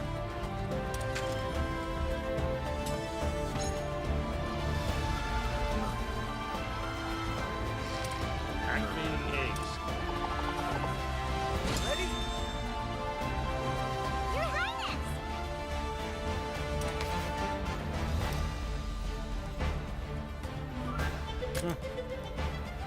Yes. Balanced.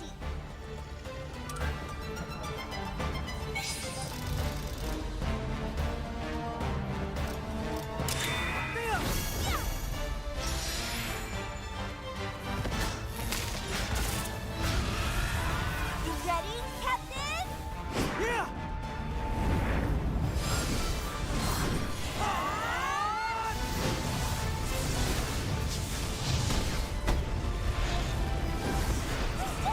Good job!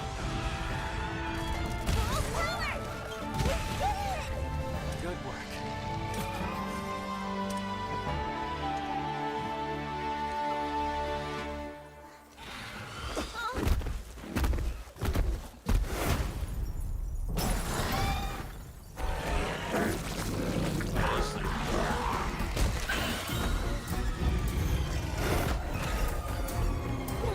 What's gone into that monster?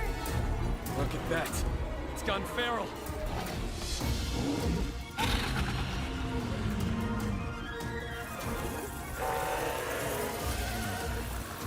Careful. Let's see. Hey! Yes. This'll do it! No pushes. What?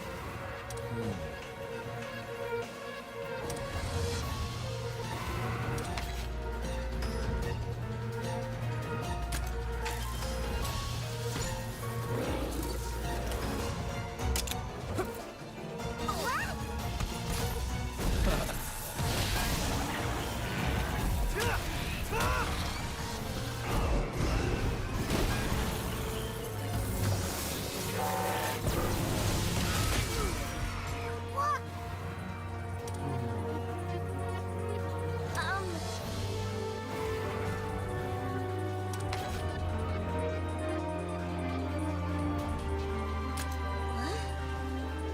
I see. Your Highness!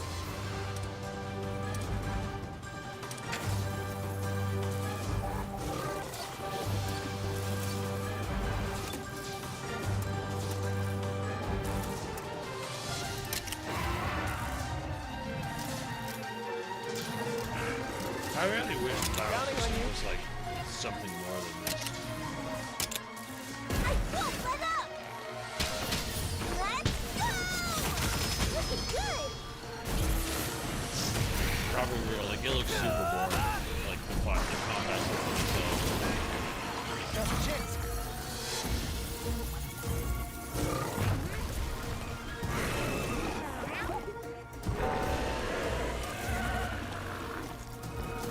Oh.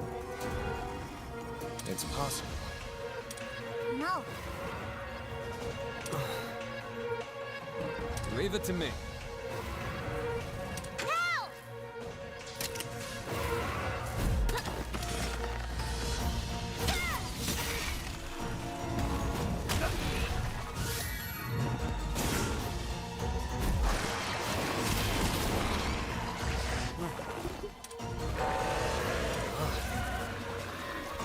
Watch out!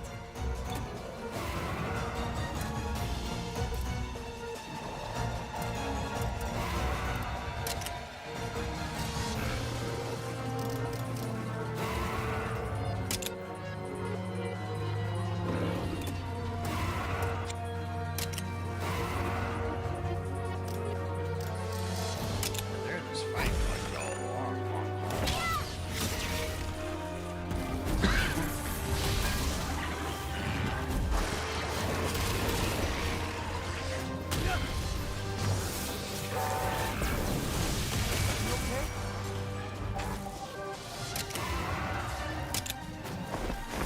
Don't push yourself.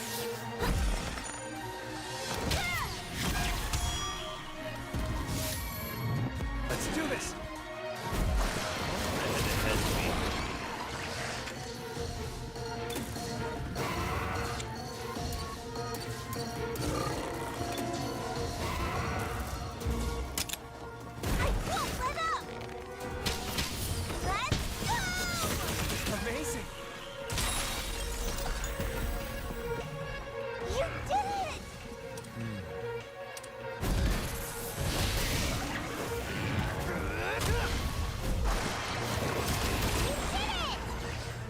honestly, just looking at this and all I think of when looking at this is just like, they should make a Rebel Fire. Nice one. Like have a real story, like have like a real plot. You know, real characters and shit. Now's your chance! All together now!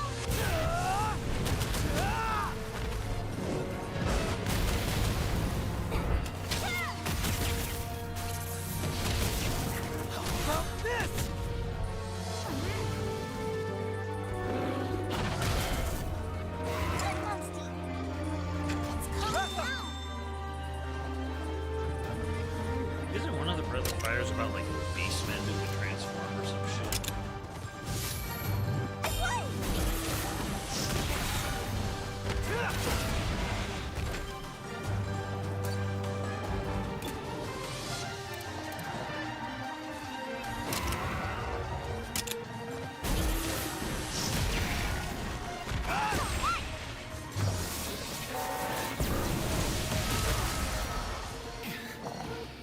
Keep an eye out. That has always been the mechanics. You've got this! Well, how come Al wasn't here to tell me about it? We've got this! Watch out! Yeah, I'll be real. Like the battle system is like not doing it. They're not doing a good job of selling this game to me.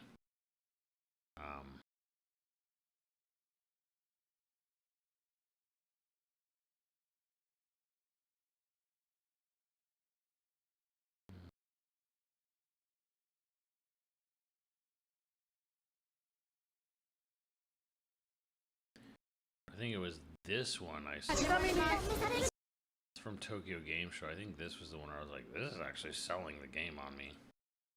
Or selling me the game. I think it was this one.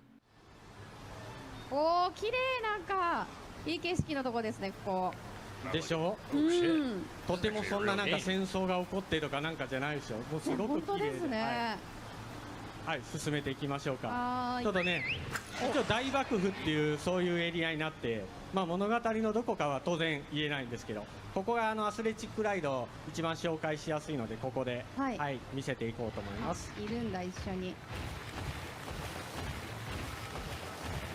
Oh, this might actually be actually taking this game serious. おー。はい、こうやって近接攻撃。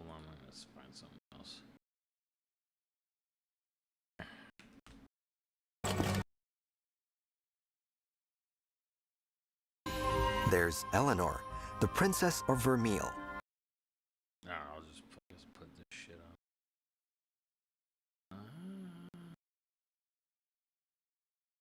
on. いいだろうとかね。Better recording of it.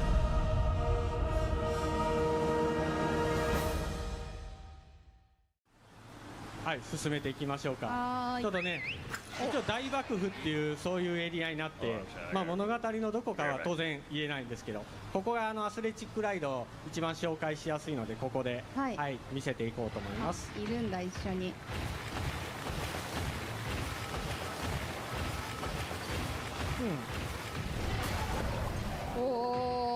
はい、こうやって近接攻撃出して普段ならこう接触するとエンカウントするんですけど、まあレベル差がある場合このままフィールドで、近接攻撃を出したら一撃で倒すことができます。で乗り換えも本当に画面切り替えることなくスムーズにできて、サークル出して出したね、いきなりガノトトス。これ今まで、仲間にはできなかったんですよ。でも過去作にも出てて、某タックルがちょっと話題になりましたけど、某タックルね、某タックルがね今回は仲間にできますんで、はい、このねヒレのとこに乗ったら痛いだろうとかね、そういうことで開発陣ね、この蔵の位置すごい困ってたんです。刺さりそうです。刺さりそうだ。あとは走り方がやっぱ可愛いですよね。可愛いですね。これ進んでいきましょう。どこ見て走ってるんやろ。はい、こうやってね赤いこういう植物、いろんな植生表現もしてますし、じゃガンガン切り替えてみましょうよ。ほら。すごい、本当連れてきててね、おいでって言って乗り換えてる感じがする。そうですね。パーティーの中ではこういうシームレスに切り替えていけますので、止まることのない、フィールドアクションを体験していただけると。はい。そして何かある。はい。お、ん？あ、出た、可愛いブーギー。プーギー懐かしいですよね。ストーリーズ1を遊んだお客さん本当にお待たせしました。はい、プーギー探し今回復活しました。実はね、辻元と最初に RPG にしようとかそういう話してるんですけど、その中に1個差し込んできたのが、大黒さんも101匹プーギー絶対入れてよって大きい話とものすごいねちっちゃい話と、そこすげえこだわるなみたいなとこで、はい、もう辻本さんたっての願いなんで、はい、復活しました。ぜひ皆さん探してください。探してください。フィールド広いですよ今作は。わで上昇気流に乗れば、空高く舞い上がることもできます。今何気にジャンプしながらモンスター入れ替えることで、こういうジャンプして飛行して舞い上がるみたいな、こういうアクションにも、なります。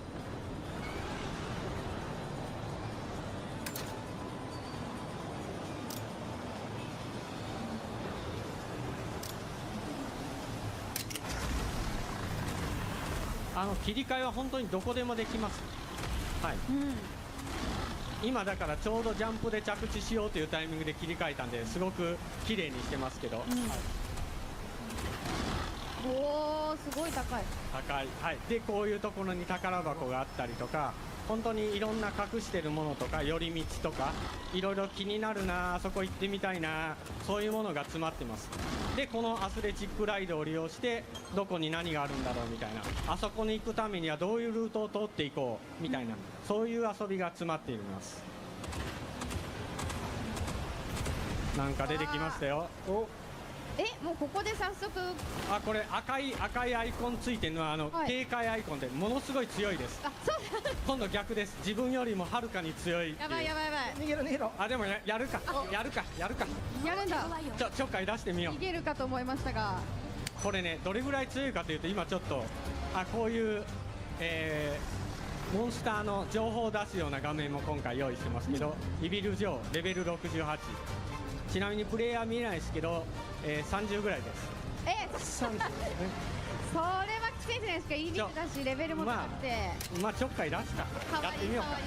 やってみよう。もう早速これガチ？ガチ行く？いけるもんなんですかね。全然減ってないけど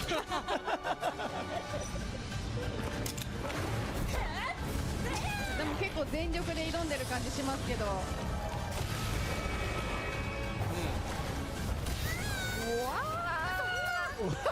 早い。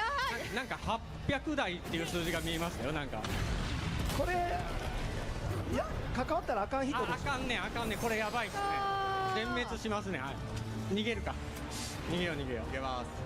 いや強すぎる。あかん逃げようイビル城飛べれないんで逃げよう。はい、あれおっと思ったら、はい、レーダウンに乗り換えて、落ちていった。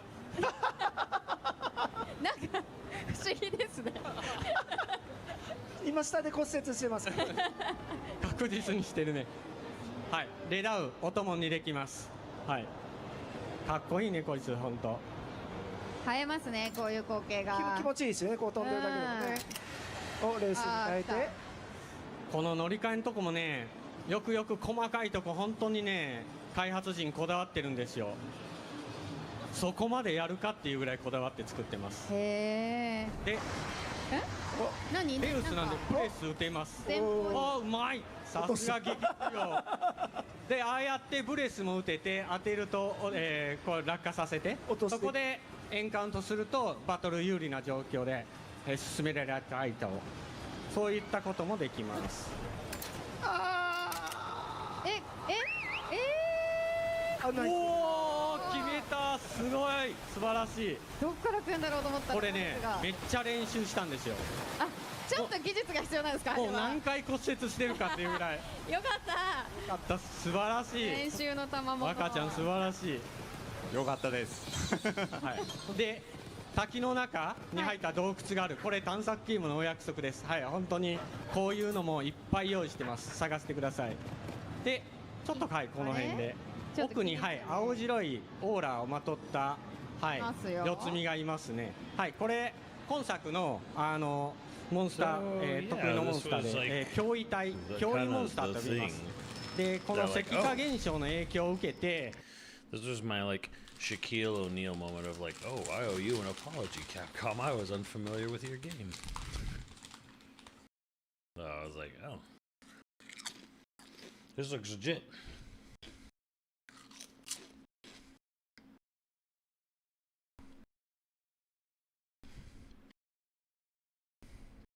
Like AKs might be seamless with the world. この青白いの I guess. は、石化っていうのが気持ちいい。薬石からこういう薬 I guess I'll have to see when we get my hands on it, but like, yeah, it just seems like a very basic battle system.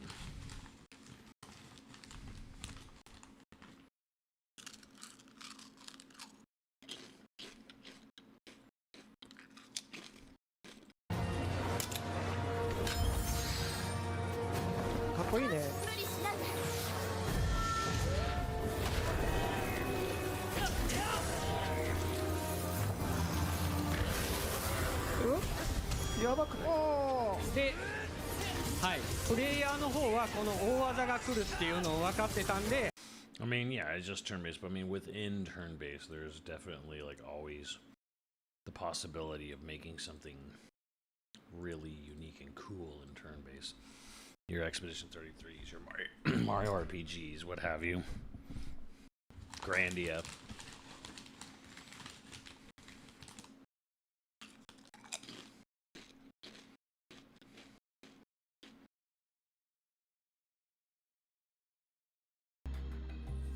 If anything, that's like my concern, you know, is like, okay, but like, is it just like some bog standard ass thing? Is it like closer to Dragon Quest in terms of just like basicness?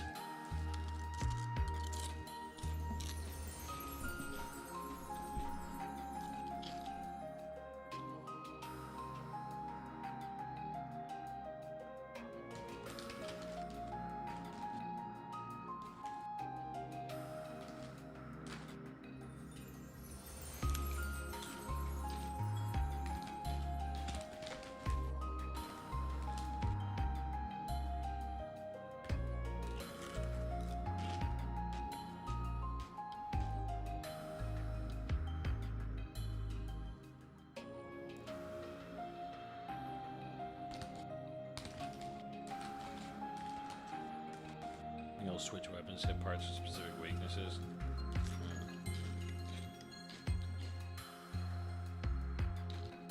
We'll see. I'm strangely looking forward to it. What's SNS?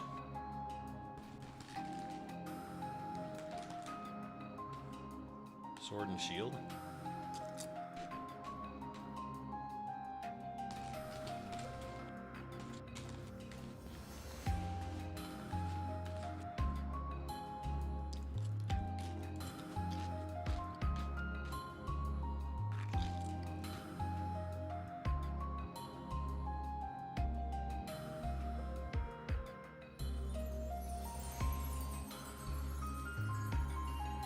Here's the fun thing, though. Here's the thing that I really want to know, though. It's called Monster Hunter Stories. And how is that last part of that title? There's definitely going to be tons of monster hunting, but how's the story?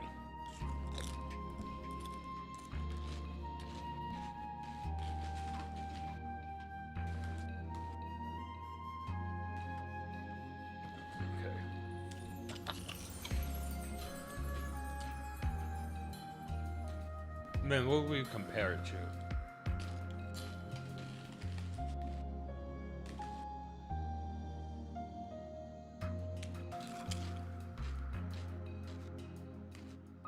Typical Monster Hunter story?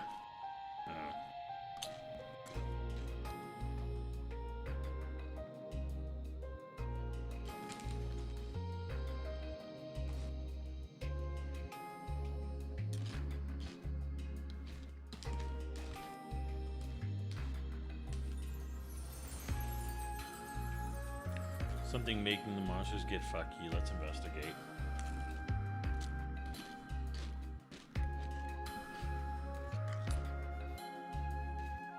So it's kind of like closer to like a Pokemon level.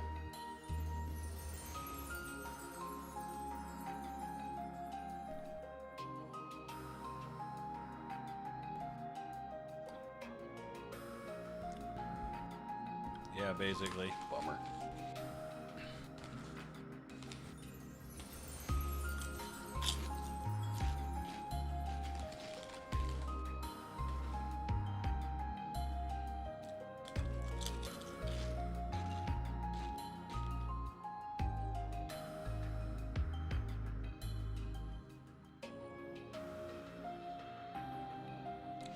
I've heard an internal pitch from a Capcom employee to make for a Monster Hunter story for a plot line, and it got shut down. It got vetoed, and it's almost bummed me out ever since.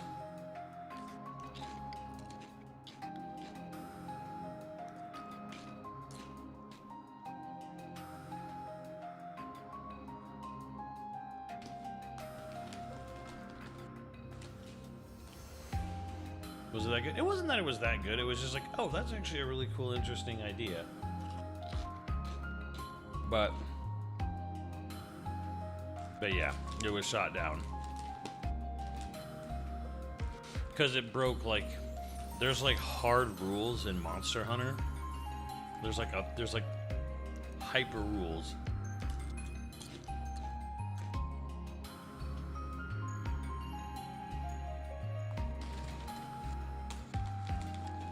That, like, apparently can't be broken, or if they are, like, at the time they couldn't be broken.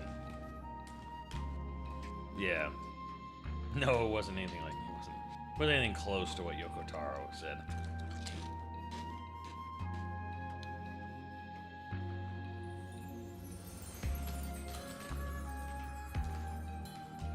Yoko Taro writing a Monster Hunter game, I would, like, be there day one.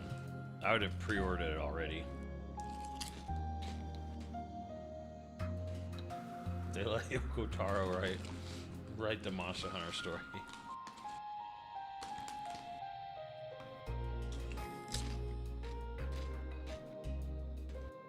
Like, Yoko Taro will be the head writer for Monster Hunter Story 3. I'm like, pre-ordered.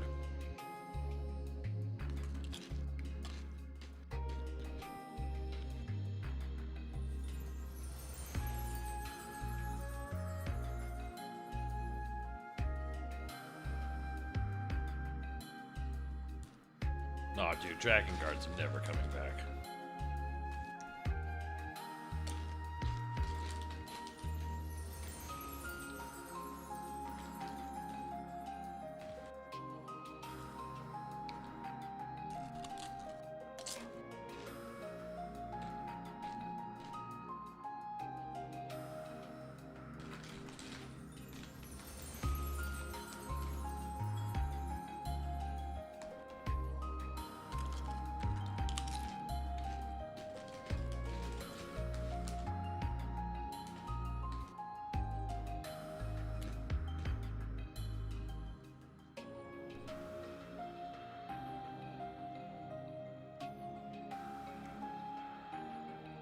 It is unfortunate.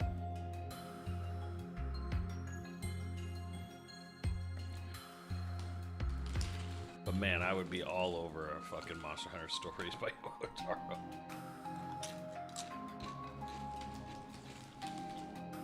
Al wouldn't. He'd be all hater on it.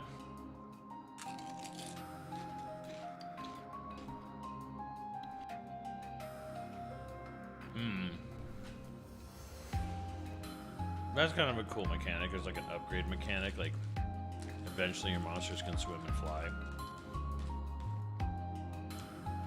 You would. You'd be all against it. People would be like, oh, I'm interested. You're like, you're only interested because it's Yoko Taro. I'm like, yeah.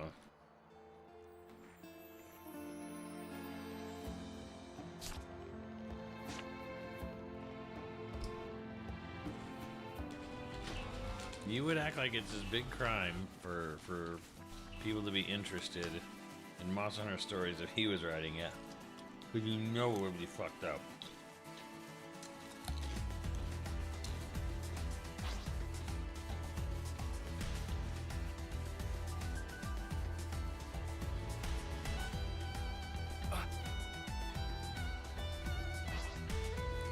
Well, think of it this way, though.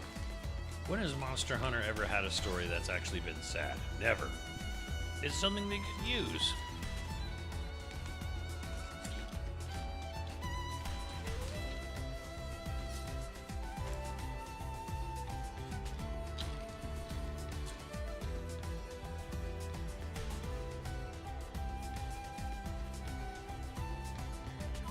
This is pretty rare, right?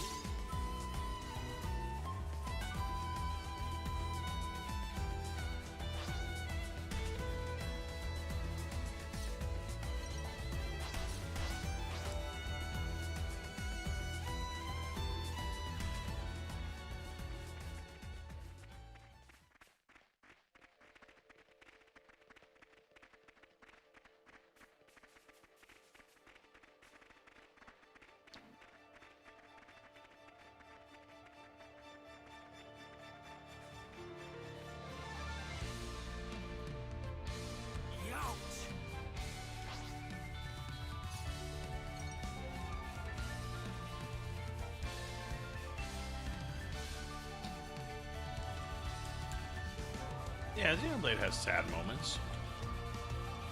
You can have sad moments. You obviously you don't want the whole game to be nothing but like, you know, a misery simulator.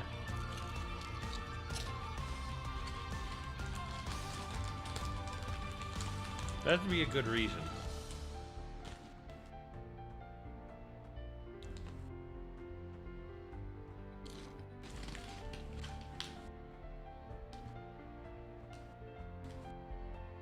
No, nobody cares about Snowman. Which is why I was shocked they focused so hard on it in Wilds. I'm like, bro, nobody cares.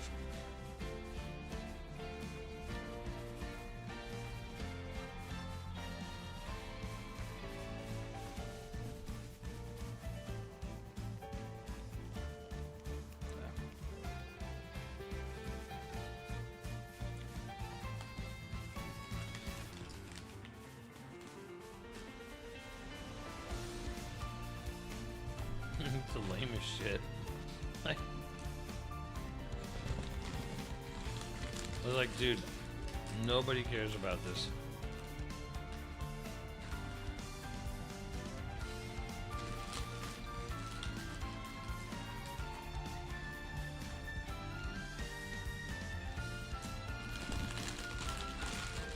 Actually, cool dog. From what it sounds like, from what we got in interviews, it sounds like they really thought they were going to get a lot more people into Monster Hunter if they had a big cinematic narrative. Like, which is weird, because your literal best-selling game in your company's history, and they immediately followed up with like, we need to chase the missing audience. It's like, Look.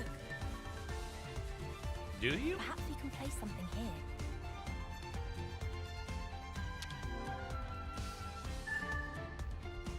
Better stake our claim.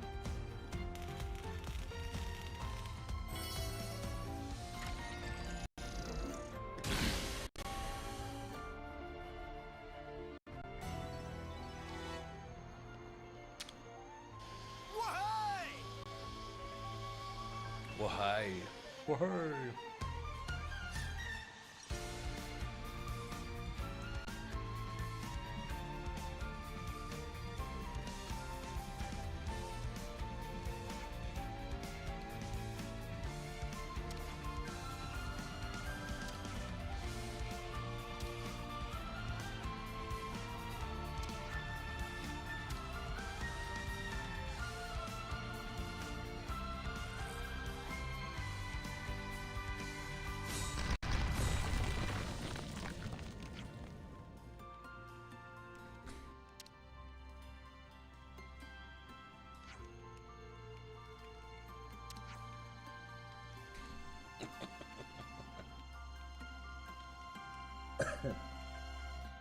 Man after my own heart, right?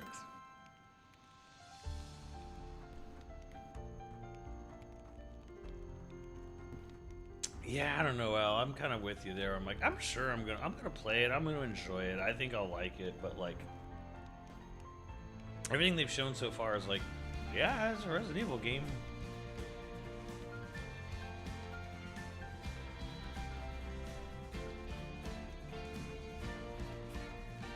I think I enjoyed 8 more than 7 because at least 8 had like different areas and shit. Where like, kind of like after Joe or Jack Baker, it was kind of like 7 kind of felt like it was spinning its wheels because it was like Jack, Margaret, Lucas, and then the fucking boat, and I was like, ooh, boat and mines. And just wants Leon. Damn right. I don't want to fucking run around as a little girl. I mean, I don't mind running around as a little girl, but I don't want to run around as a little girl who can't fight back.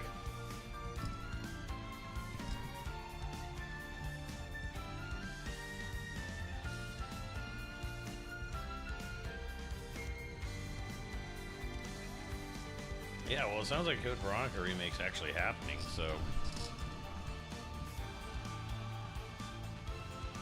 Okay, can we talk about the real, actual tragedy here? And that is we didn't get a 70, 80-hour game with this game's cast.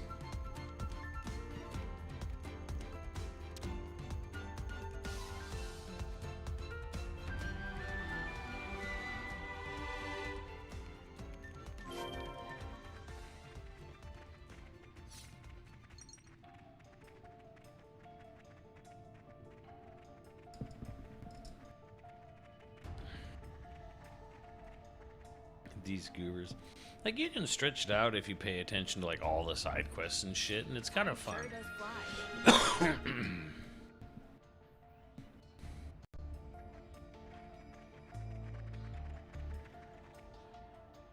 Yeah. Like, maybe if they let you go to like, I don't know, like maybe Morris, the Machina Forest area. That's like the smaller. It's like the smallest land area of the main game. Like, if they maybe let you go over there, you know, had some story beats in that part of the game as well, or maybe made just a new area like we're more ordained before it's like gone.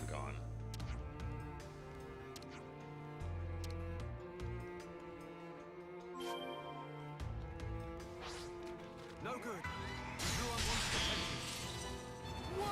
Mighty right to me. I see you, opponent. I'm feeling full of beans. Oh no! I lost the enemy's attention. Trouble spinning in. Big help. Mighty strike. There goes the enemy. Trouble spinning in. I'll see you, opponent. Thanks for that.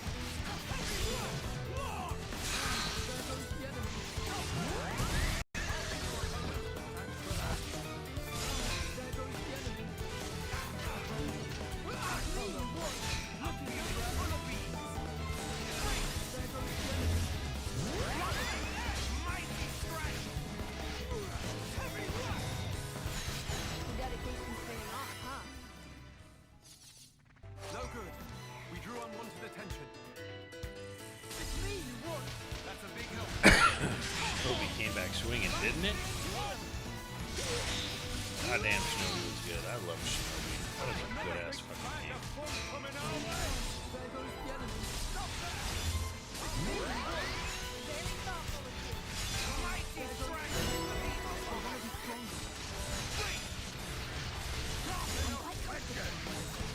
I know some people like Ragebound more, and I get it. Like, you know, if you're looking for like, you know, the faster pace, like speedrunner, more platformer-ish heavy, I can see why you would like Ragebound more than Shinobi. But I'm like, I don't know, they're both really good.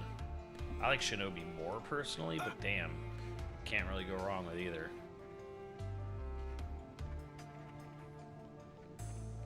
I've done New Save No Game Plus, yeah. I've never done Bringer of Chaos. Bringer of Chaos, the problem is that, like, yeah, it requires you to be, like, super, like, on your game, but it also makes the battles go on for fucking ever. And Bringer of Chaos. That's why I don't play Bringer of Chaos. Like, my least favorite aspect of the Xenoblade games is the battle system. Like, I enjoy it. I've learned them. I've you know, I get what I need to get out of them, but of everything in the Xenoblade franchise, the battle system is like the weakest part to me. Always has been.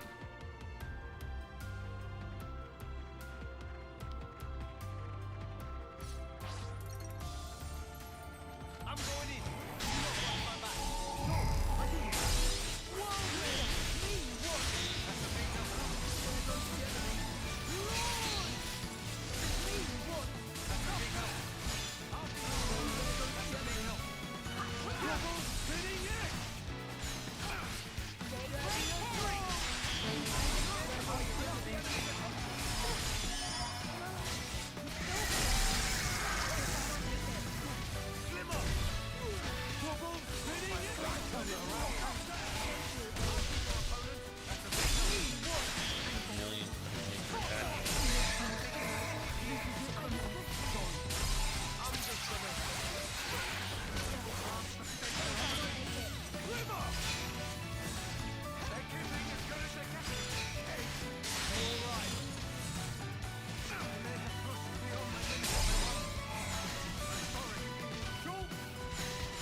I've still got it in me.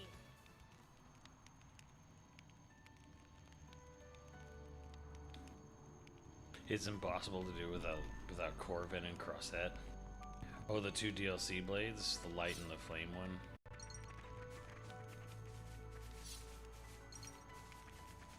I don't know. It's just one of those things where it's like I don't like doing any like the Omega level like difficult battle system stuff in these games is like, it just doesn't. It got a rare one. It just doesn't do that much for me. I'm like, yeah. Well, at least we can get them back, huh? Whirlwind! I'll be your opponent. For that. Mighty strike!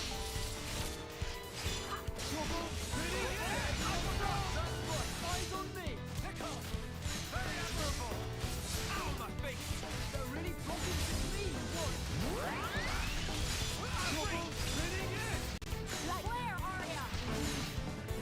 Ow, my face!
Count on you all.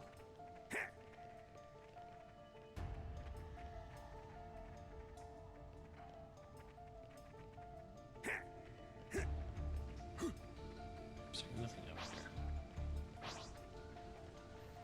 there. Dude, I still haven't gotten the fucking... All right, let's do this. Now, what's that? Don't have any shit.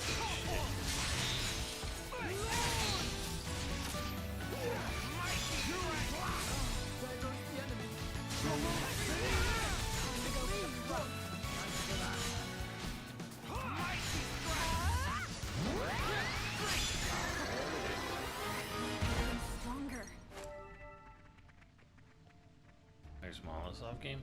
You know, they don't really go for like star-studded casts. Like, they usually go for kind of unknowns. almost all the time. Like, people have gotten famous after being in Xenoblade, but like they don't usually go for like star casting. Like, even when they did Xenoblade X, like fucking what the fuck is her name? She wasn't like huge yet, you know, from Persona and other things. The Morgan cat, like, who plays Lynn. Like Matt Mercier, that was like his like second or third like voice acting gig, you know, in Xenoblade X. Maybe not that early, but like they just weren't super big known game. Like X is the closest one to have known prolific voice actors, and that's because it was that one localization studio that does all the dubbing for America.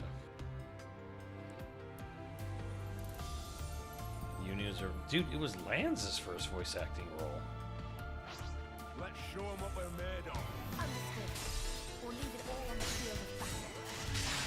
Right on the money. You want to hang around?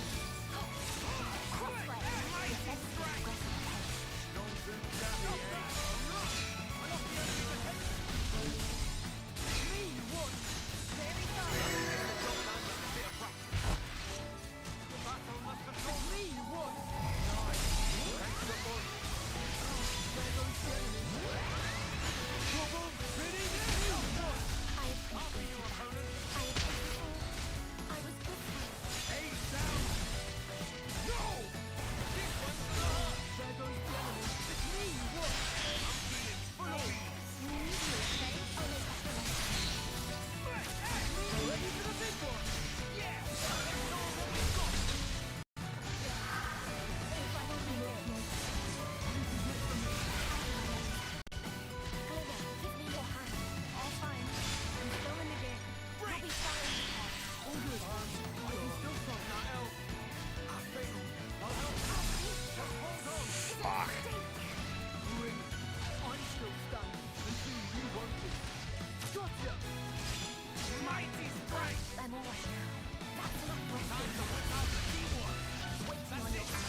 spinning for 5 hours.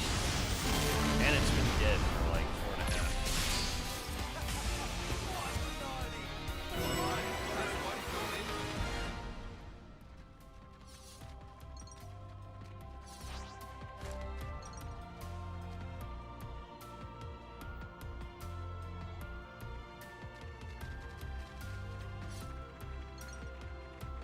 I don't know, who plays... What's that guy's name? Hero something? Who plays Rex in Xenoblade 2 and this in Japanese? Is he well known?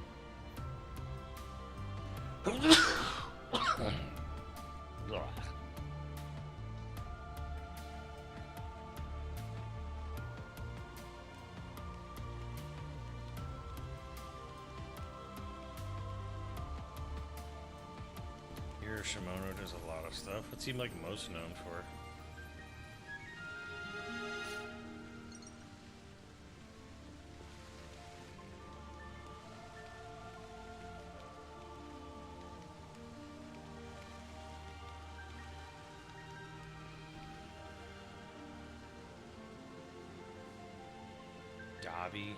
Dobby?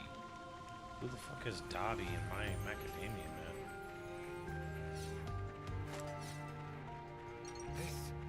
This is quite rare.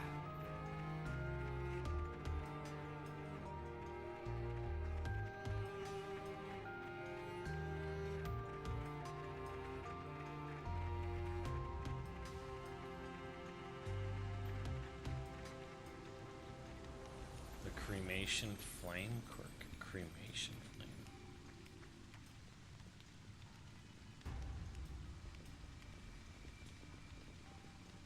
Oh, is he like the son? Is he like one of Endeavor's sons?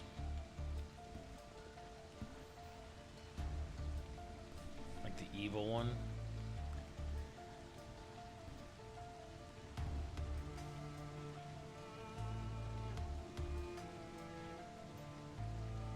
Chai from Hyperverse. Wait. He plays Chai in the Japanese Hi-Fi Rush as Rex.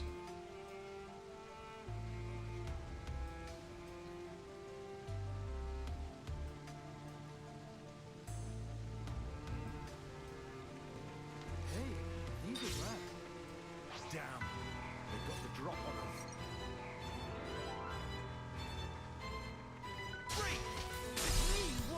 That's a big help. Wait, what about Matthew's VA in Japanese? Oh, he does Jujutsu Kaisen.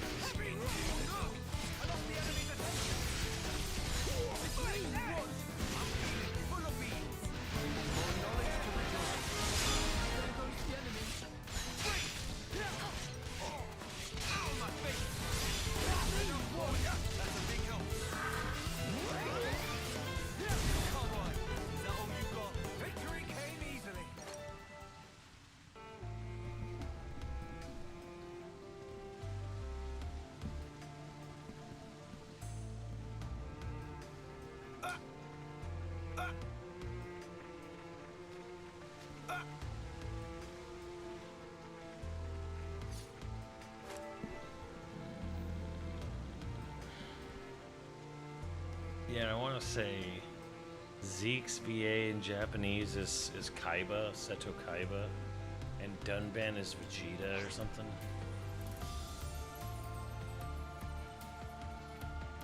All right, give me your best shot. We need them out of the picture. That's a big help. Double spinning it!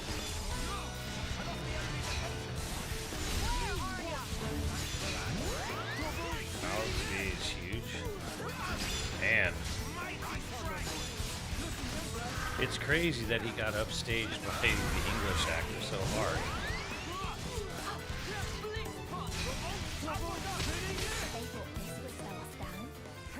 Quick and painless to be healed, I think.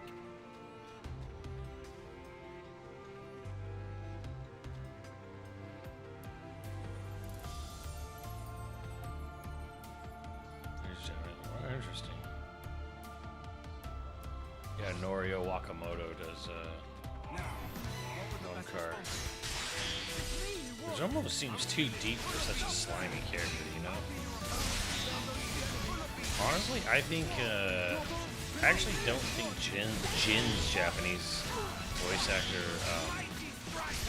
is cast well. Like, they literally just fucking cast him because he's Cloud, and it's a Nomura fucking design character. But I'm like, I actually think English voice actor for Jin fits better than the Japanese. The Japanese is like, oh, it's like the big Nomura character. We gotta have Cloud voice him. Like, they were doing it for like the name rather than how much it fit in Japanese. Whereas in English, like Jin's actor, I feel actually like fits just the voice fits the character and the role better.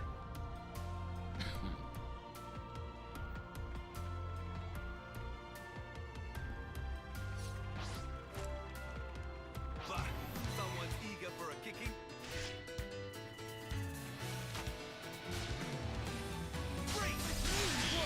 I'm feeling full of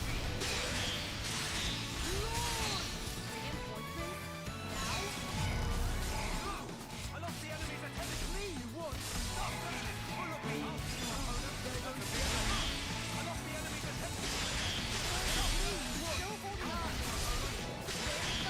Jin's in The Witcher.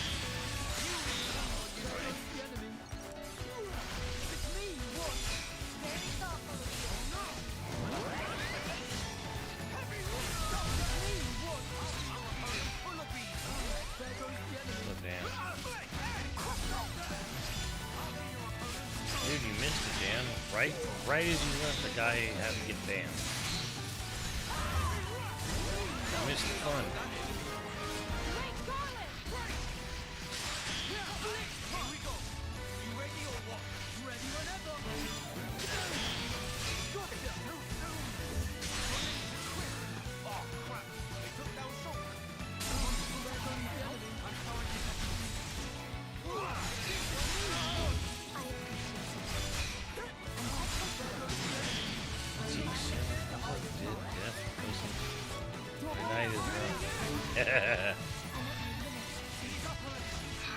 You missed a kill shot opportunity. Hit us up next time you want a rematch. That's a big help. Illusory blue! My face. I'll be your opponent. No! I lost the enemy. Stop there! I'll be your opponent. That's a big help. My face. There goes the enemy. Thanks for the support, but how? You're still holding on. I'll move to cover you. Gigantic heavy double spinning it. That's right. Eyes on me. You're on a roll, Mister. This is it for me. It can't be true, this one. I'll be you. What platform?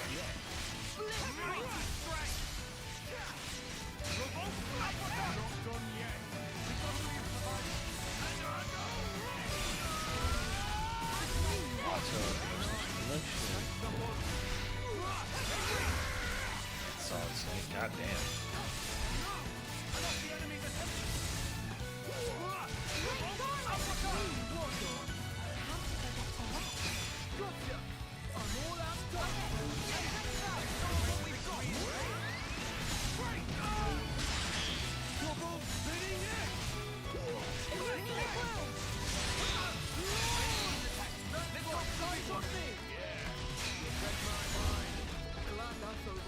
Time is of the essence. Let's move forward. Now I pick a view of the beard. This I gotta see.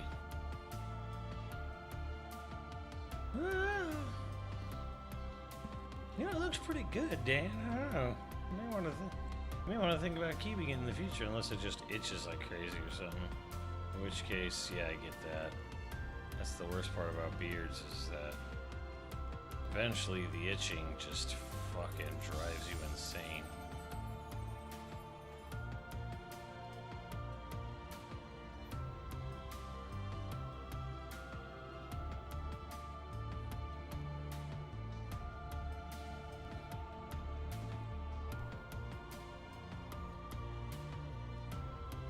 jigging and whipping with her. Dang. Alright. Not bad, I'll tell you that.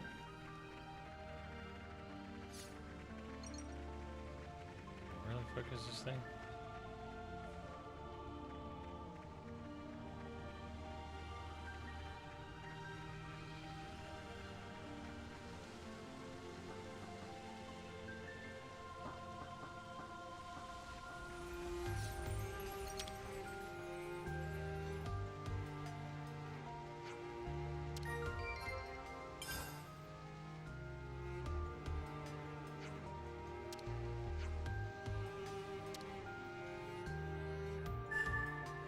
Let's keep going.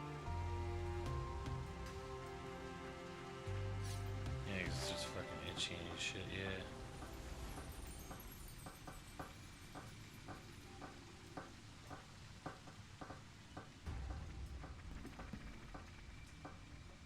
I wonder if there's a video comparing. Curious now.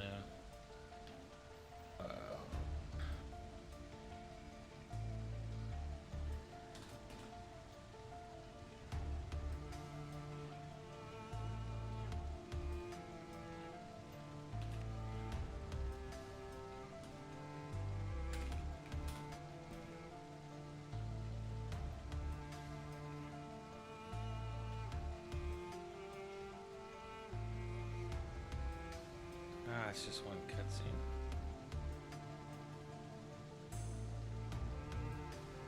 Nah. Time flies when you're having fun. Water. Oh god, Game Explain did an acting comparison? Jesus. Oh, someone just stole their video. Mouse, but every time he cusses, he gets faster.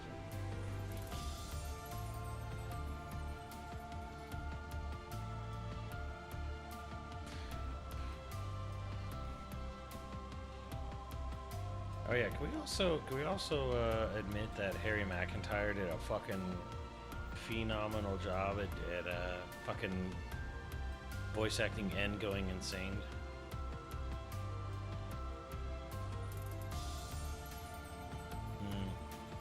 Kinda use it. Yeah, once you get in a routine, you know.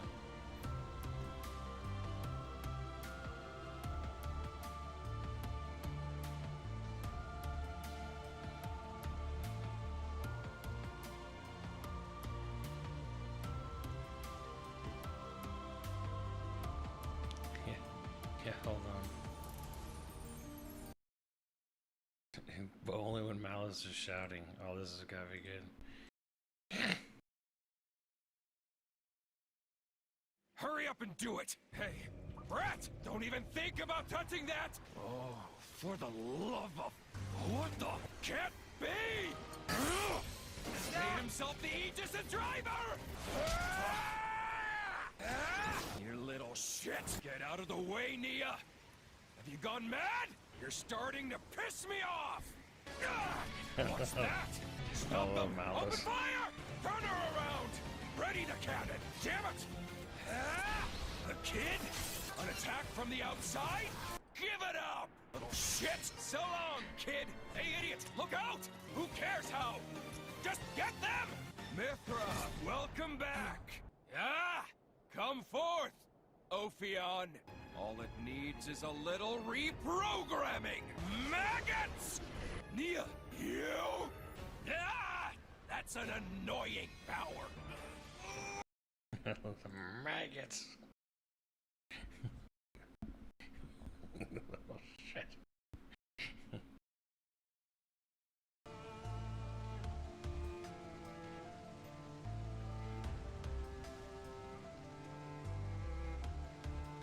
Little shit.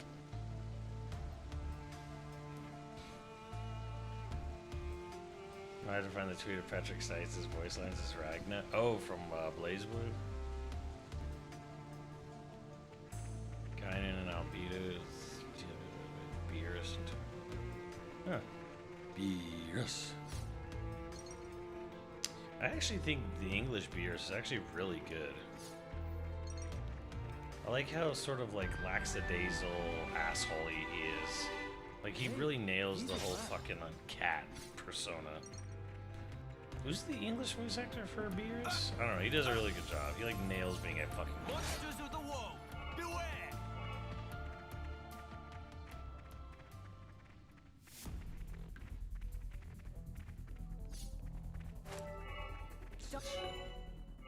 Resetting growth. You have obtained the growth reset kit. I don't know why this is something you had to find, but whatever. Don't lose it, will ya?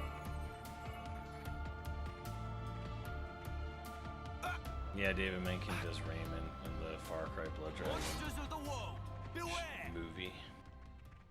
Jason Douglas.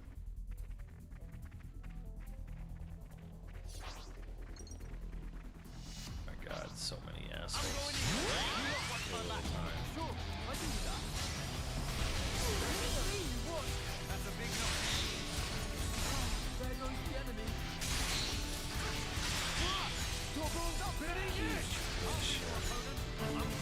I remember him from the Fighters, right? Fighters. I'll come to you. Give it your best shot.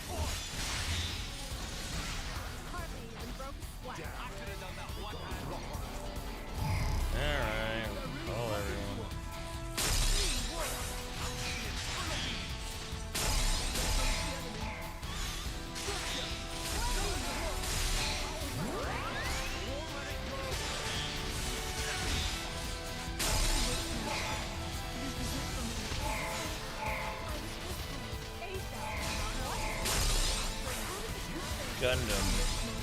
Gundam is that meme from where it's like, I am a genius.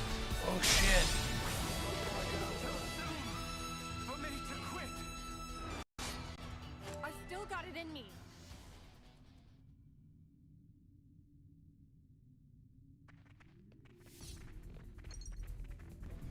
Or is it Macross? I don't know. Does anyone know what I'm talking about?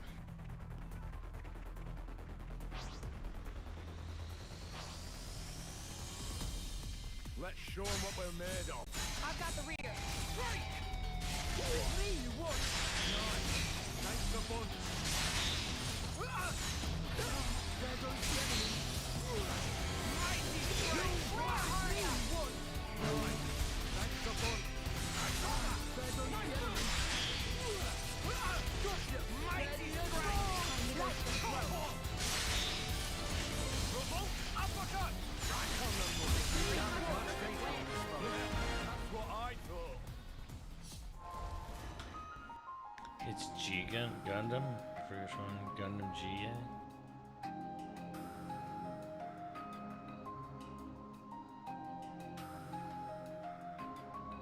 Might be best for us to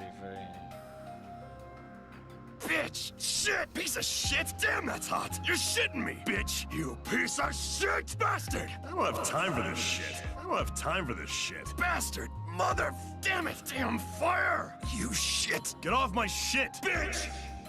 You little bitch! Piss off! Piece of shit! Bastard! You little shit! You little bastard! Piece of shit! Get up so I can beat the shit out of you! Damn, you're huge. In the ass! God damn it, Red Devil. Oh, you damn hunk of metal. Bitch! Shit! It sounds like the anime version of Tourette's guy.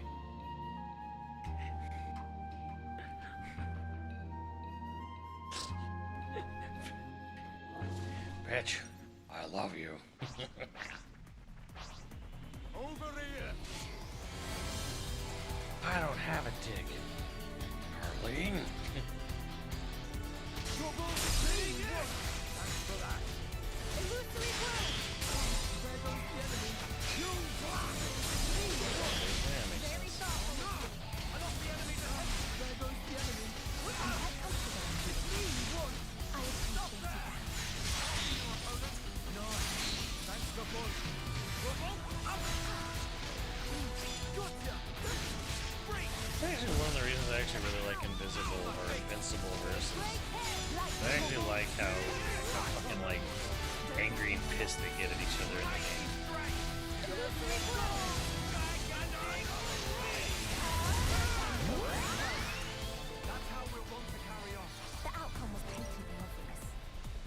You know, like when like you're doing like a super and Alex Lee's like, just fucking die already. Oi!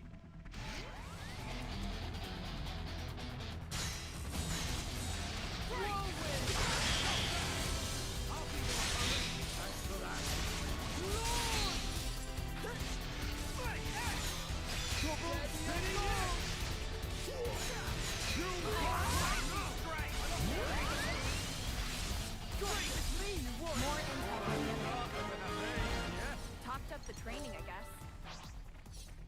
Oi! Oi!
The enemy.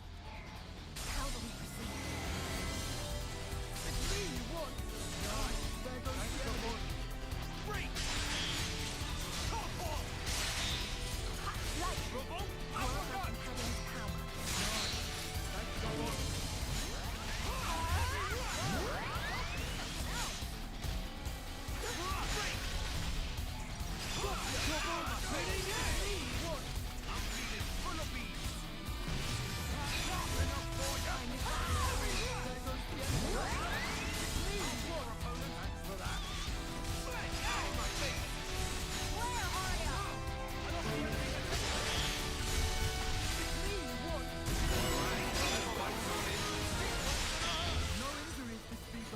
The outcome was patently obvious.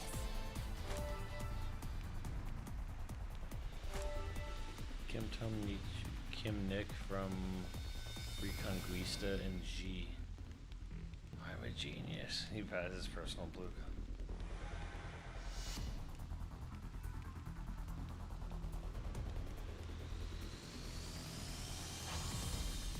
Bah, someone's eager for a kicking. I remember that line also from Freddy vs. Jason. Why won't you die?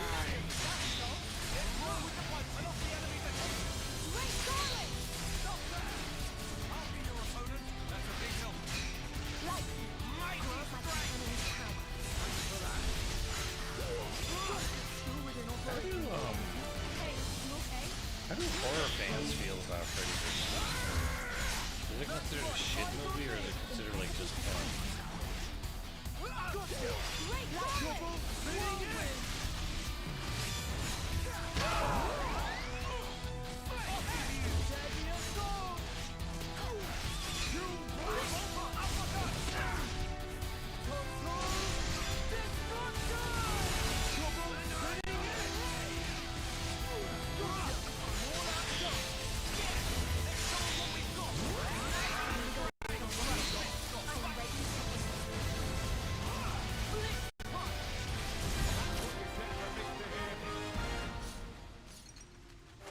Just killing everything. This is quite rare.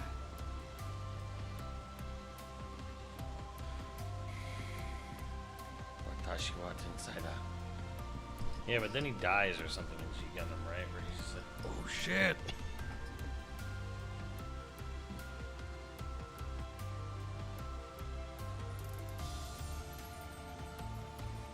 So what's going on with Grand Blue right now?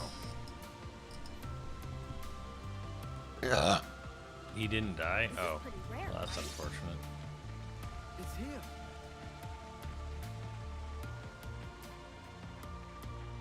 Bah,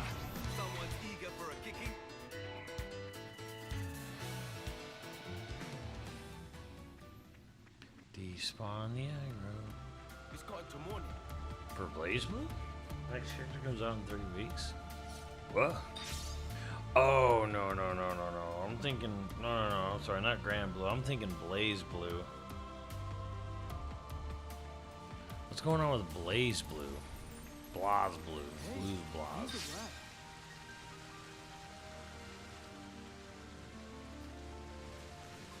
Fuck, I did it again. Can't believe there was a holder.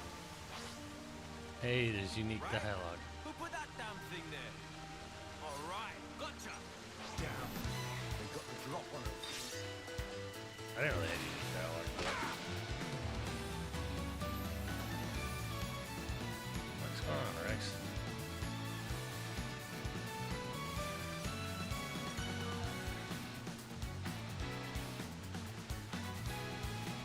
I suppose it's time to engage?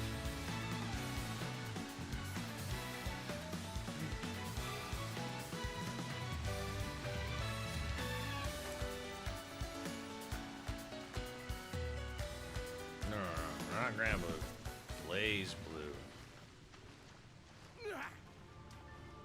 What's going on with Blaze Blue?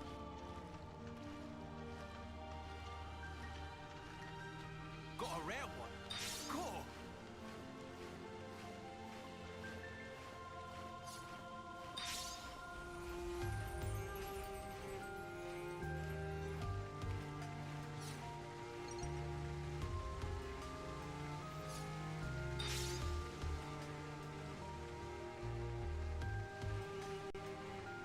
Damn.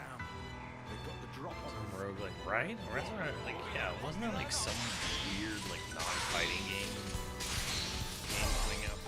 Fuck. We've got your number now. A most uncommon item.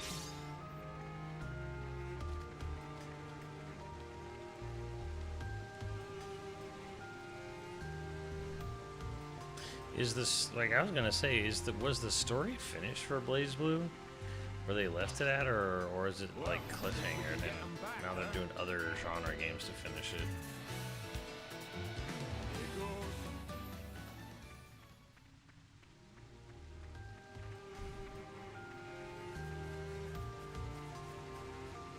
A most uncommon item.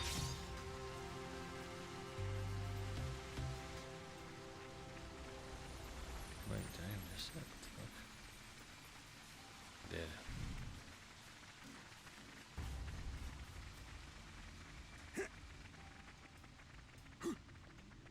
Now, what would the best response be?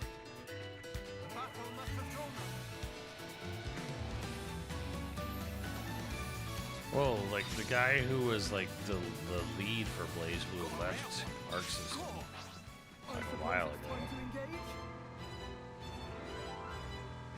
They're really flocking to us. It's me you want. Nice. Thanks for fun. There goes the enemy. Great! Great! Thanks for fun. There goes the enemy's attention. Revolt up on you! I'm grateful. Stop there!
quick and painless, thankfully.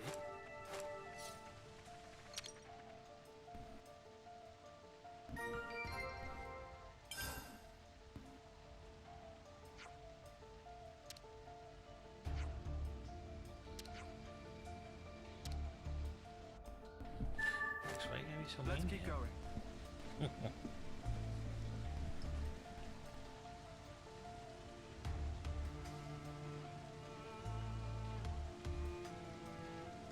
Sweats and Staro? Jesus. They got some weird names in Turn 8 Gundam.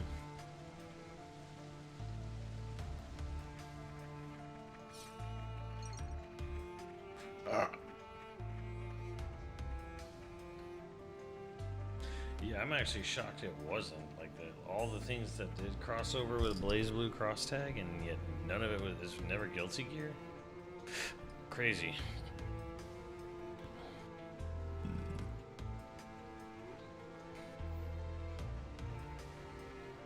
Alright, I'm sick of looking at this cave.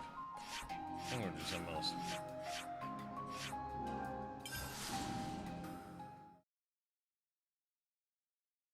This is the place. Is this where I wanted to go? No.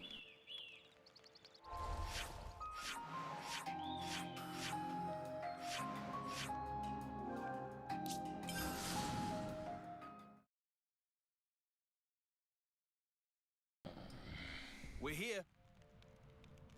When's Frosty Faustings, or has it already happened?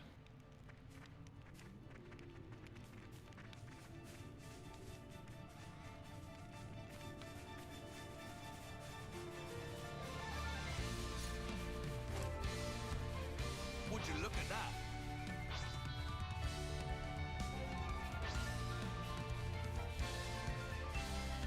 An ether channel. Can't do shit about it. Oh, break the game. Break the game like Samir broke the car.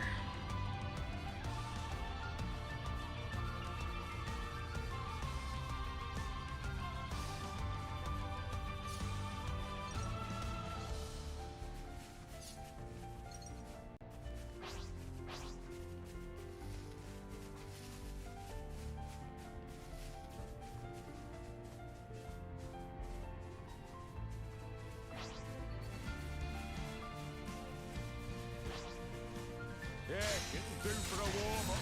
I hope there's a genuine need for this. That was not your opponent. Topped up the training, I guess.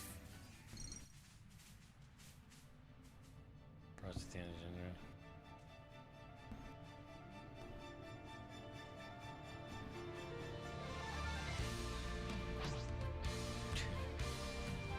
Look, clearly the Gundam. Clearly people who make and write Gundam with, are not native English speakers.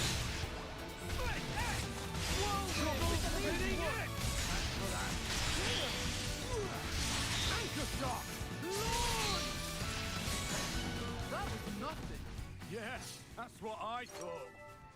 I think Neo 3's next month, I think.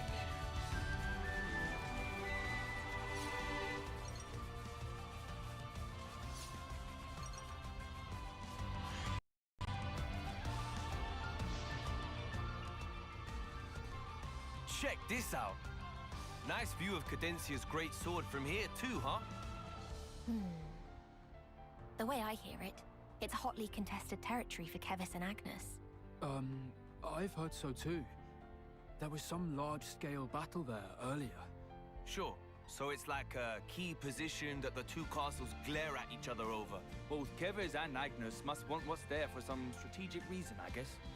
In every age, that sword is the fulcrum of conflict.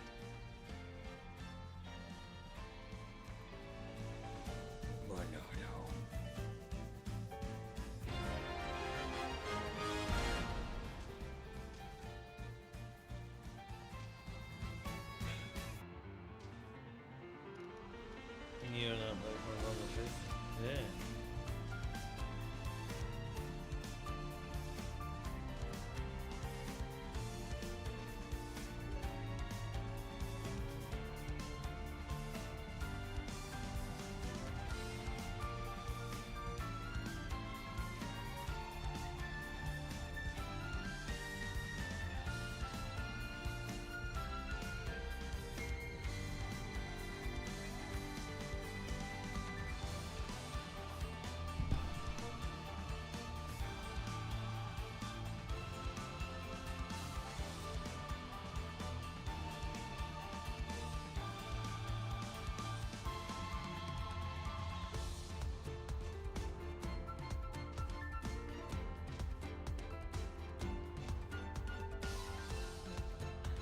Fighting comes out next month. Yeah. Yeah, you got Yakuza 3, Kiwami, Dark Ties. You got Resident Evil. I guess Neo 3 as well. I'm sure there's a bunch more. Yeah. Yeah, I don't know. Looks like I joined at the right time. Gundam. Ah, Gundam. I've still never watched the Gundam show. I need to get to turn. I need to get through turn A though.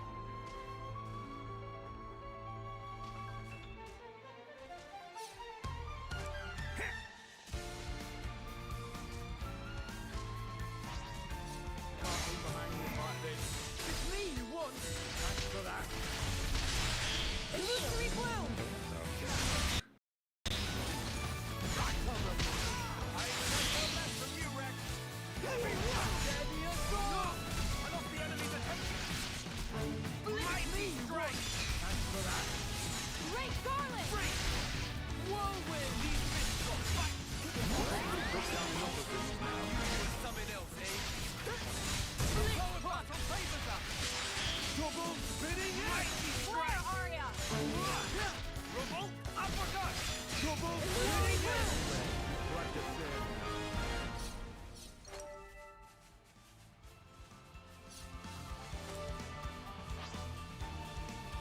yeah, it'll do for a warm-up. Just so you know, I don't do things by half. Victory came easily.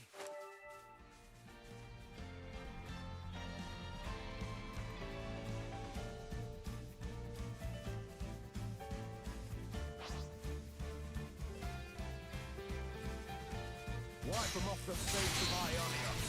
I'll send you to your rest. That was nothing. Yeah, that's what I thought. There's that. Yeah, well, that's not really. There goes the enemy, your opponent. I'm feeling full of beans. There's one more.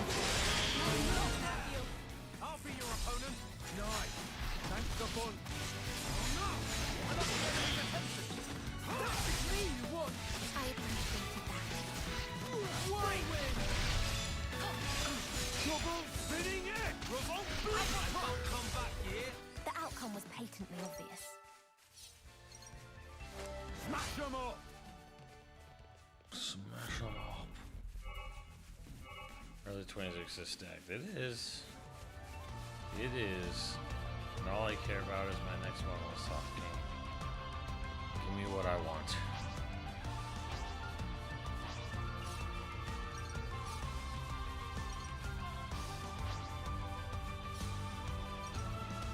I have never owned a Game Gear, no. I bought my wife a Game Gear for Christmas. I bought her a custom color. Someone like made custom shell casings. I got her a custom color Game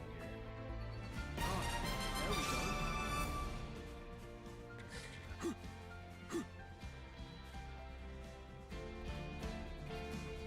Game Gear's cool. It's a really cool little system. There's some gems on there.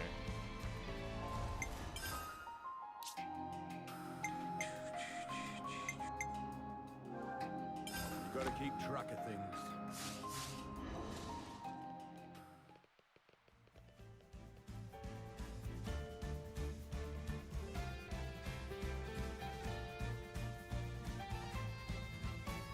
Start running for the next Mono game. Exactly. Give me what I want. Give me what I want.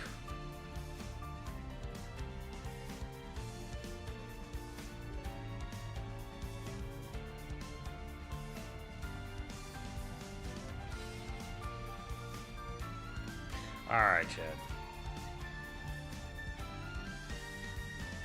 I've done a whole hell of a lot of this tonight, so I'm gonna call it at that. Yeah, calling it. It's I'm trying to keep to a better sleep schedule since I got back from my honeymoon. It's not been easy, but I want to start earlier so we don't go all night long, you know. So I'm hoping to start closer to 6 going forward, but yeah, we'll see if that happens, or if I just end up like slipping back into being like super late night streamer. But anyways, thanks for joining me, chat. I will see you for the next stream. I'm not really sure what I'm gonna do, what we do tomorrow, but we'll do something. We'll do something. Whether that's return, it's either return to Sekiro or return to Fire Emblem. I mean, either one works, but they're both good. Anyways, I'll see you next time, chat. Have a good one.